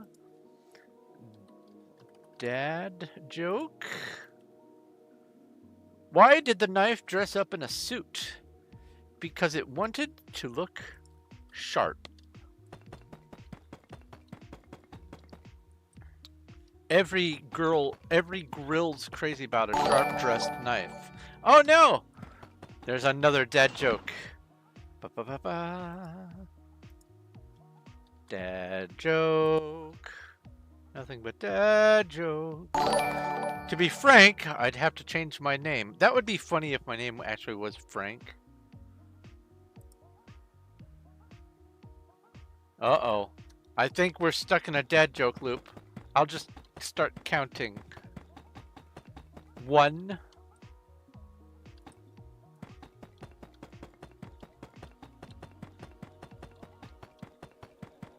Do I want help building? The most important thing to me is chiseled deep slate. The building is an opportunity for me to have a sort of a mindless activity, whereas the chiseled deep slate is the vital component for my project.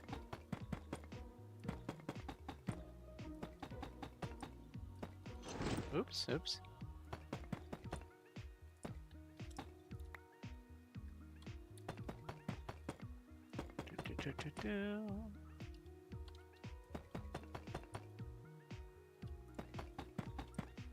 Oops.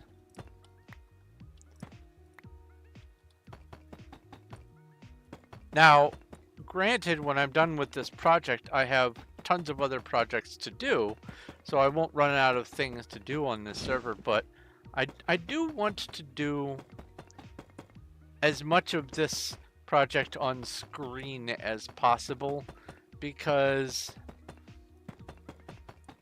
I feel like it involves so many of my regulars who have started watching and participating by like crafting stuff and hanging out.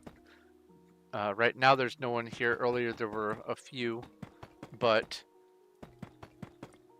it's I'm enjoying the building of this project. I like it. Maybe it's therapeutic.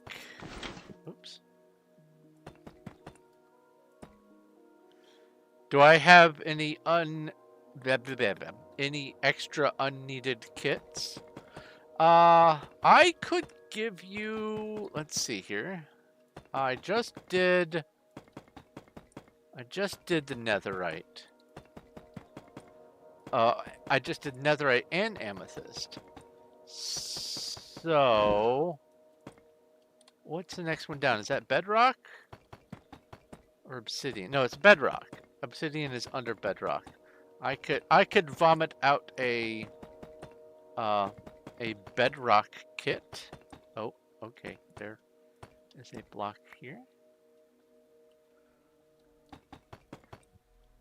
If you would like a bedrock kit, I can... Oops. Meet you somewhere where it's not going to erupt all over Notch's creation.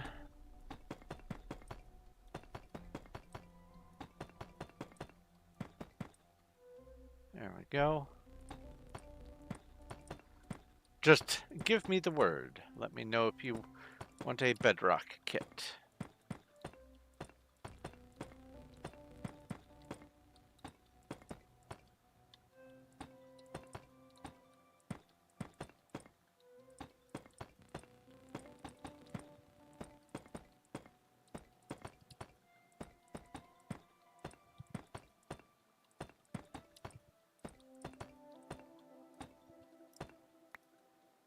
Alrighty. Let's see here. TPA. Well, that's all caps. That won't work. TPA. It doesn't like when you scream at it. Sav.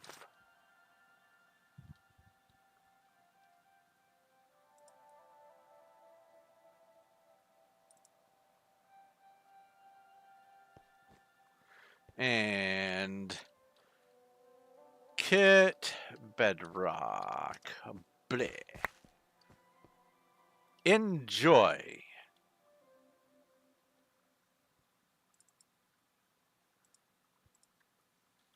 And slash back. Do I have another portal? I do not. But there are several nether portals on the spawn roads that you can just go to the nether through. But I think there's also... I thought there was a nether warp. I am wrong about that.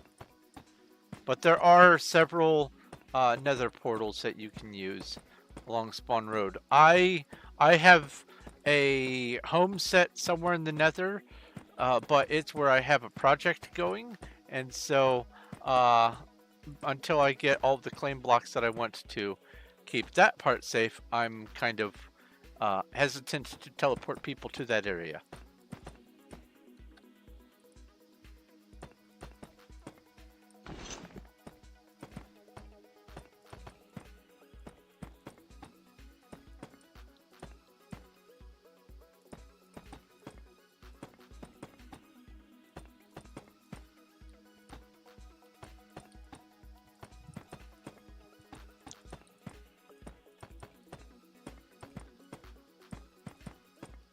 I do wish that you could claim in the end. That would be nice.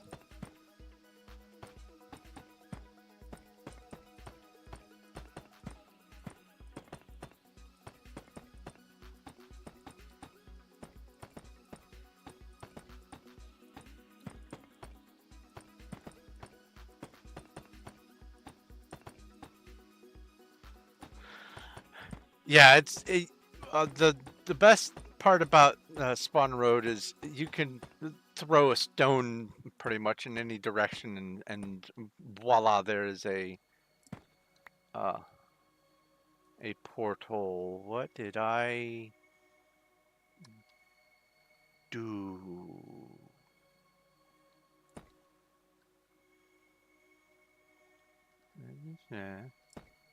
Oh!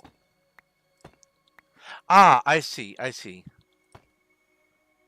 Okay, so this is the corner. Okay.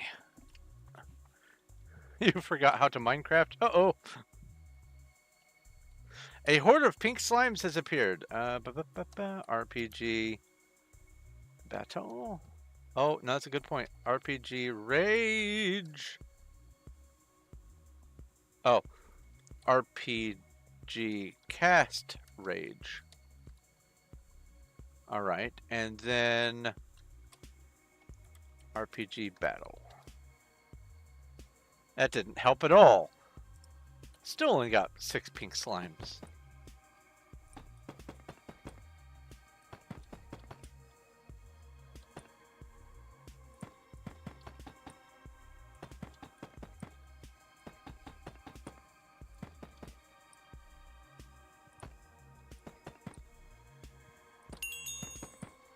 Oh, well that's nice. With this top layer, if I accidentally place a block on top, it won't actually place on top. Awesome.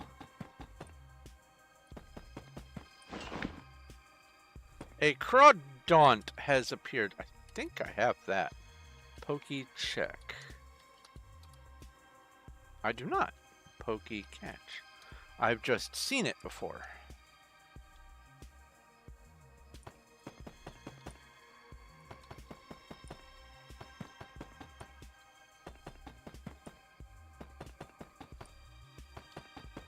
Yeah, thanks to the people who hang out in my Twitch chat, I have finally, after all this time, I have finally gotten slightly interested in Pokemon.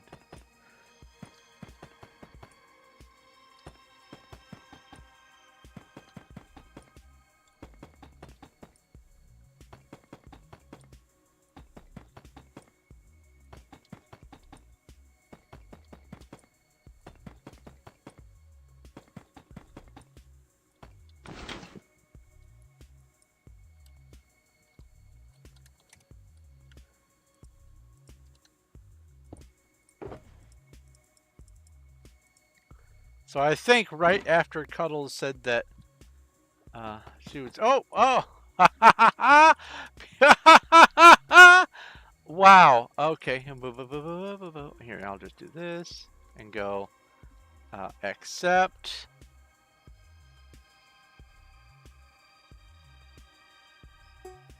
Well, thank you, Cuddles. And I will make some more shulkers for you to use over the weekend or whatever. Thank you very much.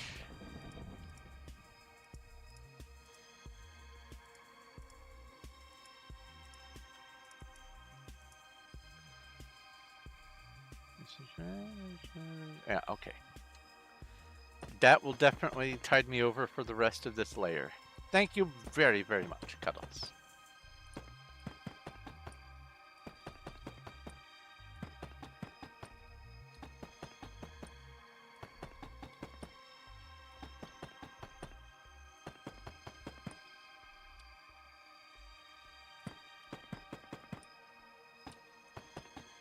Yes, you have.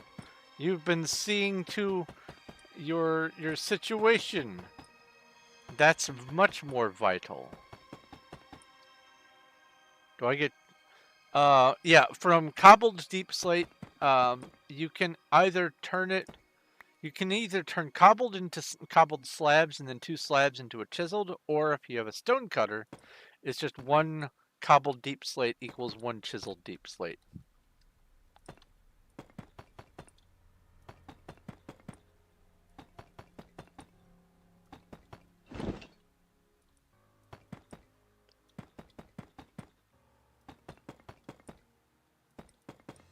Ah, really?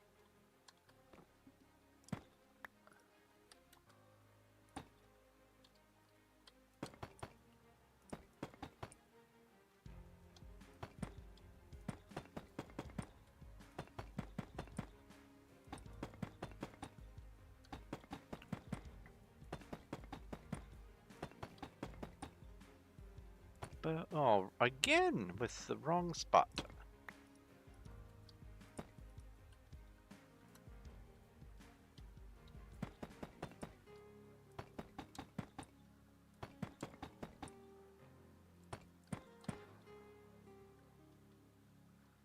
All right, this is the solid line.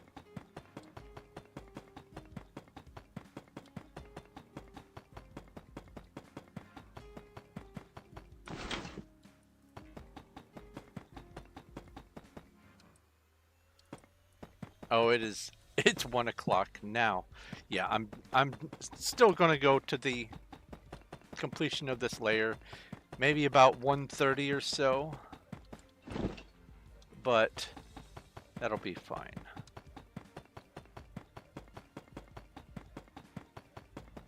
Or for you, Cuddles, that would be 12:30.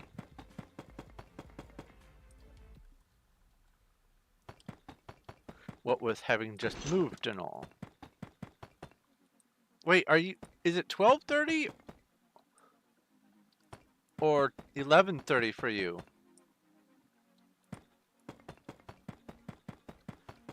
I don't know which time zone that is. It's 11:56. Okay, so you're only an hour behind.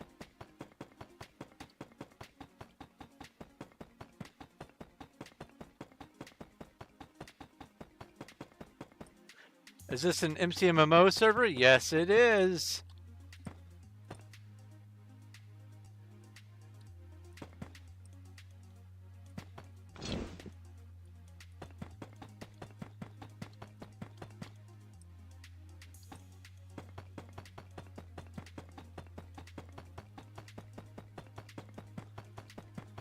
Goku's son is named Goten and Gohan. Yeah, you had mentioned that in a previous recent stream. Did not mention the wife's name, Chi-Chi.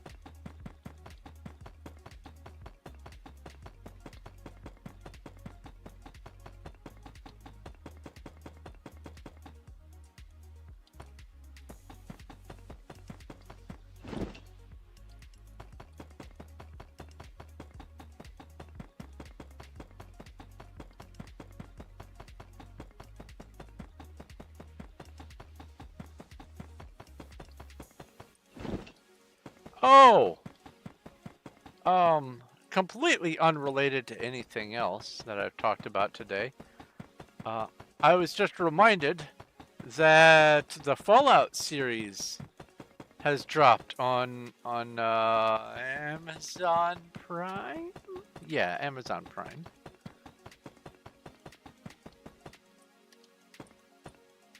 So if you're a fan of things Fallout and have Amazon Prime, you can binge watch the entire season because they released the whole season.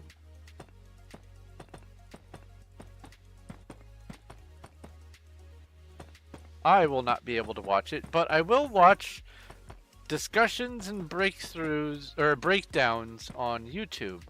I don't care if it's a spoiler for that. I'm getting explained the content and actually having the additional backstory with the breakdowns and stuff is much more fun. I'm sure the show is great, but the show for me is just a means of getting the story, and I can get the story lots of ways. I like stories.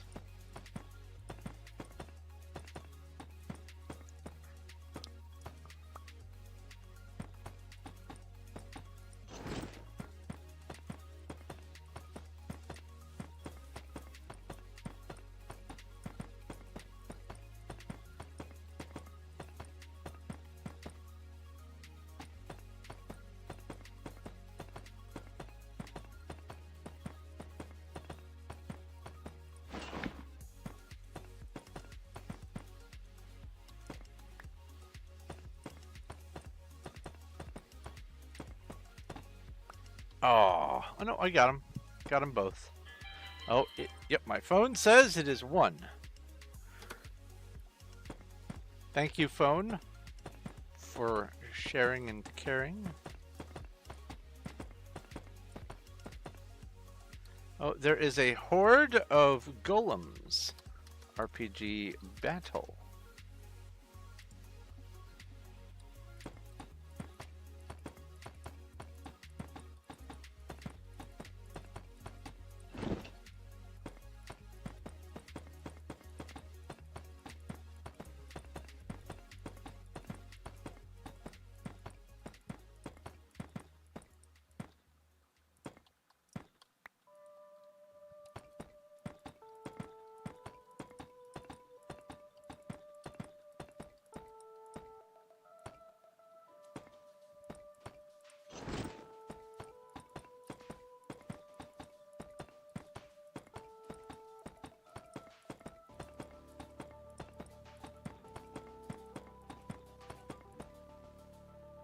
Okay.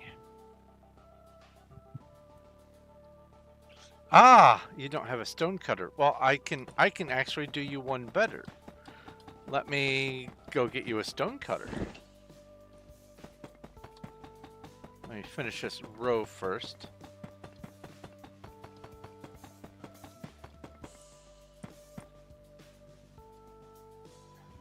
Home warehouse.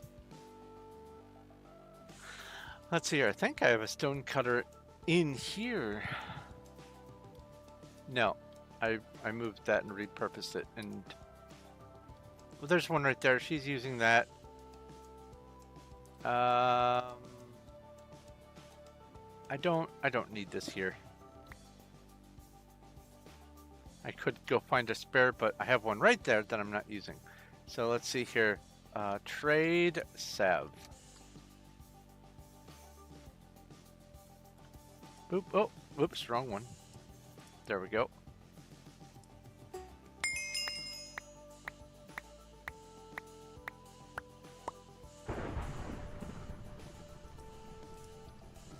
You're welcome.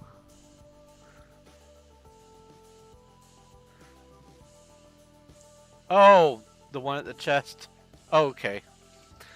Well, I have one over here. Same difference.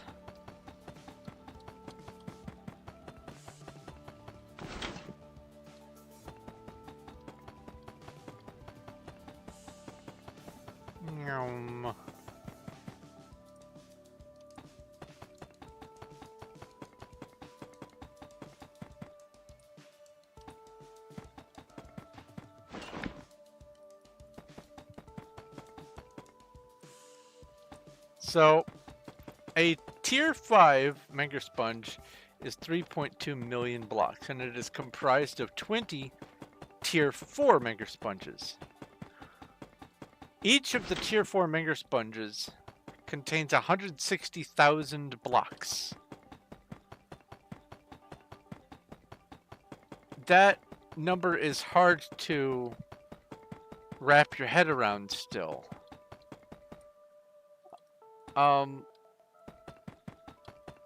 It is, if you look at a tier 1 Menger Sponge, you have 20 blocks. So a tier 2 Menger Sponge is 400 blocks. 400 blocks is, well, let's see here. Was that 5.5 stacks? No. 5.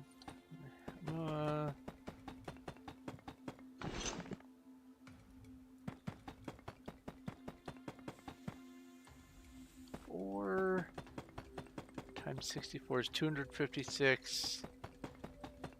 Okay, so that would be 6.5 stacks ish for a tier 2 Menger Sponge. And then a tier 3 Menger Sponge is 20 of those. And then a tier 4 is 20 of those. 3.2 million blocks is a lot. To put it in a different perspective, if you were to take full shulkers of chiseled deep slate and cram those full shulkers into double chests, it would take 34 completely full double chests of completely full shulkers of chiseled deep slate in order to make this. Each shulker has about 1,728 blocks in it. I tried to do 10 shulkers per stream. That's about 17,500. And even with that, this is a long project. Oh, there is a Toxel in Twitch chat. RP or Pokey Catch.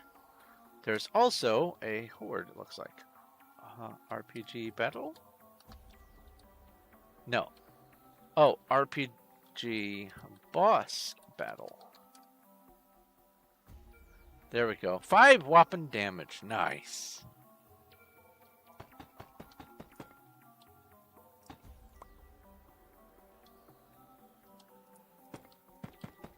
But I bring up the hugeness of this project to make a slightly different point. Because despite how big this is my smallest and easiest mega build on this server.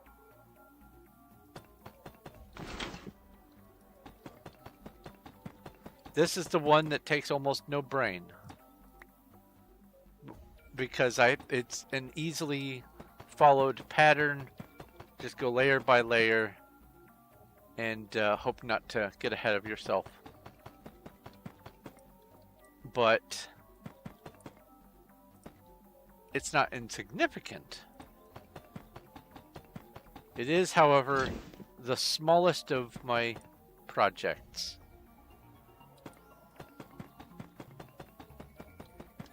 Which leads me to the ultimate point. Oh, congratulations on catching the Toxel, Zach. Which leads me to my ultimate point. If this is taking me a year to make, I can only imagine how long it's going to be for me to finish the Undercity build.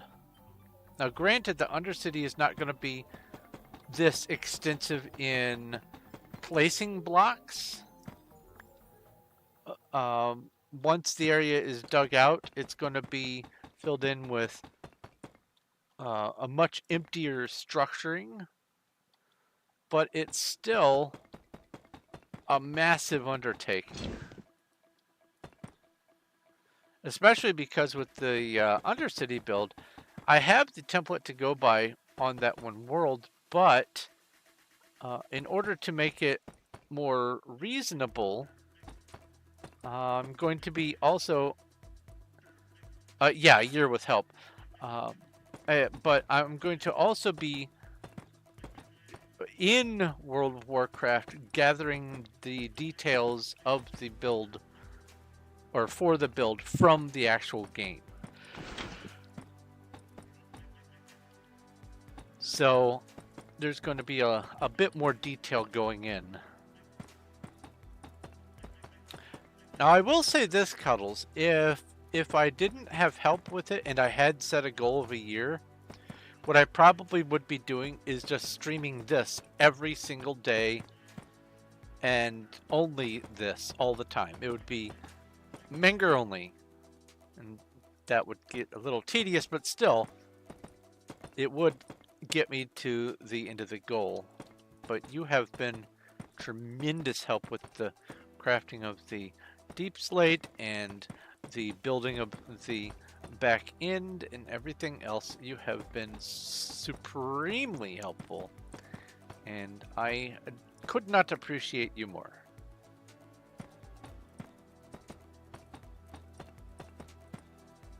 That's a lie. I find lots of ways to appreciate you all the time.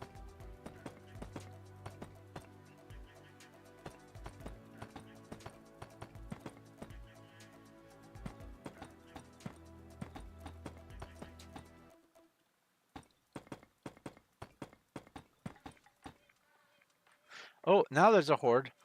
A horde of goblins. RPG battle.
Your inventory is full. Yes, actually, here I have an idea. Um, home. Well, I can just go /back, and I come over to here. Wait, are there no shulkers? Oh, she took the shulkers. That's fine. I come up here.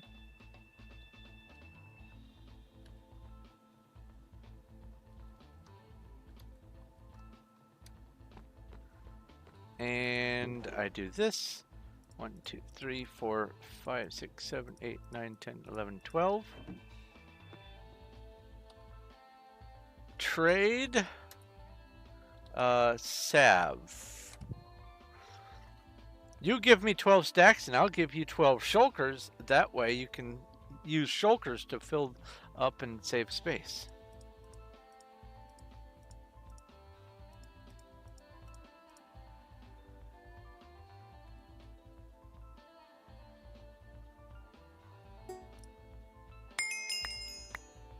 And magic. I appreciate this, by the way. /back. This is outstanding. All right, so I did that one. This one here.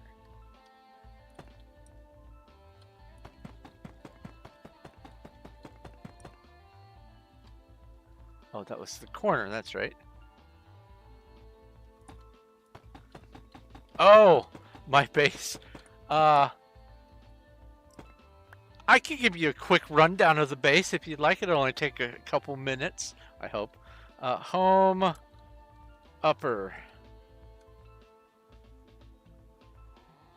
Okay, why don't you cram it into a shulker so it's easier to... Oh, or do that.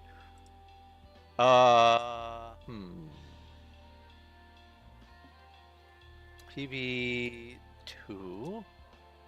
And go boop boop, and there we go.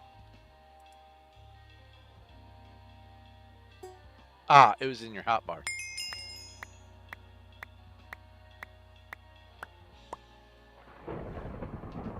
PV2. And then do this, boop boop. And do this. Sweet. Yeah, hotbaritis, I call it. Alright, so this is the skeleton frame outline of the walls around, if you've ever played or seen World of Warcraft, Undercity is the undead capital city. And it is under a place called Lordaeron. Well, the ruins of Lordaeron. So what I'm doing is I'm building all of Lordaeron, and then underneath Lordaeron, I'm building Undercity.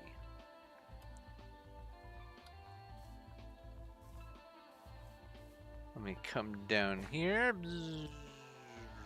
Boop. Oh, this is the original part where I cleared out, but this is the bottom of where Undercity is going to be. Like, this airspace right here is the very bottom block of what Undercity will be, all the way up to there. And then everything down here is the rest of my base. I have my copper aging area, which is positively glowing. I have, well, in here, I have a, it's not cactus, it's bamboo, a bamboo farm. Also, I have an automated cactus farm here. Then I have glowberries and kelp. An entire layer of sugarcane, 49 chunks of it. Adios, Zach. 49 chunks of mycelium. And then down here I have all manner of farms. But most importantly, I have my storage warehouse, which is called the Everything. There are 4 floors with 3 aisles each. Everyone is interconnected. And every item in the game has a home. If I want to have some oh, I don't know, brewing stands. I'll come to here and brewing stands. Or if I want to have some gray shulkers, here's some gray shulkers. Anything and everything in the game. This specific kind of amethyst, there we go. Medium amethyst. Everything has a home. This was quite the fun build, actually. Everything that's in 1.19, correct. Yeah.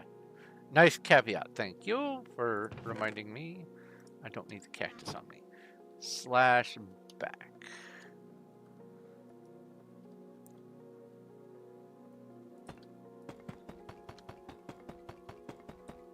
That was also an exercise for myself to see if I could show off the base in just a minute or two, which I think I succeeded.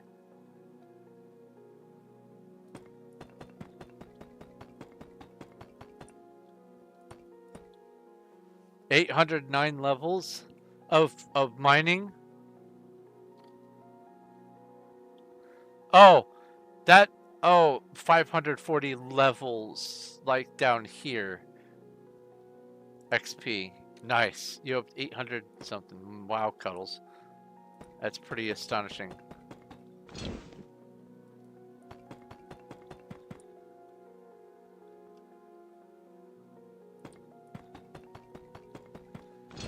Yeah, the advantage to keep inventory is even if you die, you don't lose your levels. But also,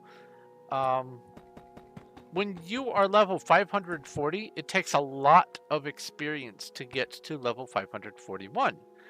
But they don't care about experience when you want to name something. So each level costs a lot of XP.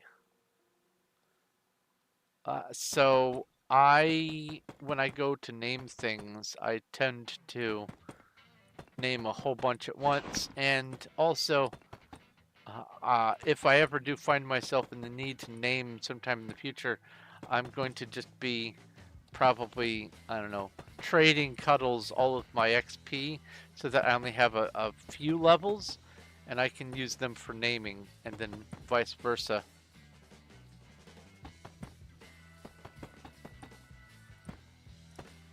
Because literally, if I were to use one of my levels right now, it would be the exact same amount of experience as 78 or 79 levels starting at level 1.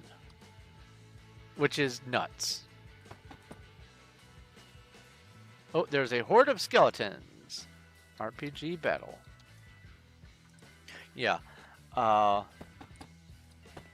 So instead of spending 79 levels at once, I just want to spend one level at once. I have all the levels, might as well spend them wisely. Because eventually there are lots of things that I do want to rename. And yeah, I can use my 540 levels and then go grind more levels. Grinding isn't too bad, especially once you get down to no levels. But it feels wasteful if you do it that way. So I have a plan.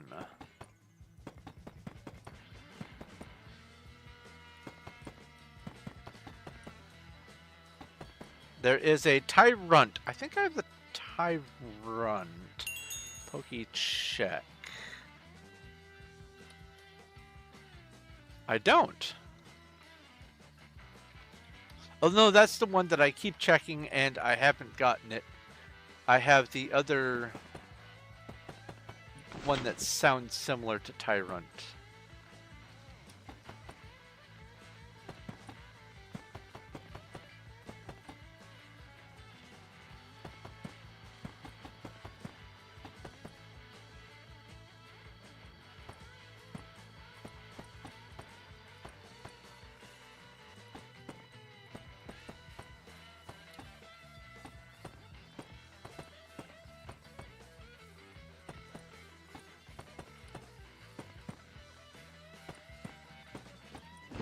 I have the building zoomies.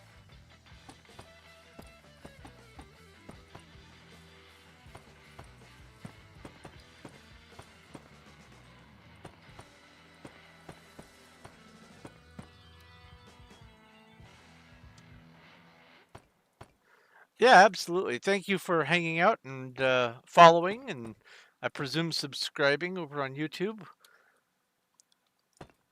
And thanks for playing. Thanks for joining Wild. It's always good to have some nice folk.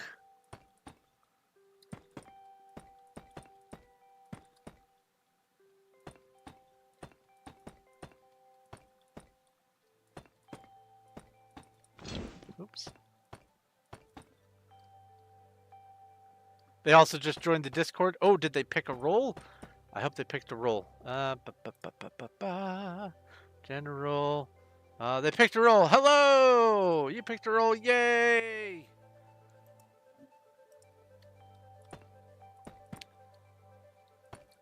Welcome to the Discord as well. Lots of nerdy stuff going on. Mostly because of me. I have over 600 YouTube channels being piped into that Discord, and they're all divided into little subcategories: science, and language, and math.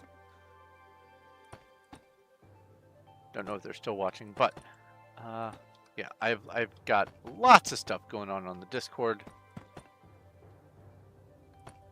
Also, lots of Discord bots. I still need to go through and redo all of the instructions for how to do some of the bot games because they have changed.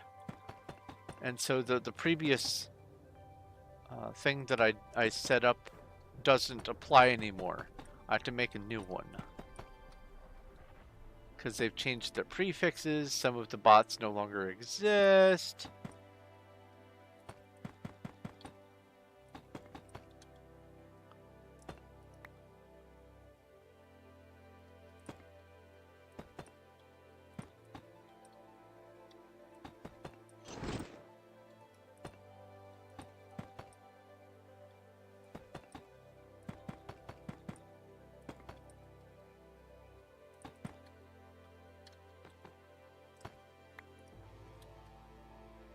I still haven't started on, was it Mayu or Gayu or whatever it is, Gyu, Mew, the Discord Pokemon one.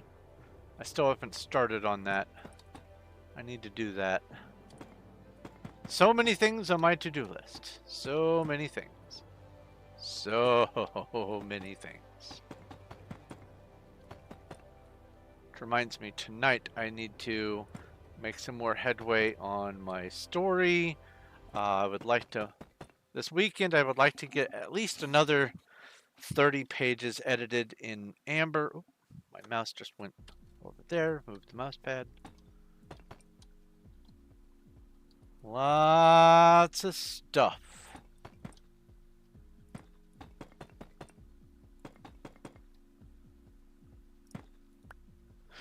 I got the Tyrant this time. Now next time I will think I don't have it and just instinctively try to catch it. Because that's how it do.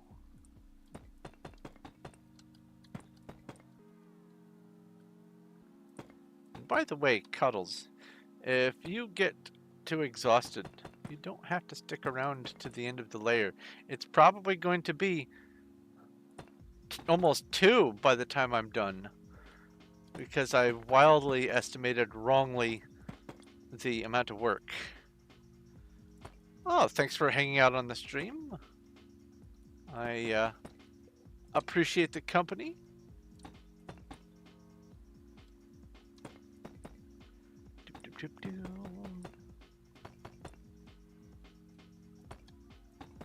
Oops.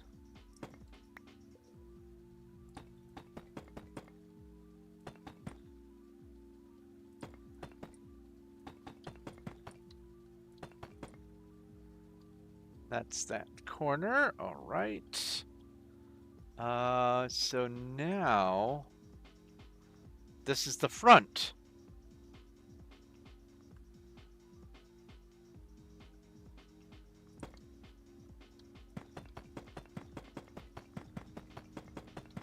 Oops.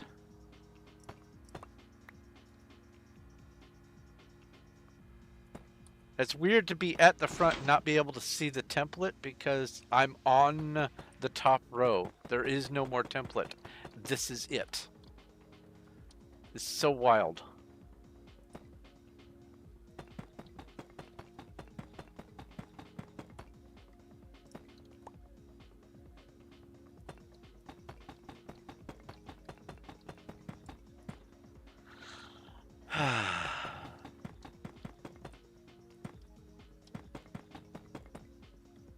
Lot of progress.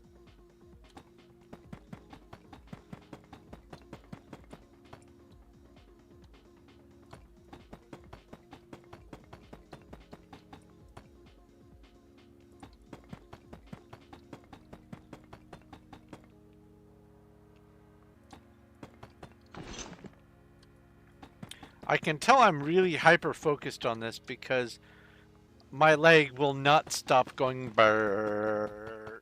It's just bounce, bounce, bounce, bounce, bounce, bounce, bounce, bounce, bounce. Constantly. Gonna wear a hole in my shoe.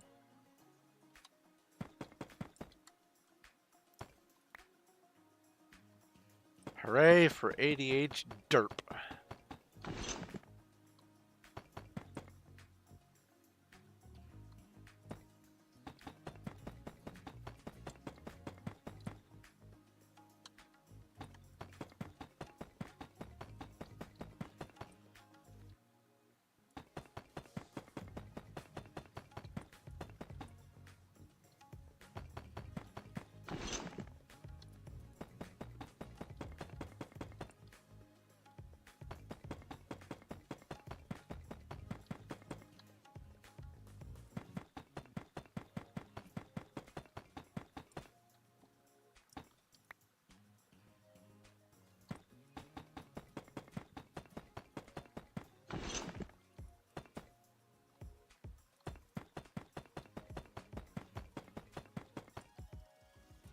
Oh. And this is the front.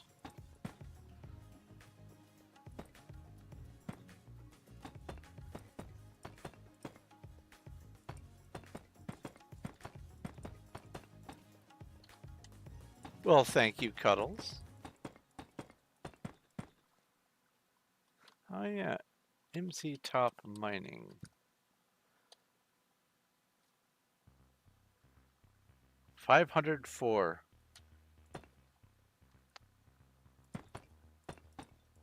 I will say after I'm done with this project, my mining is going to go up a lot. Because, boys, there's a lot to dig out. Oh, Cuddles, by the way. Oh, wait, hold on. There's a horde of bandits. RPG battle. Speaking of a lot to dig out, are you getting the deep slate from the Undercity area? Because that seems like one of the better places to get it. Or wait a minute, no. The Undercity is all above the deep slate, isn't it? I don't remember. Where are you getting the deep slate? There we go.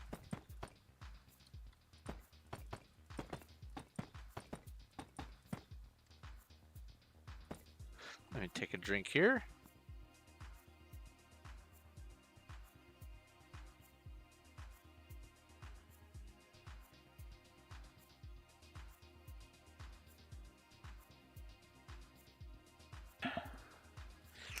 I can tell that I've been talking a lot more than drinking. Might not be a good spot. Oh, okay.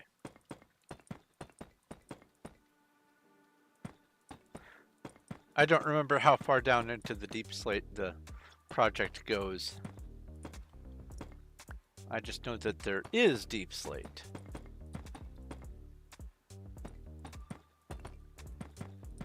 Oh wait, no. Of course there's plenty of deep slate.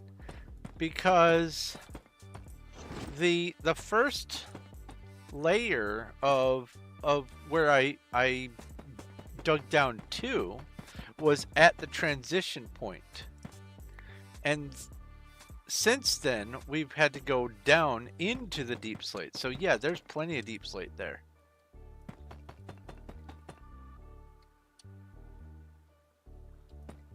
I thought.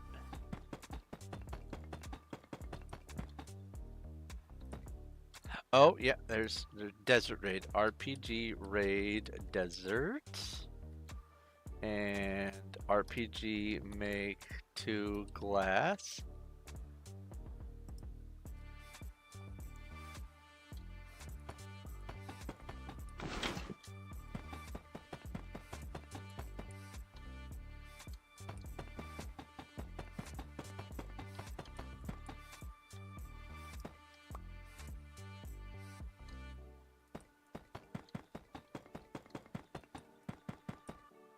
Oh, also, RPG boss battle. And RPG, or no, I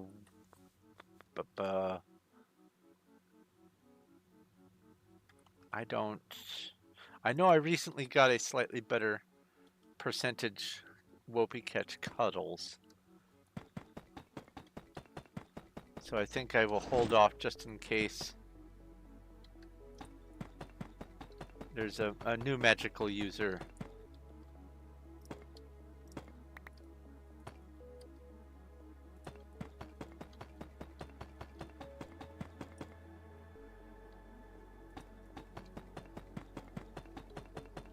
So for my current short story that I'm working on, I believe I have fleshed out how I want the prophecy to happen. The story revolves around a misunderstanding that led to a prophecy. And the protagonist of the story, in the far-flung future of this presumed prophecy, finds themselves somehow in the situation that is foretold by the prophecy, and it's all sort of a misunderstanding. So I have tried to make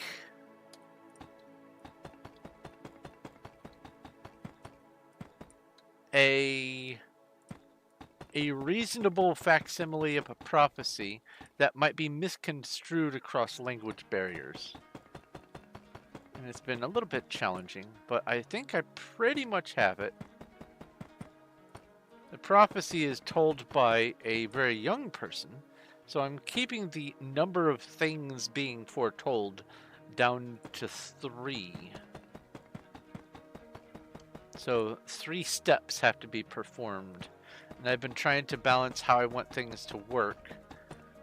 And I think I've pretty much got it hammered out.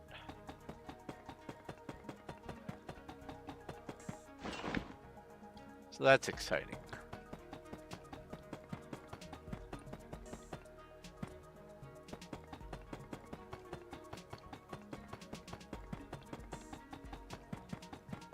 A Pokemon is in Twitch chat. Pokecatch. I don't have that one. I know I've not seen that in my list. Oops.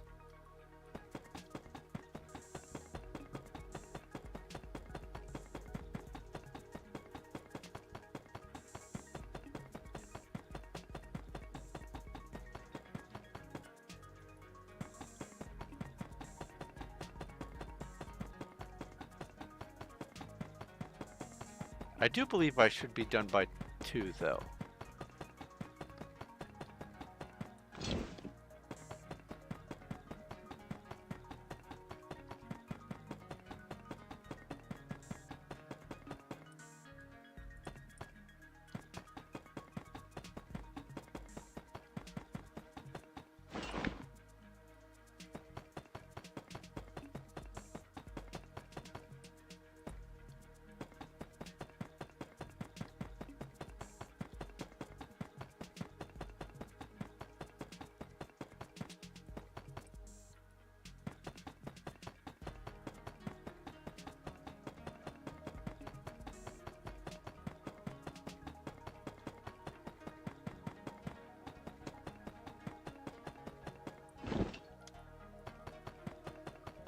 No one caught the Pokemon. Oh well.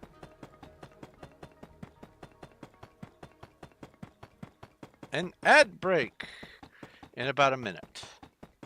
And while I can snooze those things, I don't see any point in snoozing them. If I'm forced to have ads, then might as well let them happen.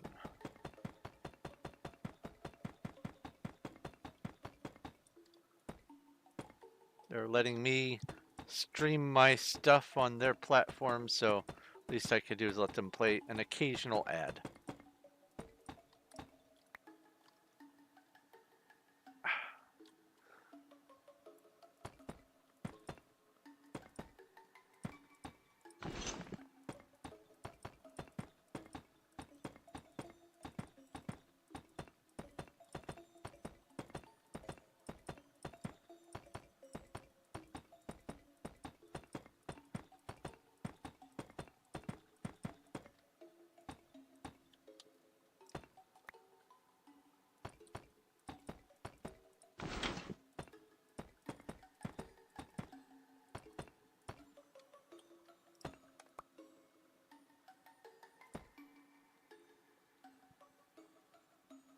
Getting up around 6 a.m.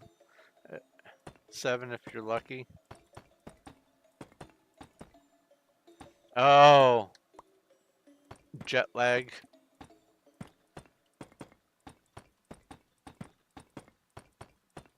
You mean, oh, you mean 6 or 7 your time, so that's 7 or 8 my time, so at least maybe it's partly jet lag.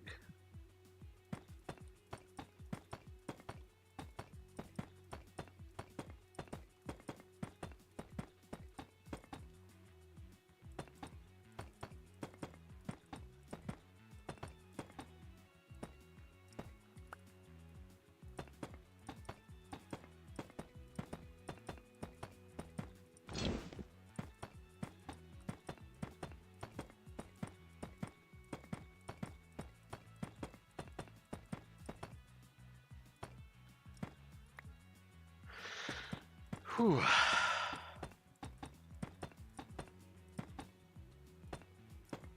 Oh, there's a horde of sirens.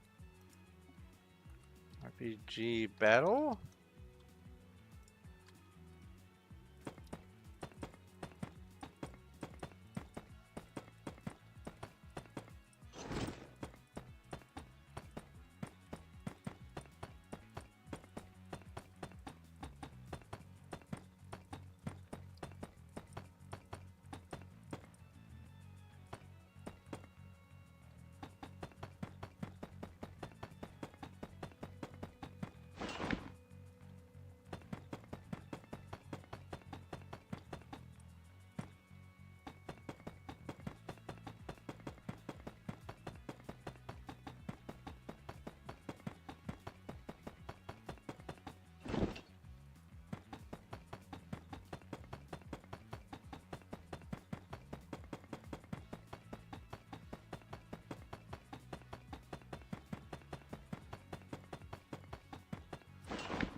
I like the Folgers philosophy of mornings. Not Folgers, Folgers. F-A-U-X-G-E-R-S. The best part of waking up is going back to sleep.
One thing I have learned that is a little bit easier for me now is the ability to go back to sleep after waking up, because I have fallen back into a bimodal sleep pattern where I get about 4 or 5 hours of sleep. I get up and I do things, and then I go back to sleep again to get the rest of my sleep.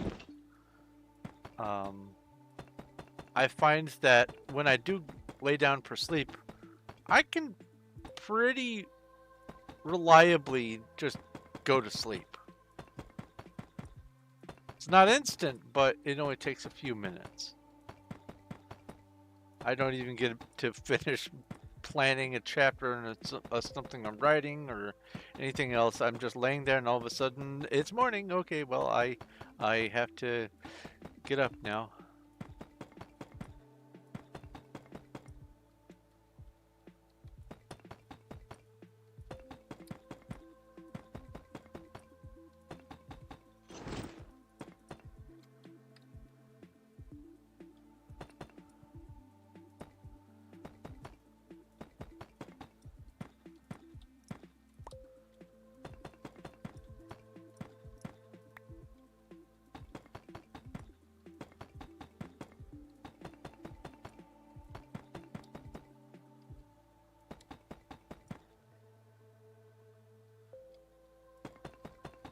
You can only do that if you're super tired or sick.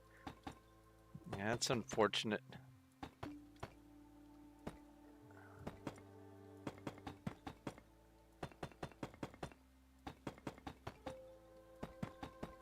Oh, how did that Thai food treat you, by the way?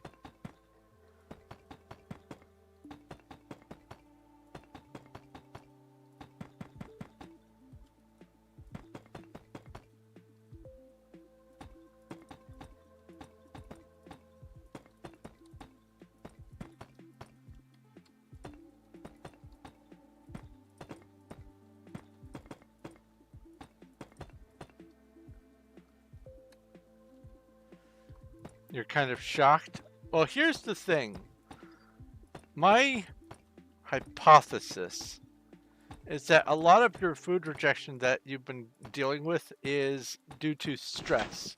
And now that you have had several things removed from your plate, so to speak, your stress levels have a chance to go down.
Tofu is usually pretty safe food for most people.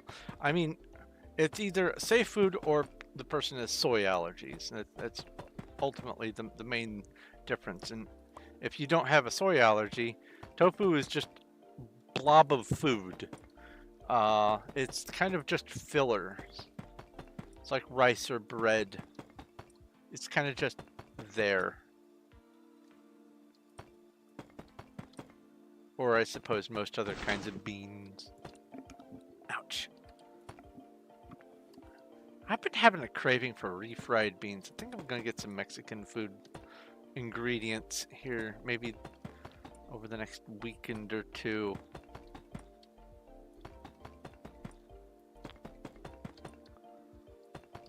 been eating quesadillas off and on, chicken quesadillas for my lunches.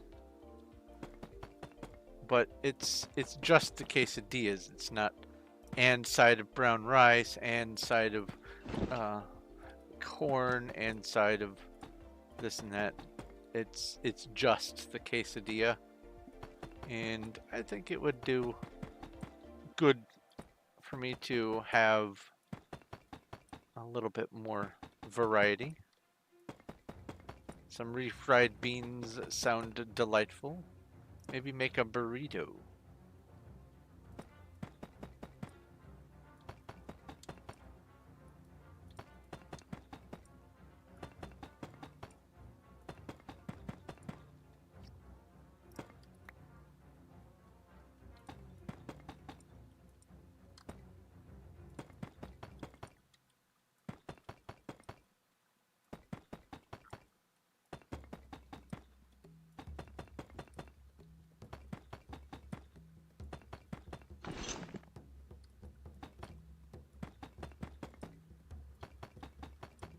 Oops. All right. 3 more large layers to go. And then it's just the middle. Might go past 2, but I'm okay with that. You've been dealing with caffeine withdrawals, not had any tea or soda since you left Texas and got a bad headache? Yeah. That is probably going to be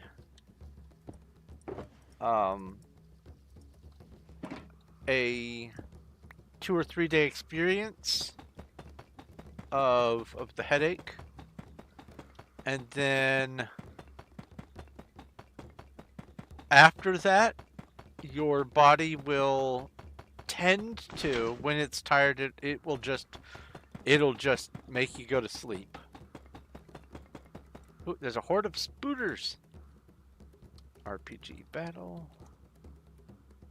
Nice. But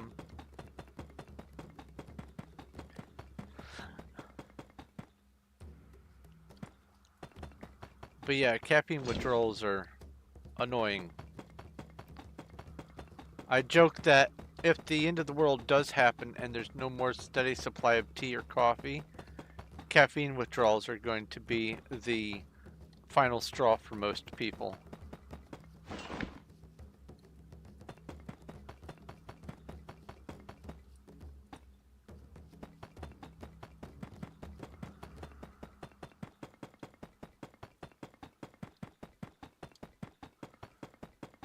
Because most people are addicted to caffeine. A Talo has appeared in Twitch chat. Pokey catch.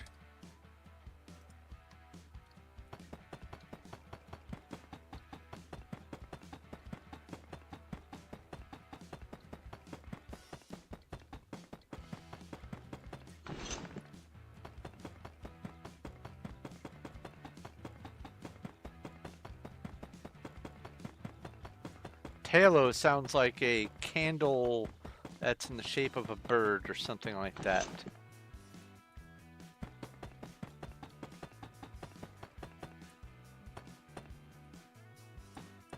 Yeah, what caffeine does is it blocks what is the name? It's not norepinephrine, it's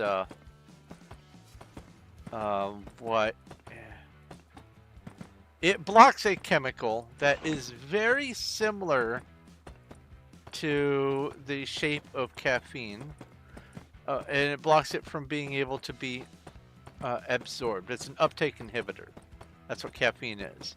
And what this chemical is it's the thing that makes you feel tired. It's not the thing that makes you tired, it's just the thing that makes you feel tired, which is why caffeine is dangerous. If you're driving and you're tired, drinking caffeine, all it'll do is make you awake and tired. You'll have a super fast heartbeat, and be sleepy. Basically, if you have no caffeine in your system, your body just knows when it is tired. It has no way of pretending that it's not. And for the life of me, I can't remember the name of that chemical, and I don't want to spend time looking it up. I should know it, though. My brain says it's something that starts with an E.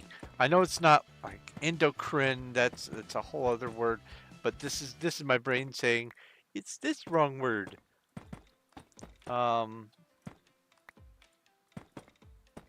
Yep, I don't know. It's a bird with, oh, it's the bird with two tails, tailo. I remember now.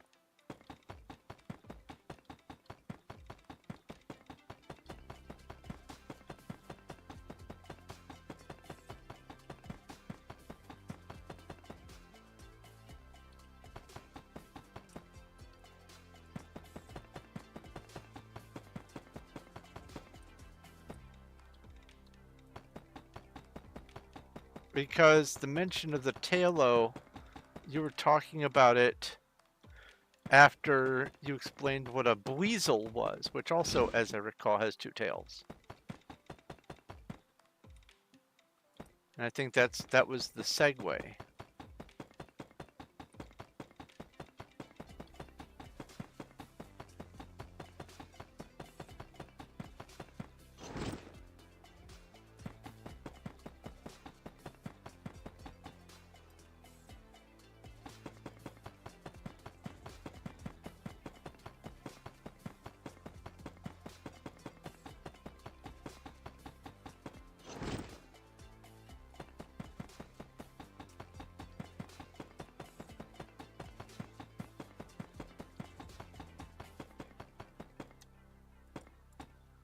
Awesome.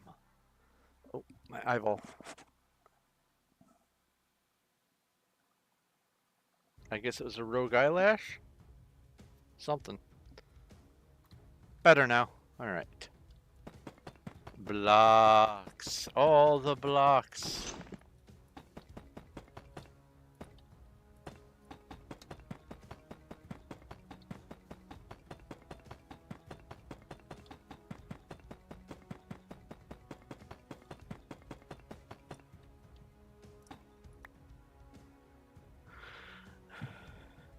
Yep.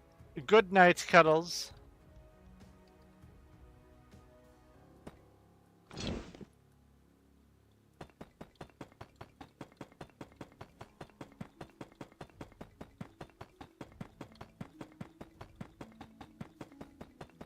That's okay. I'll go back through and deal with the torches once I'm down in that area.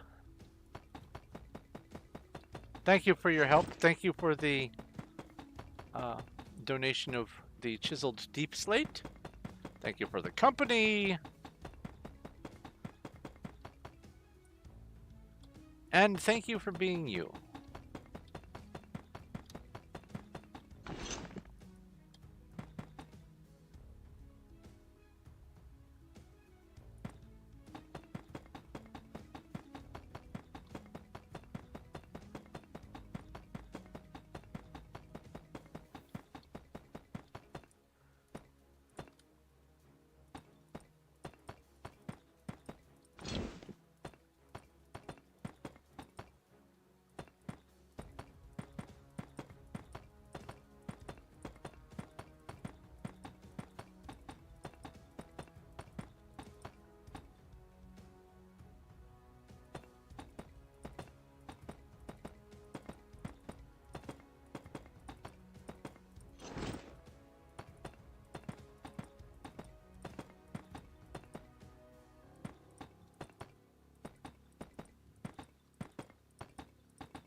Oops. There we go.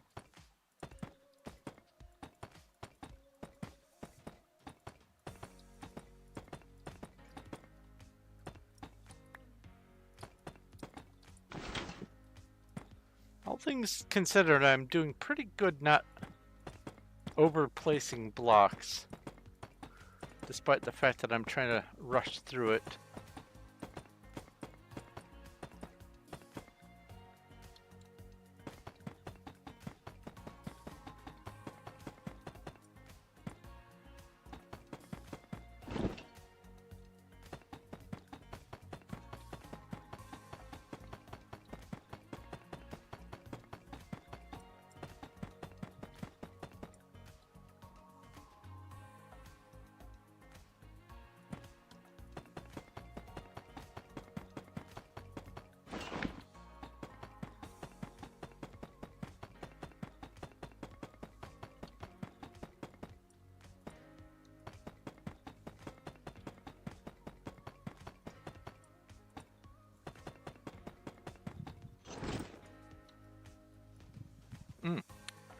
PB2. I've done a lot of shulkers today. Almost double of what I usually do.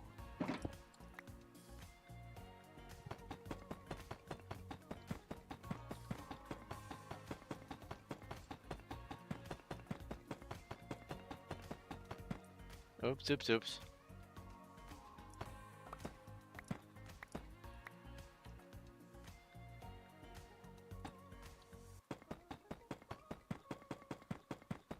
Oh, there's a horde of goblins. RPG battle.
I just realized something.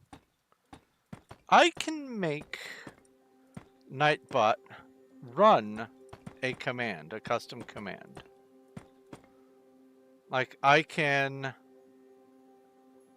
have it on certain intervals or with other prompting. I can have it run other of its commands.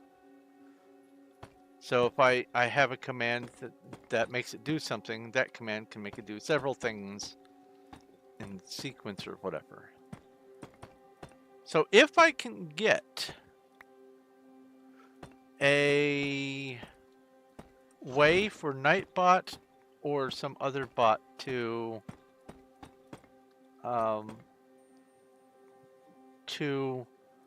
understand something in chat,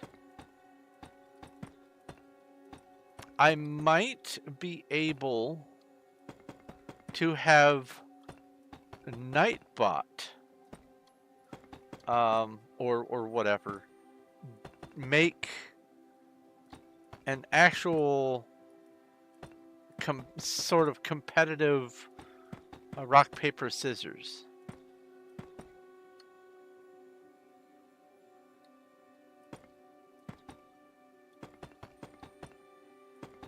And then when the rock, paper, scissors is instigated,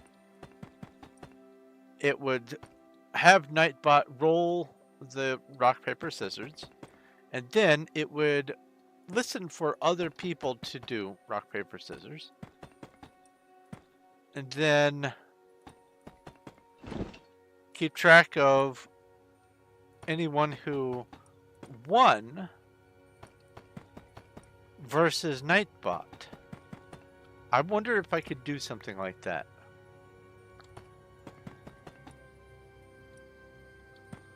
That seems like a simpler sort of thing to do. Only 5 rule variables as far as the rock, paper, scissors are concerned.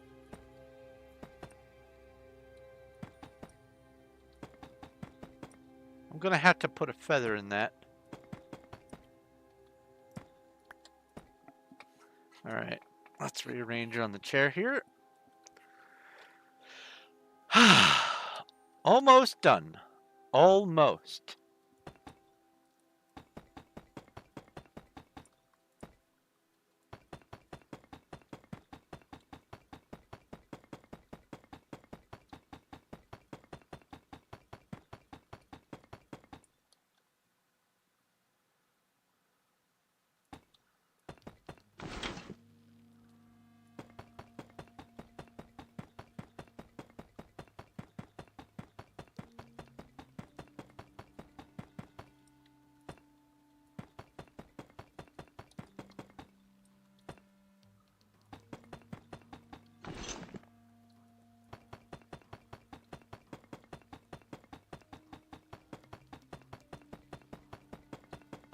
This is now after 2. But you know what? This is worth it. This is absolutely worth it. I'm getting it done.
A gullet has appeared.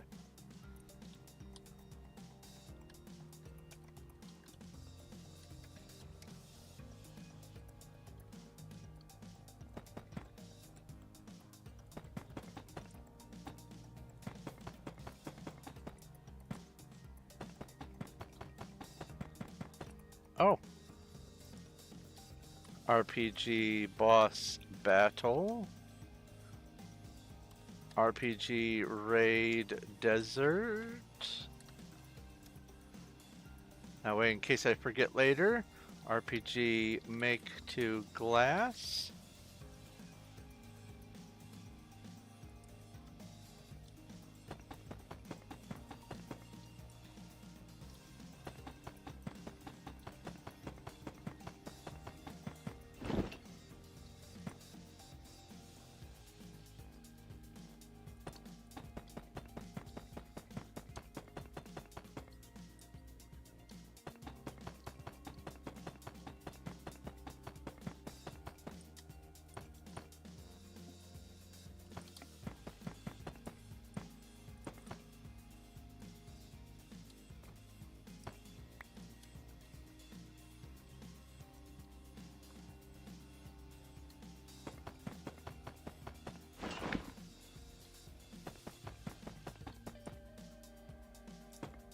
Oh, nice.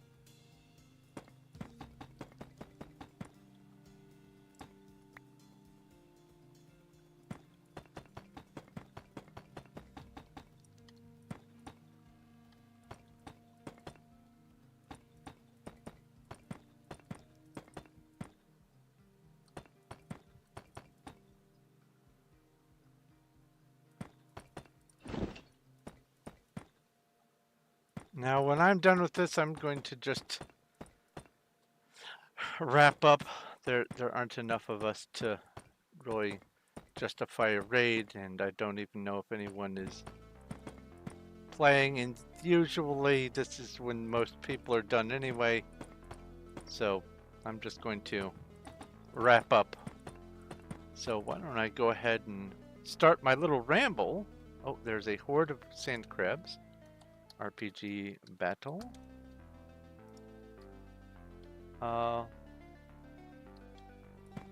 First off, this weekend I do plan on streaming. I don't know what. Probably some Infinite Craft on at least one of the days, and probably at least 2 days of streaming.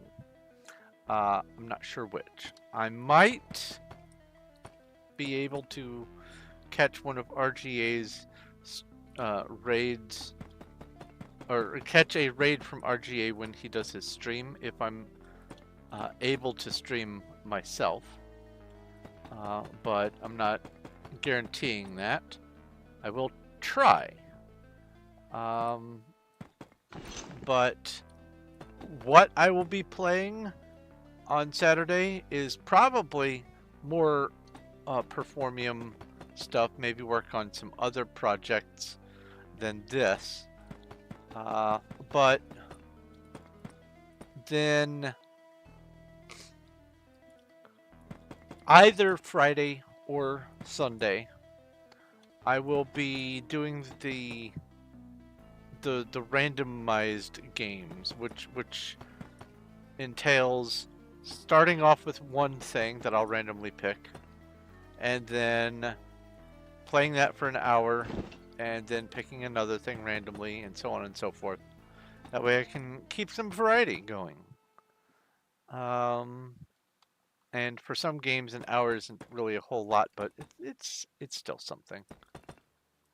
But that's, I guess, basically the plan for the weekend, and then next week, back to Monday, back to Manger Sponge, and so on and so forth. But as far as this week, and today especially, is concerned, I have just finished the last block of the first 8 Manger Sponge Tier 4s. That means this place is 13 out of 20 done. Let's see here. We have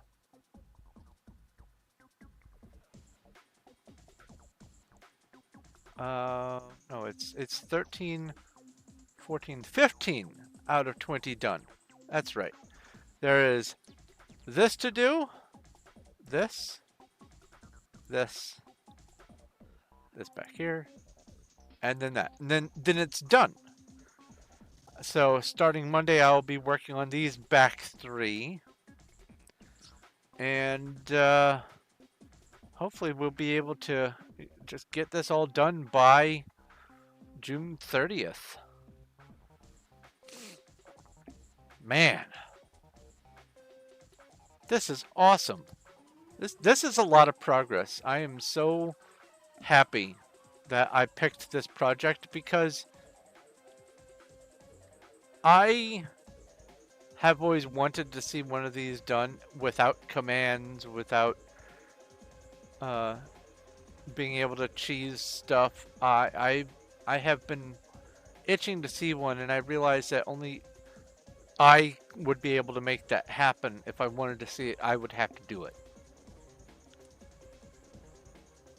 And that it's on a public server, this is just, I am so happy. Anyway, let's switch over to the talking head. And I'm just going to go ahead and, well, first off, let me just do one final count, PB2. So that's 22 shulkers done today. Wow. That's a lot. That's pushing 40,000 blocks. That's amazing. Anyway, let me disconnect from that so I'm done on there. Thank you guys very much for watching, whoever is still watching and hanging out to the very end. It has been delightful to be streaming with and for you guys. If you have any questions, comments, or suggestions, please, choking on my words over here, please leave them in the comment section over on YouTube, or you can leave a message over on my Discord. I have a link down below for that. All you have to do is pick a role. If you do like this content, please leave a like on YouTube. I do appreciate it, and it helps. And also, if you have not, do please follow on Twitch and subscribe on YouTube. And also, if you would like to help support the channel, I have links to my Patreon, my Streamlabs for tipping, my YouTube member. I don't know if I have a way to do links for the Twitch affiliate or Twitch subbing. Well, we'll figure that out. But there are ways for people to be able to support the channel. Without support from you guys, I'm not able to do multi-streaming, and I'm not able to do some of the other things that I want to do with you guys and for you guys. So it really does make the difference to have you helping, but it also makes a difference to me to just have you here. I appreciate the company. But I am going to quit rambling now. This has been the Performium Wild SMP, and I've been building a giant mega sponge, and today marks the whole front end being done, and I'm so excited. This is Thorn of Night, and I will be playing again over this weekend, but until then, I will talk to you later.